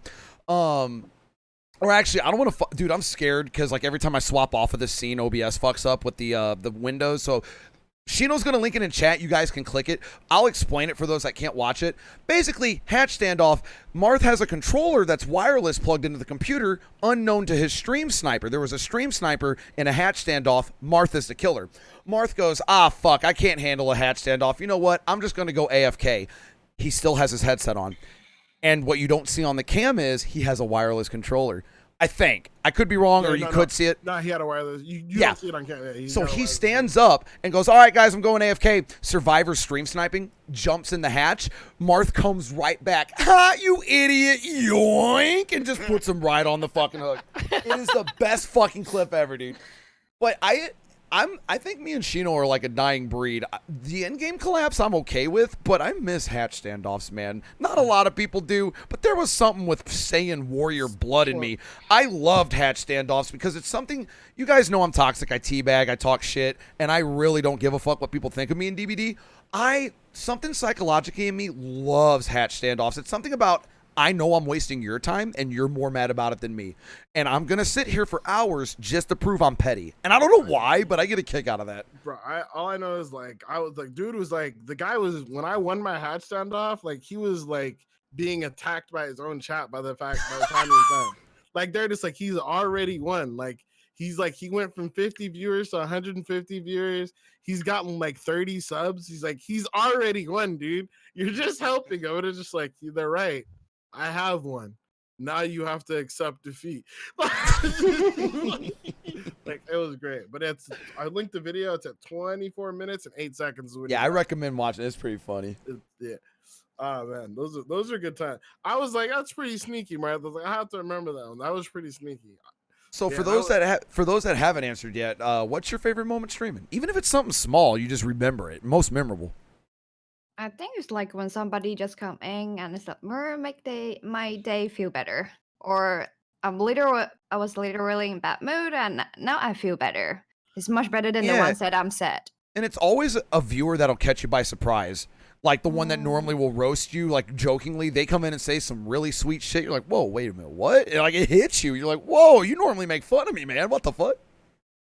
Yeah, because you do feel like you really do make their day better. And it feels like you're so worthy and helping. And I think it was in the early stage, I started streaming. So it was my birthday. And my friends made a video. They're secretly going to different streamers and ask for like happy birthday wishes. And so they made a video and then they make a dono with the link. And asked me to click it. And I was like, okay, I cannot hold it anymore. That's a burst into tear moment. Oh yeah, someone my community did that for me for Christmas one time. And I'll just never forget, like that meant more than any dono, like the effort that took. Yeah. Who else hasn't gone yet? What's your favorite moment streaming? Even if it's something stupid, you're like, that shouldn't be my moment, but I just like it. So one I can think of is I think it was like one of the first times you probably rated me was like when I was about to start moving and I was playing Hollow Knight, like practicing a speed run. Yes, I remember that. And like 5-10 minutes after you guys come in, I'm like, holy shit, the movers just showed up. And I'm like, I'm sitting there like, I want to keep streaming. Come back in an hour. Like, Poor Chief. That's okay. Oh man. I think my favorite I think my favorite was actually the first and only time I've stayed up long enough streaming so I could raid you. Oh, what was it? That was the stream like you played like 7 different games or some shit. I picked the worst game to start the stream with because I'm like, I'm gonna play I Am Bread before I raid Toast because it's gonna be great. And that was the shortest lived game ever because you finish it so quickly. And I'm like, I have 10 hours until he starts streaming. I think it ended up being like a 15 or 16 hour stream. And like by the end of it, the end point is really like the favorite part of the stream because I was so fucking tired. I had downed like 6 of these weird little My Little Pony Rainbow Dash energy drinks just to stay awake. I was playing Surgeon Simulator, and at that point, I was so tired, I gave up actually trying to succeed at any surgery. I'm just like, oh, knife to the eye. Oh, this. What does this tool do? And I was like, at that point, I was just timing it to see how quickly I could murder my patient. And then finally, you started your stream, and I'm like, let's go, go, go. Yeah, those are always like whenever I'm spending like it still happens. Like I'll be spending blood points, so I'm playing music and not on mic. 80 viewer host, 100 viewer host. I'm like, oh my fucking god, gotta turn my mic on. Thanks, man, but I'm like, I'm spending beep beep, remute. I'm like, well, that's gonna cost me 20 viewers. But I'm strict about that. It's like when I spend BP, if I start talking, like I already talk, I don't shut up. And if I'm spending blood points, I'll never go through them if I don't stop talking. Another favorite of mine, I have to say, was the subathon, just because of everything that went on. That was the taller. I made this emote smile, 30 hours, like 300 jelly beans, like fucking the blind DSs. That was my favorite stream. I have a feeling your stomach did not appreciate that stream. I think I was fucked up for like 3 days after that. It was bad. Well, because all the sugar, I was on keto up until then, so all the sugar, and then 30 hours no sleep will fuck you over no matter who you are. So these are facts. Man, I only did a 12-hour stream and I was beat after that. I can't imagine a 30-hour stream. Some people are like that. Moon, like you wouldn't guess it, but like Moon can't go past 11 or 12. Like he's strict. He's like, I cannot stream past 12. I will literally, like it's like a button. It just stops. Some people can't do it. And it's not a bad thing. It's been shown, like, those extended streams, if it's not a subathon, it's really not worth it for your health and your growth. Yeah. So you're not missing much. I'm just like one of those weirdos where it's like, I'm playing, and it's just like, I'm not going to sleep.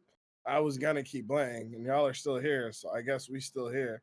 So like, when I was doing, not even my partner push, but just after my partner push, like, I'd have days where I'd be like, stream for like 12 hours, 16 hours. Like, why are you still alive? I don't know, dog.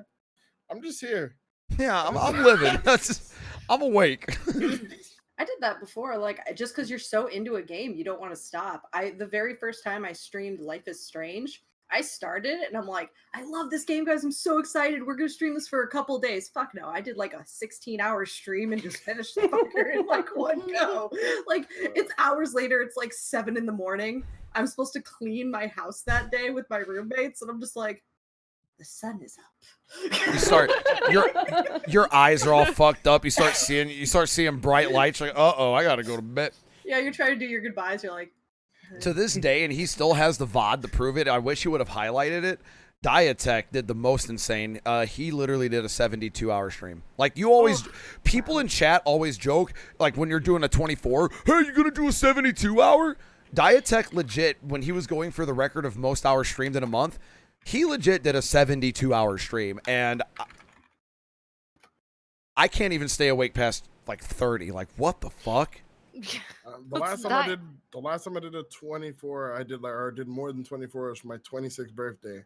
I did 26 hours. I know by like hour 24, like everything just kind of looks the same. Yeah. Like, I'm just like, who are you people? But one question, if it's over like 48 hours, won't your stream will be stopped for some reason from Twitch? I think they do stop it, yeah. Self-harm comes after, I think, 72 hours. I think it's 72 or they cut it off. Okay. Yeah. That's probably why Diatech ended it, because I know Diatech with his narcolepsy and insomnia, dude, he doesn't sleep. Yeah. That's like a weekend for him, is just not sleeping. Fuck it. Mm. Damn. 4.5 hours almost, or 4 hours on the dot. Anybody have any other topics to bring up for the first fucking Toast and Coffee podcast? I'm losing my voice. Holy shit. I have one lately, like someone bring it to my chat. What do we got? We're talking about some Twitch stuff. So what do you guys think, like, subathon? And like, I joke about these all the time. For example, like the goals. I was talking about it. So, for example, like the goals, or you're doing too frequently. What do you guys think about it? Because for me, So it's like I see some really cringy things about the reward. Let's so be like, sorry, let me no, finish. I'm interrupting you. Go ahead. Really quick, really quick. So for me, it's like sometimes I see big streamers, they make a goal, but the goal and the value of the amount of the subs is kind of like okay. But some of them are not okay at all. And it's really, really not like even close to okay. So yeah, Give me- that's my give me- point. So give me an you have example of what would be not okay. I'm just curious.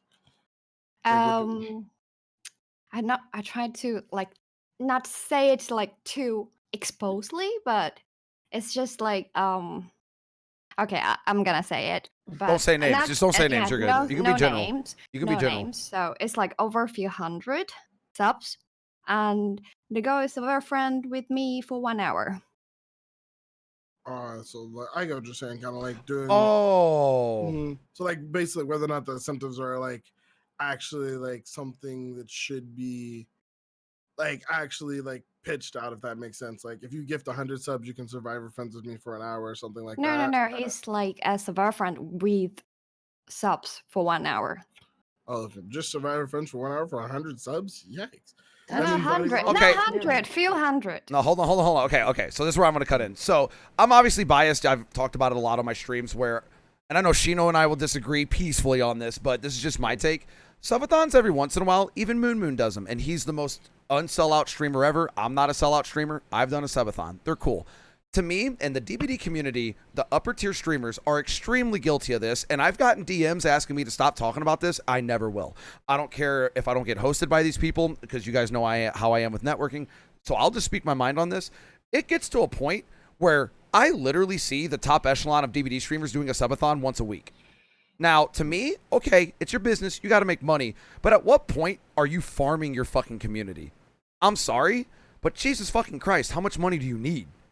Now, I understand it's your business. Twitch is a bubble. Got to make that money.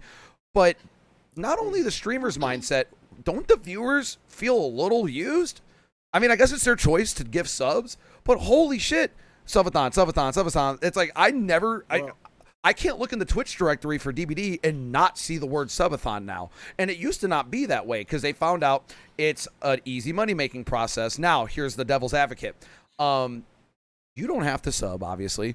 And in my opinion, it's not that sellout because, like you said, you don't think the rewards are worth it, but you also don't need the sub. So, like, it may seem ridiculous, 300 subs for Survive with Friends for an hour, but they're offering a service. So it's like, I'm getting sick of seeing all these subathons. I feel like you're farming these people of money. Holy shit, do you really need to do it that much? But at the same time, they're sacrificing their sleep and they're sacrificing their mental state and body to do it. So I can't really hate on them for it either, because subathons are rough, and if they choose to do it multiple times a month, that's torture on them, and I think they earn it. So I'm conflicted, and I always have been, because on the one hand, I'm biased. I'm just not a sellout streamer.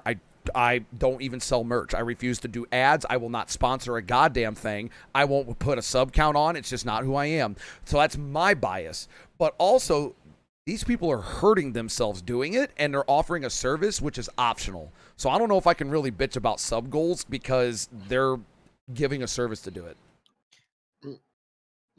I was gonna say the only thing I would say is I feel like these streamers are hurting themselves more than more hurting themselves in their community. I mean, I understand the financial aspect of it. I just think it's not something that's sustainable. And it's not something that'll continue long term. Majority of the subathons I see, it's not even necessarily like that. Like their entire community is like buying a bunch of subs. It's usually like 4 or 5 like actors you can see in every stream that like gets like 20 subs, 100 subs, blah blah blah. Insert sub bit amount here, and they just basically these people just go in and every subathon they'll basically donate anywhere between $1 to $2 grand to these streamers, which is entirely that person's prerogative if they choose to do so. I feel like what these streamers, the only issue I would say I have with a lot of the streamers who do it is that a lot of them aren't actually investing the money back into the community, which is why they have to do it so often. Like, and more often than not, and I have no problem with this, but they're not only not investing back into the community, they're gifting subs with the money, and they're making money doing this. So I'm sorry for you guys that have a favorite streamer. Oh my God, he's so nice. He gifted 100 subs. They make $3.5 out of every 5 back from that, by the way. So when people do matching sub for sub, they're making a net profit if you didn't know that. So you gift a sub in their community and they match you, they get 3.5 of your 5 from the gifted sub, and then when they gift the sub, they get the money back. So that's 2 subs, $10. They spent $5, but they made 8. Does that make sense? Or 7. Yeah. They make a profit. So when you guys are like, holy shit, this community is so nice, the streamer's gifting subs for every sub, it's because they're making a profit off of it. And apparently, according to my tax expert, that's tax deductible because technically you're investing in your business. Exactly. Yeah, but so they're making money and getting a deduction for it.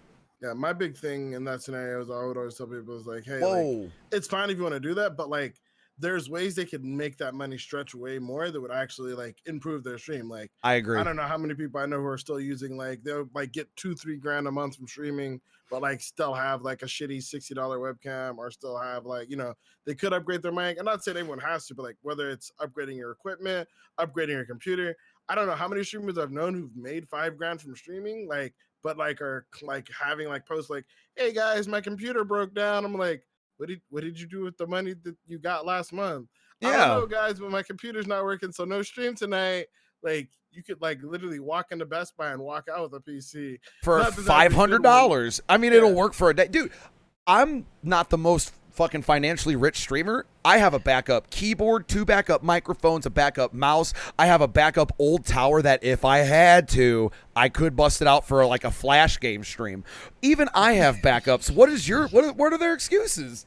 Yeah, and like I feel like even if it's just like uploading, like getting a YouTube editor is like $100 a video. And like a lot of these streamers who are like, I want to leave DBD, but my community doesn't stay. It's like, well, you haven't tried to grow your community outside of streaming this one game, and you haven't put any of that money. You got to any put of in the your money you dues. made into like growing outside of the community. Like if you did a Minecraft video once a week, after like 52 weeks, you could stream Minecraft to like probably as many people as you play Dead by Daylight to. And all it would cost is $100 a week, which I mean, could be a lot. I spend more at a strip club, but some people that could be a lot. So I mean, like, but you know, if you're making the money, like reinvest in your craft. If you want to do something different, reinvest in being able to do something different. Don't just keep doing the same thing and complaining about how like you hate all things are. Well, it kind of reminds me of what Chief Honk Honk said, and I'm going to relate Twitch to wrestling a lot in just a second. It's nerdy of me, but it's going to make sense. So Chief pointed out, when you stream variety and you put your heart into it and you pay your dues and grind a non-main game stream, you lower those expectations, you know you're not going to get the numbers, you do get people that stick around, and Destiny goes into this, the streamer Destiny. You build a core when you do variety. I've noticed this. I have people from Mario Maker 2 and Jiku Rain and 2 other people. I have people from Payday that stuck around, people from the Yakuza streams that stuck around. You build a core, and those people go to every single game. So now when I pop on a DBD stream, yeah, sure, I know people are going to be there just for DBD, but I also know my core members will be there. And I'm going to relate this to wrestling and exactly what you said, Shino.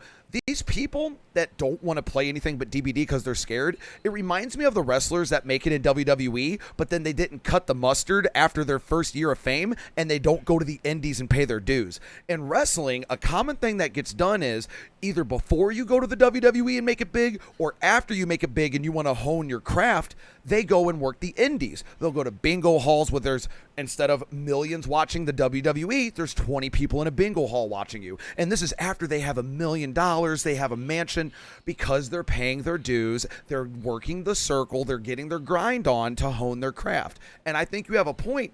These DBD streamers are so locked into the idea that DBD is all they have. They're so scared of even doing once a week, like you said, once a week variety. Pay your dues, get a new community following, even if it's once a week. You'll see the results, but you got to put in the work. And they already put in the work to grow in DBD, and they don't want to do it again. Well, you can see 72. He's success now. Thank you. He was streaming the 2K and DBD. There's still people that ask, why doesn't he stream DBD? It's like, I don't know. If I streamed to literally 800% more viewers, I wouldn't stream DBD. But I mean, here's the thing though. Like, a lot of people are like really happy for him now, but like he streamed Fortnite to like To 100 yeah, viewers. 100 Yes, years, like yes, I 1/10 remember of that his DVD time. audience for like Mm, 3 to 4, 5, 6 yeah. months. And then it wasn't until he won his second tournament that everyone's like, "Hey guys, I think 72 Hours might be the best Fortnite player in the world. We should watch him." And then like blew up after that. You know what I mean? And the Deadly next Angel, day I thank you was for like, gifting "Oh, us up to my My man Violet Hour and playing Vampire. Ninja." Anonymous, thank you for gifting I 10 remember we subs. used to Holy play shit. with Thank you Sheena. guys. Now he plays with Ninja. See how it is. When you get on, leave you for a white girl. All right.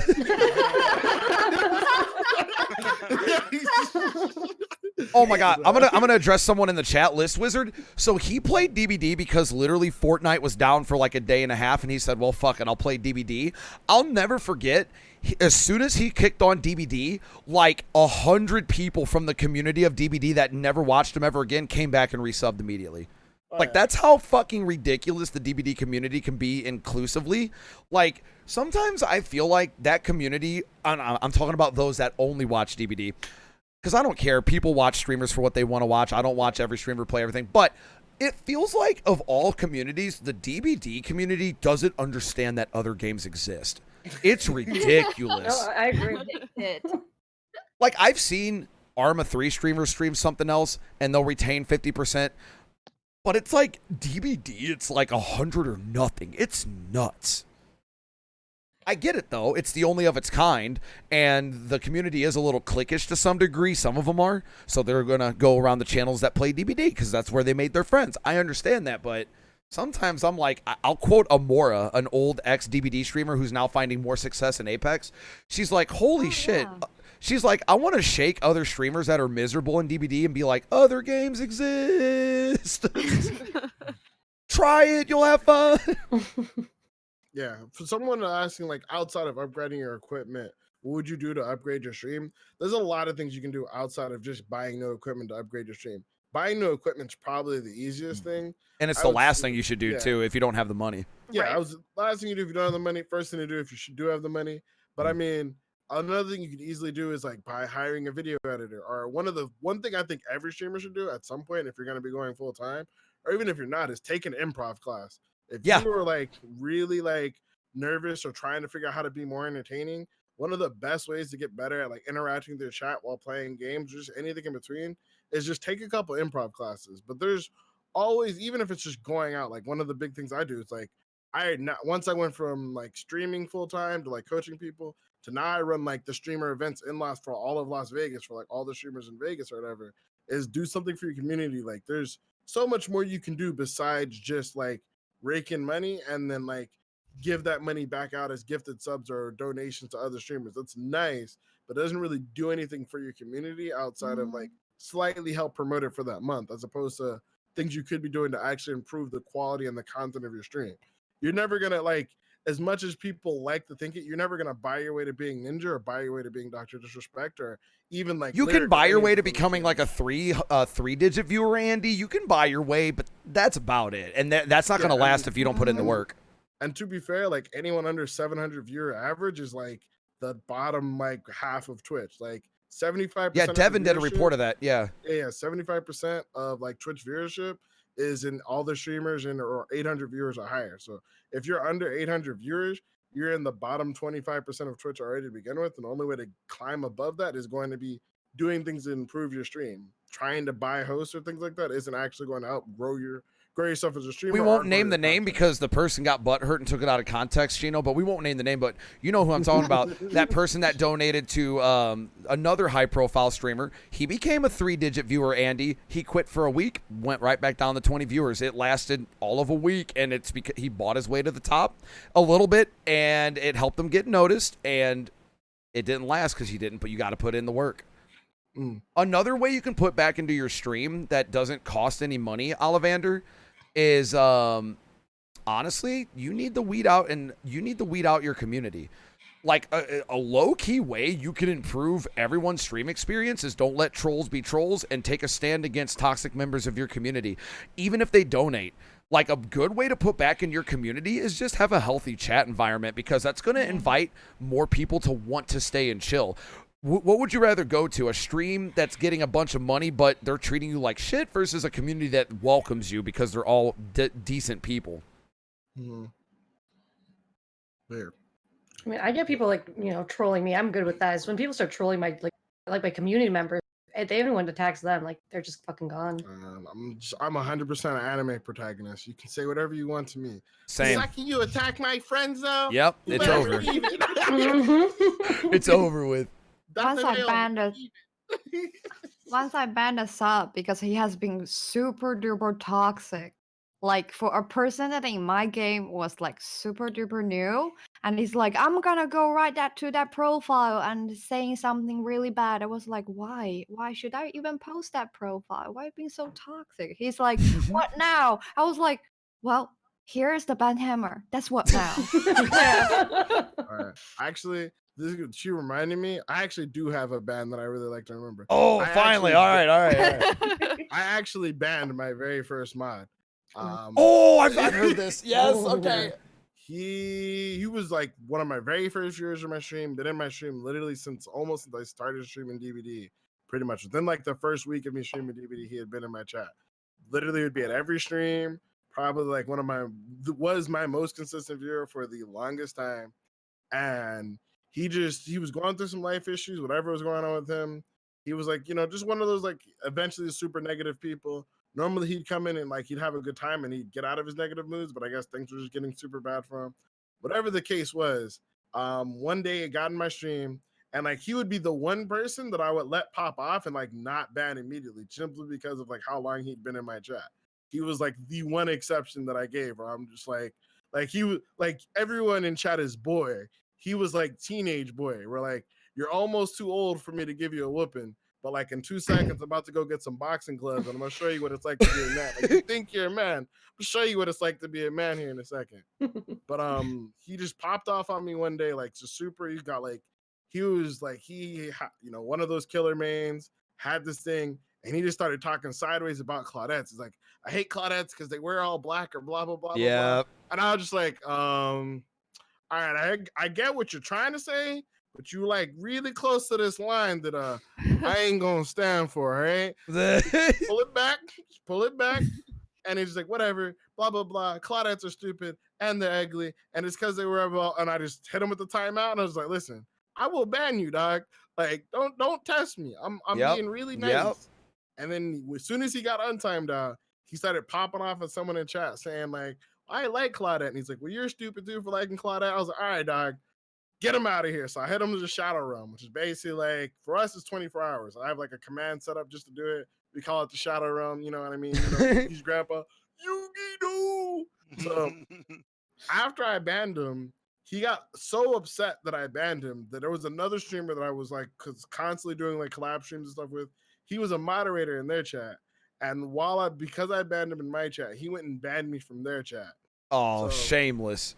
I spoke to the streamer about it privately, told them about it, and then basically was like, hey, look, like he's got a lot going on, but I'm not giving him a sword back. You should probably take his sword away too. So she removed his sword. She didn't ban him, she removed his sword. He got super pissed off, came into my chat the next day, tried to pop off, and I just hit him with a straight perma ban. I was like, all right, dog, like Deuce is like, you've been the homie for the longest time, but like I don't let my brother talk to me like that. I don't let my mother talk to me like that. Oh yeah. I don't let my dad talk to me like that. You gonna see these deuces. Like, I don't care if you donate money to me, you've been my viewer for 1,000 years. Like, you gonna spend 1,000 more in the Shadow Realm just watching me. All right. You can still be a viewer though, but just not in chat. And It's always awkward when you have to ban someone that's been close with you or like a mod like that, especially because it's out of character for them to just act like that all of a sudden, but maybe they're just showing their true colors. Every streamer goes through that shit at one point, having to like realize you fucked up on your choice of mod, but you just didn't know because they didn't act like that before.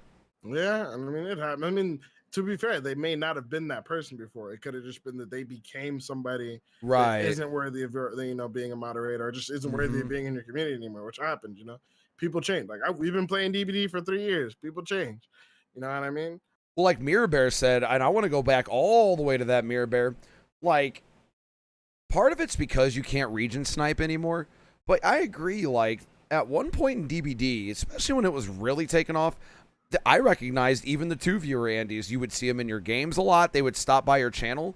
There's now so many, not only view botters and Wikipedia embedders, But there's so many viewers that just like, there's no more community. Like, we're all community, but we're old school. There's no more like, there's like the clique that follows the popular streamers. Then you got like our group. We're kind of a niche group. And then that's it. Like, you have all these people. There's just no community. You don't see them anymore. Like, it's just weird how it's changed, you know? People Yeah, change. it Yeah. is. DBD changed. I don't know about like the whole DBD community things, but some people say like when they start streaming, everything goes really nice and friendly. I feel it in the beginning, but later on, I feel like it's kind of like not as pretty as it looked Yeah. as a whole. And usually it's has been split to a bigger part and a smaller part or some like really individual part. But I don't see this community as a whole thing. And sometimes like especially when drama happens, it's always the same thing, always the same group or some same topic. And I'm just Standy feeling Vukovic, like, thank you for why the 2 people months, cannot man. be Welcome just, back, like, dude. What's up, Mills? be as a whole and help each other to grow together, to help this game to do better, and instead of like attacking each other with some like nonsense topic has been out there like for years. Well, and that goes with the balance talk. Like, good lord, dude. That's why I promote, like, dude, after 3 years, haven't we beat the death? Like, okay, we get it, hitboxes. Okay, we get it, Hex Ruin. Like, holy shit, can we just, like, get along and talk about literally anything else, like ice cream flavors or Yeah. Yeah. And just have some fun in the game. Make some dumb ass shit and make yourself laugh and your audience laugh. You know? That's what I do. I don't care if I run a kill like 5 gens or something. I just do dumb shit. And I make myself Well, laugh. you can relate DBD to politics like extremely well. Like, you have like one side killer, one side survivor. You have anecdotal arguments. You have straw man arguments. You have virtue signaling. And this is a video game. It's kind of like politics, and it's crazy to me the amount of cognitive dissonance. Like, I to this day am still baffled how killer main streamers will be like 4King with 5 gens left as they're bitching about survivors being OP. Like, dude, do you They're not still see yourself? about DS. They're still I know. complaining. Oh, I I'm know. like, "Bruh." I'm not gonna lie. If I ever hear someone say DS is overpowered, I probably tune out. With like, it's like a passive. It procs whenever you complain about it. Wow. I You tune just out mute- everything you mute say that for, stream, Like, the yep. next 60 seconds. Like, it's just like, Well, alright, cool. It's like once- DS is still a broken perk, huh? Well, You once get to I use it run once into a a, game. but like once I run into a stream because the person wants to tunnel and the survivor went for a locker, and then the person was complaining about DS because there's no other way to do so. He said, I was like, well, if you don't tunnel, you don't take that, right? Just leave that person in the locker. Yeah, There's a lot of situations you can apply very basic logic to, but they just don't want to hear it because it doesn't fit the narrative, and that's on No. both sides. I'm guilty of it, so. I mean, I feel like a big thing is like everybody in Dead by Daylight is competitive, but I think the problem is there's the people who are competitive and know they're competitive, and there's the people who are used to playing casual games and are like who are slightly competitive but don't realize that they're being competitive. They just think that that's their casual way of playing it. Like, Right. Does that make sense? Mm-hmm. But I don't know. But And then it's- there's the whole, like, how competitive is DBD? It is competitive to a degree because it is one side versus another, and there's rank, but how much do you take that as seriously as something else? You know, there's always those, like, what do you value in a DBD game, too, that I factors mean, into it. I mean, DVD doesn't have a silver line for like $1 million. Why you want to escape or 4K that Well, badly? that's what I try to promote in my channel is I literally, right before DBD, came from the fighting game community where we had to pay money to enter tournaments with a broken game where if you got hit once, you were KO'd, and the devs wouldn't patch it. It's just fighting games are what they are when they're done. And nobody bitches, everyone GGs, and you move on with your life. And we're playing for money, where you pay money. DBD is a free asymmetrical horror game with competitive elements. And the way people get so mad just is funny to me, because there's no money you win. There's Yeah. no entry fee. Why is it so fucking personal to you? Like, I get being competitive to a degree, but it's the amount. It's like, holy shit. It's And a some- game. I learned from my boy Ricky Bobby. If you're not first, you're last. You know what I'm saying? Well, hell, you could be. But hell, Bobby, I was high as shit. You could be second, third, fourth. Hell, you can even be fifth. And the most childish. Honestly, it's probably our generation now too, though, because like honestly, now when you see like even a sports game, everyone gets like the participation award. Like you Yeah. win in some way. Now, if you actually lose in a video game, like it's personal. Like I didn't get anything for that. Like it's like a personal attack on them. Like I mean, Hey. when I was a kid, Teabags. if I didn't win, it was like okay, good. Like I lost. Teabags equals psychological damage. Exactly. Like, oh god. Yes, once I was dodging Hunter's headshot in a loop, so I was ducking, and the person got upset and called me a teabagger. I was like, Oh, Because you were man. ducking. It's not teabagging, it's twerking. Oh, yes. I'm sorry, I'm playing a game. I'm gonna use that from now on. It's not teabagging, it's twerking. Oh Yeah, it's Oh, my twerking. God. I just say I dropped my car keys personally. I'm like, oh my bad, I gotta keep. Oh, I dropped them again. 5 Drop times, them it's again. okay, sorry. Drop them again. Well, I think on that note, unless anyone has a hot topic to go, I think we can call that a fucking podcast. 4.5 hours. Hell yeah. Jesus yeah. Christ. It's good for episode 1. I'm cool with that. Oh, absolutely. And I mean, I'm not sure of like how we'll do the format. We can do, similar groups, or every once in a while mix it up, or I can do a 1-versus-1, but this was a good experiment and this was fucking fun. I mean, outside of having to screen capture webcams constantly, that was cool, but but I mean, It cooled off after a bit. it Yeah, cooled we off. did. Yeah, we But got no, it. this was honestly, I knew it was going to go well, and I've been studying podcasts for 2 years now, and I pulled the trigger today thinking, okay, it's now time, because I've been devouring podcasts. This went better than I thought.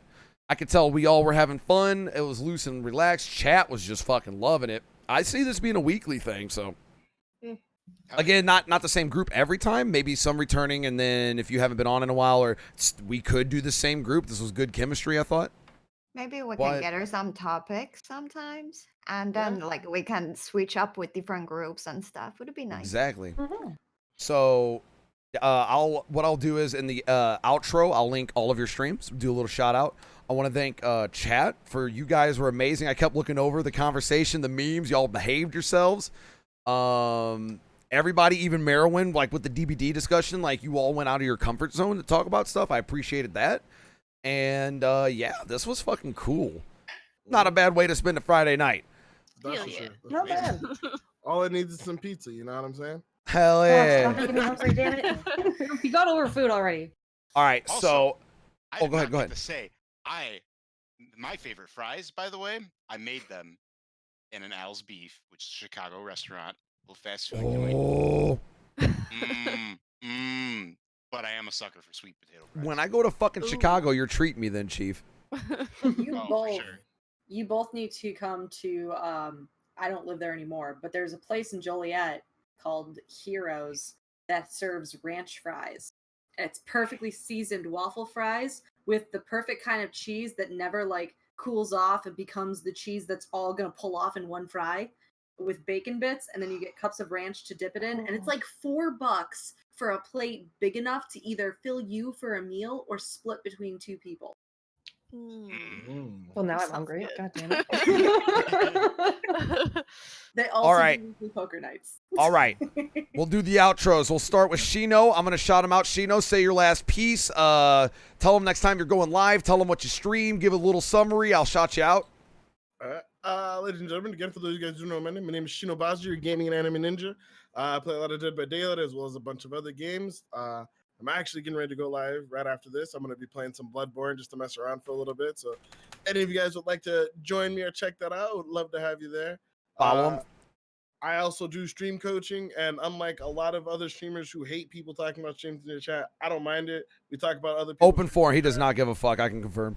Yeah, we talk about streams, why they're good, why they're bad, and everything else between. So if you want any help growing as a streamer, learning how to navigate the platform or YouTube, or just to talk about the new anime season, I'm always down for that. So feel free to swing by and let me know. But I want to thank Make you sure- guys so much for having me on. And No problem, man. You were great. Great conversation. Make sure to follow Shino, chat. Who all's going live after this, by the way? Shino, Dahlia, Chief. I'm gonna be dicking around on Bloodborne for the first time because my chat's been like wanting me to do it, and I got like a thing for it. So I'm like, yeah, I might as well check it out. So Okay. that's where I'm gonna be at.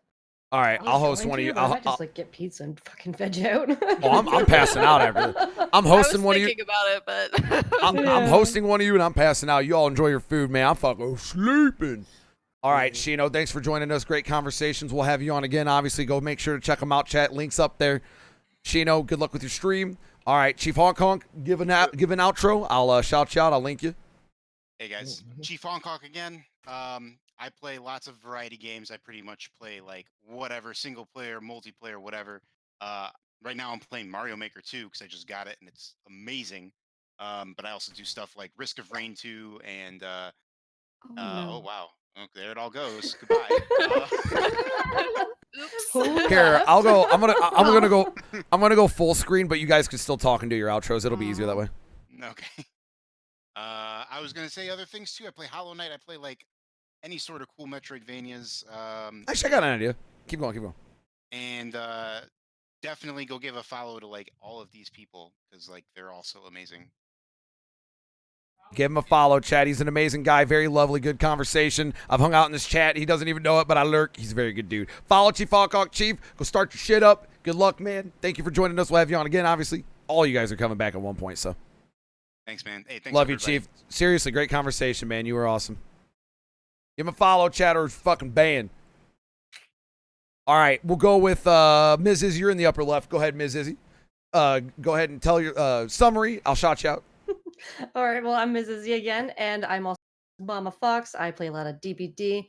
Lately, we've been doing variety, like Super Gerald Deluxe, which is actually an amazing game. If you guys don't know what it is, please check it out. But I was going to stream after this, but now I'm just really hungry, so I might go watch Netflix. Don't blame you a bit. I blame Cody. Apparently I'm not invited for the next one anyways. I'm just going to go cry in a corner somewhere. You are invited. All of you are invited. Everybody's invited. This was awesome. No, this was amazing. I loved it. Thank you guys so much for having me. Thank you for joining us, chat. She's awesome, guys. She doesn't take any game way too seriously. She's always good fun. Go check her out. She's awesome. She's also sassy. You'll love the sass. Oh, yeah. All right, Ms. Izzy, thank you very much. Go start your shit or go eat your shit. Do what you need to do. Yeah, I'm going to go eat. Jeez. All right, we got Mirror Bear in the upper left, so she's next. Mirror Bear, give yourself a summary. I'll shout you out. Hi, it's Merver. I'm a survivor main, so mainly I stream in U hours, which means it should be like early morning for you guys in the US. Yes, I will be streaming Gold Express tomorrow evening, and Nice, should I'm be gonna watch that. Should be morning for you, Cody. Yeah, I'm definitely going to check that out. I'm excited and hope to see you guys sometimes here and there. Thanks. Thank you very much, Mira. Thank you for the conversation. And guys, make sure you follow her. This woman's toxic in a very wholesome way, but she's great at any game I've ever seen her play. Go check her out. And she's pretty cool, too. Mira Bear, thanks for joining us. She'll obviously be back. Thanks. All right, go do your Bye. thing. See ya. All right, we got Merwin. Merwin, give yourself a summary. I'll shout you out. All right. So thanks for having me. First of all, Oh, of course. It was awesome. Yeah, I really enjoyed it. It was a lot of fun. I typically stream on weekends. My schedule's kind of up in the air right now. I just recently moved, so I'm still working on that aspect. But I do stream variety. I do Dead by Daylight usually once a week. And I've been streaming Scum lately, as the shout out just showed. So just a total variety of things. So. She's awesome, and the conversation is really, like, I say that about every streamer, but she's really cool with conversation. She'll talk about anything. All you gotta do is talk. Just talk with her. She likes talking. She's very good at any game she plays. The few hours she played in DBD, she carried me, so she's good people. You gotta go check her out. Merwin, obviously, we'll have you on again too. It was great having you, and thank you again, especially for the DBD input, because I know that was kind of out of your not comfort zone, but yeah. So appreciate it, Merwin. Go do your thing, and we'll have you back on to ASAP. All right. Bye, guys. See ya. All right, and lastly, she gets the big screen. Look at her. Dahlia, you know what to do. Shout yourself out. Give yourself a summary. I'll shout you out. I'm Black Dye 42. I'm a variety horror specifically streamer. So I play a lot of jump scare games where my heart rate monitor so everyone can see how friggin' terrified I get. And I'll be going live after this, probably with DBD. I can't decide between DBD and Plague Inc., but one of those.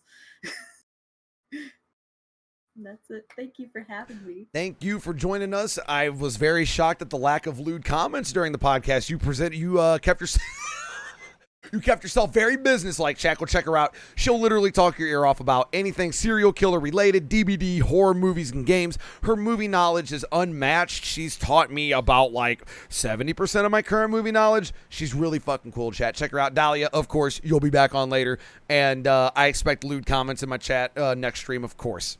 Oh, thanks. All right. And chat room, that is it. That was amazing. I want to thank... Oh, hold on. Chat, I want to thank everybody again for who joined. First ever podcast, a success. We're going to highlight the fuck out of this. And I plan on doing this every Friday, except for next Friday when I'm on vacation, chat.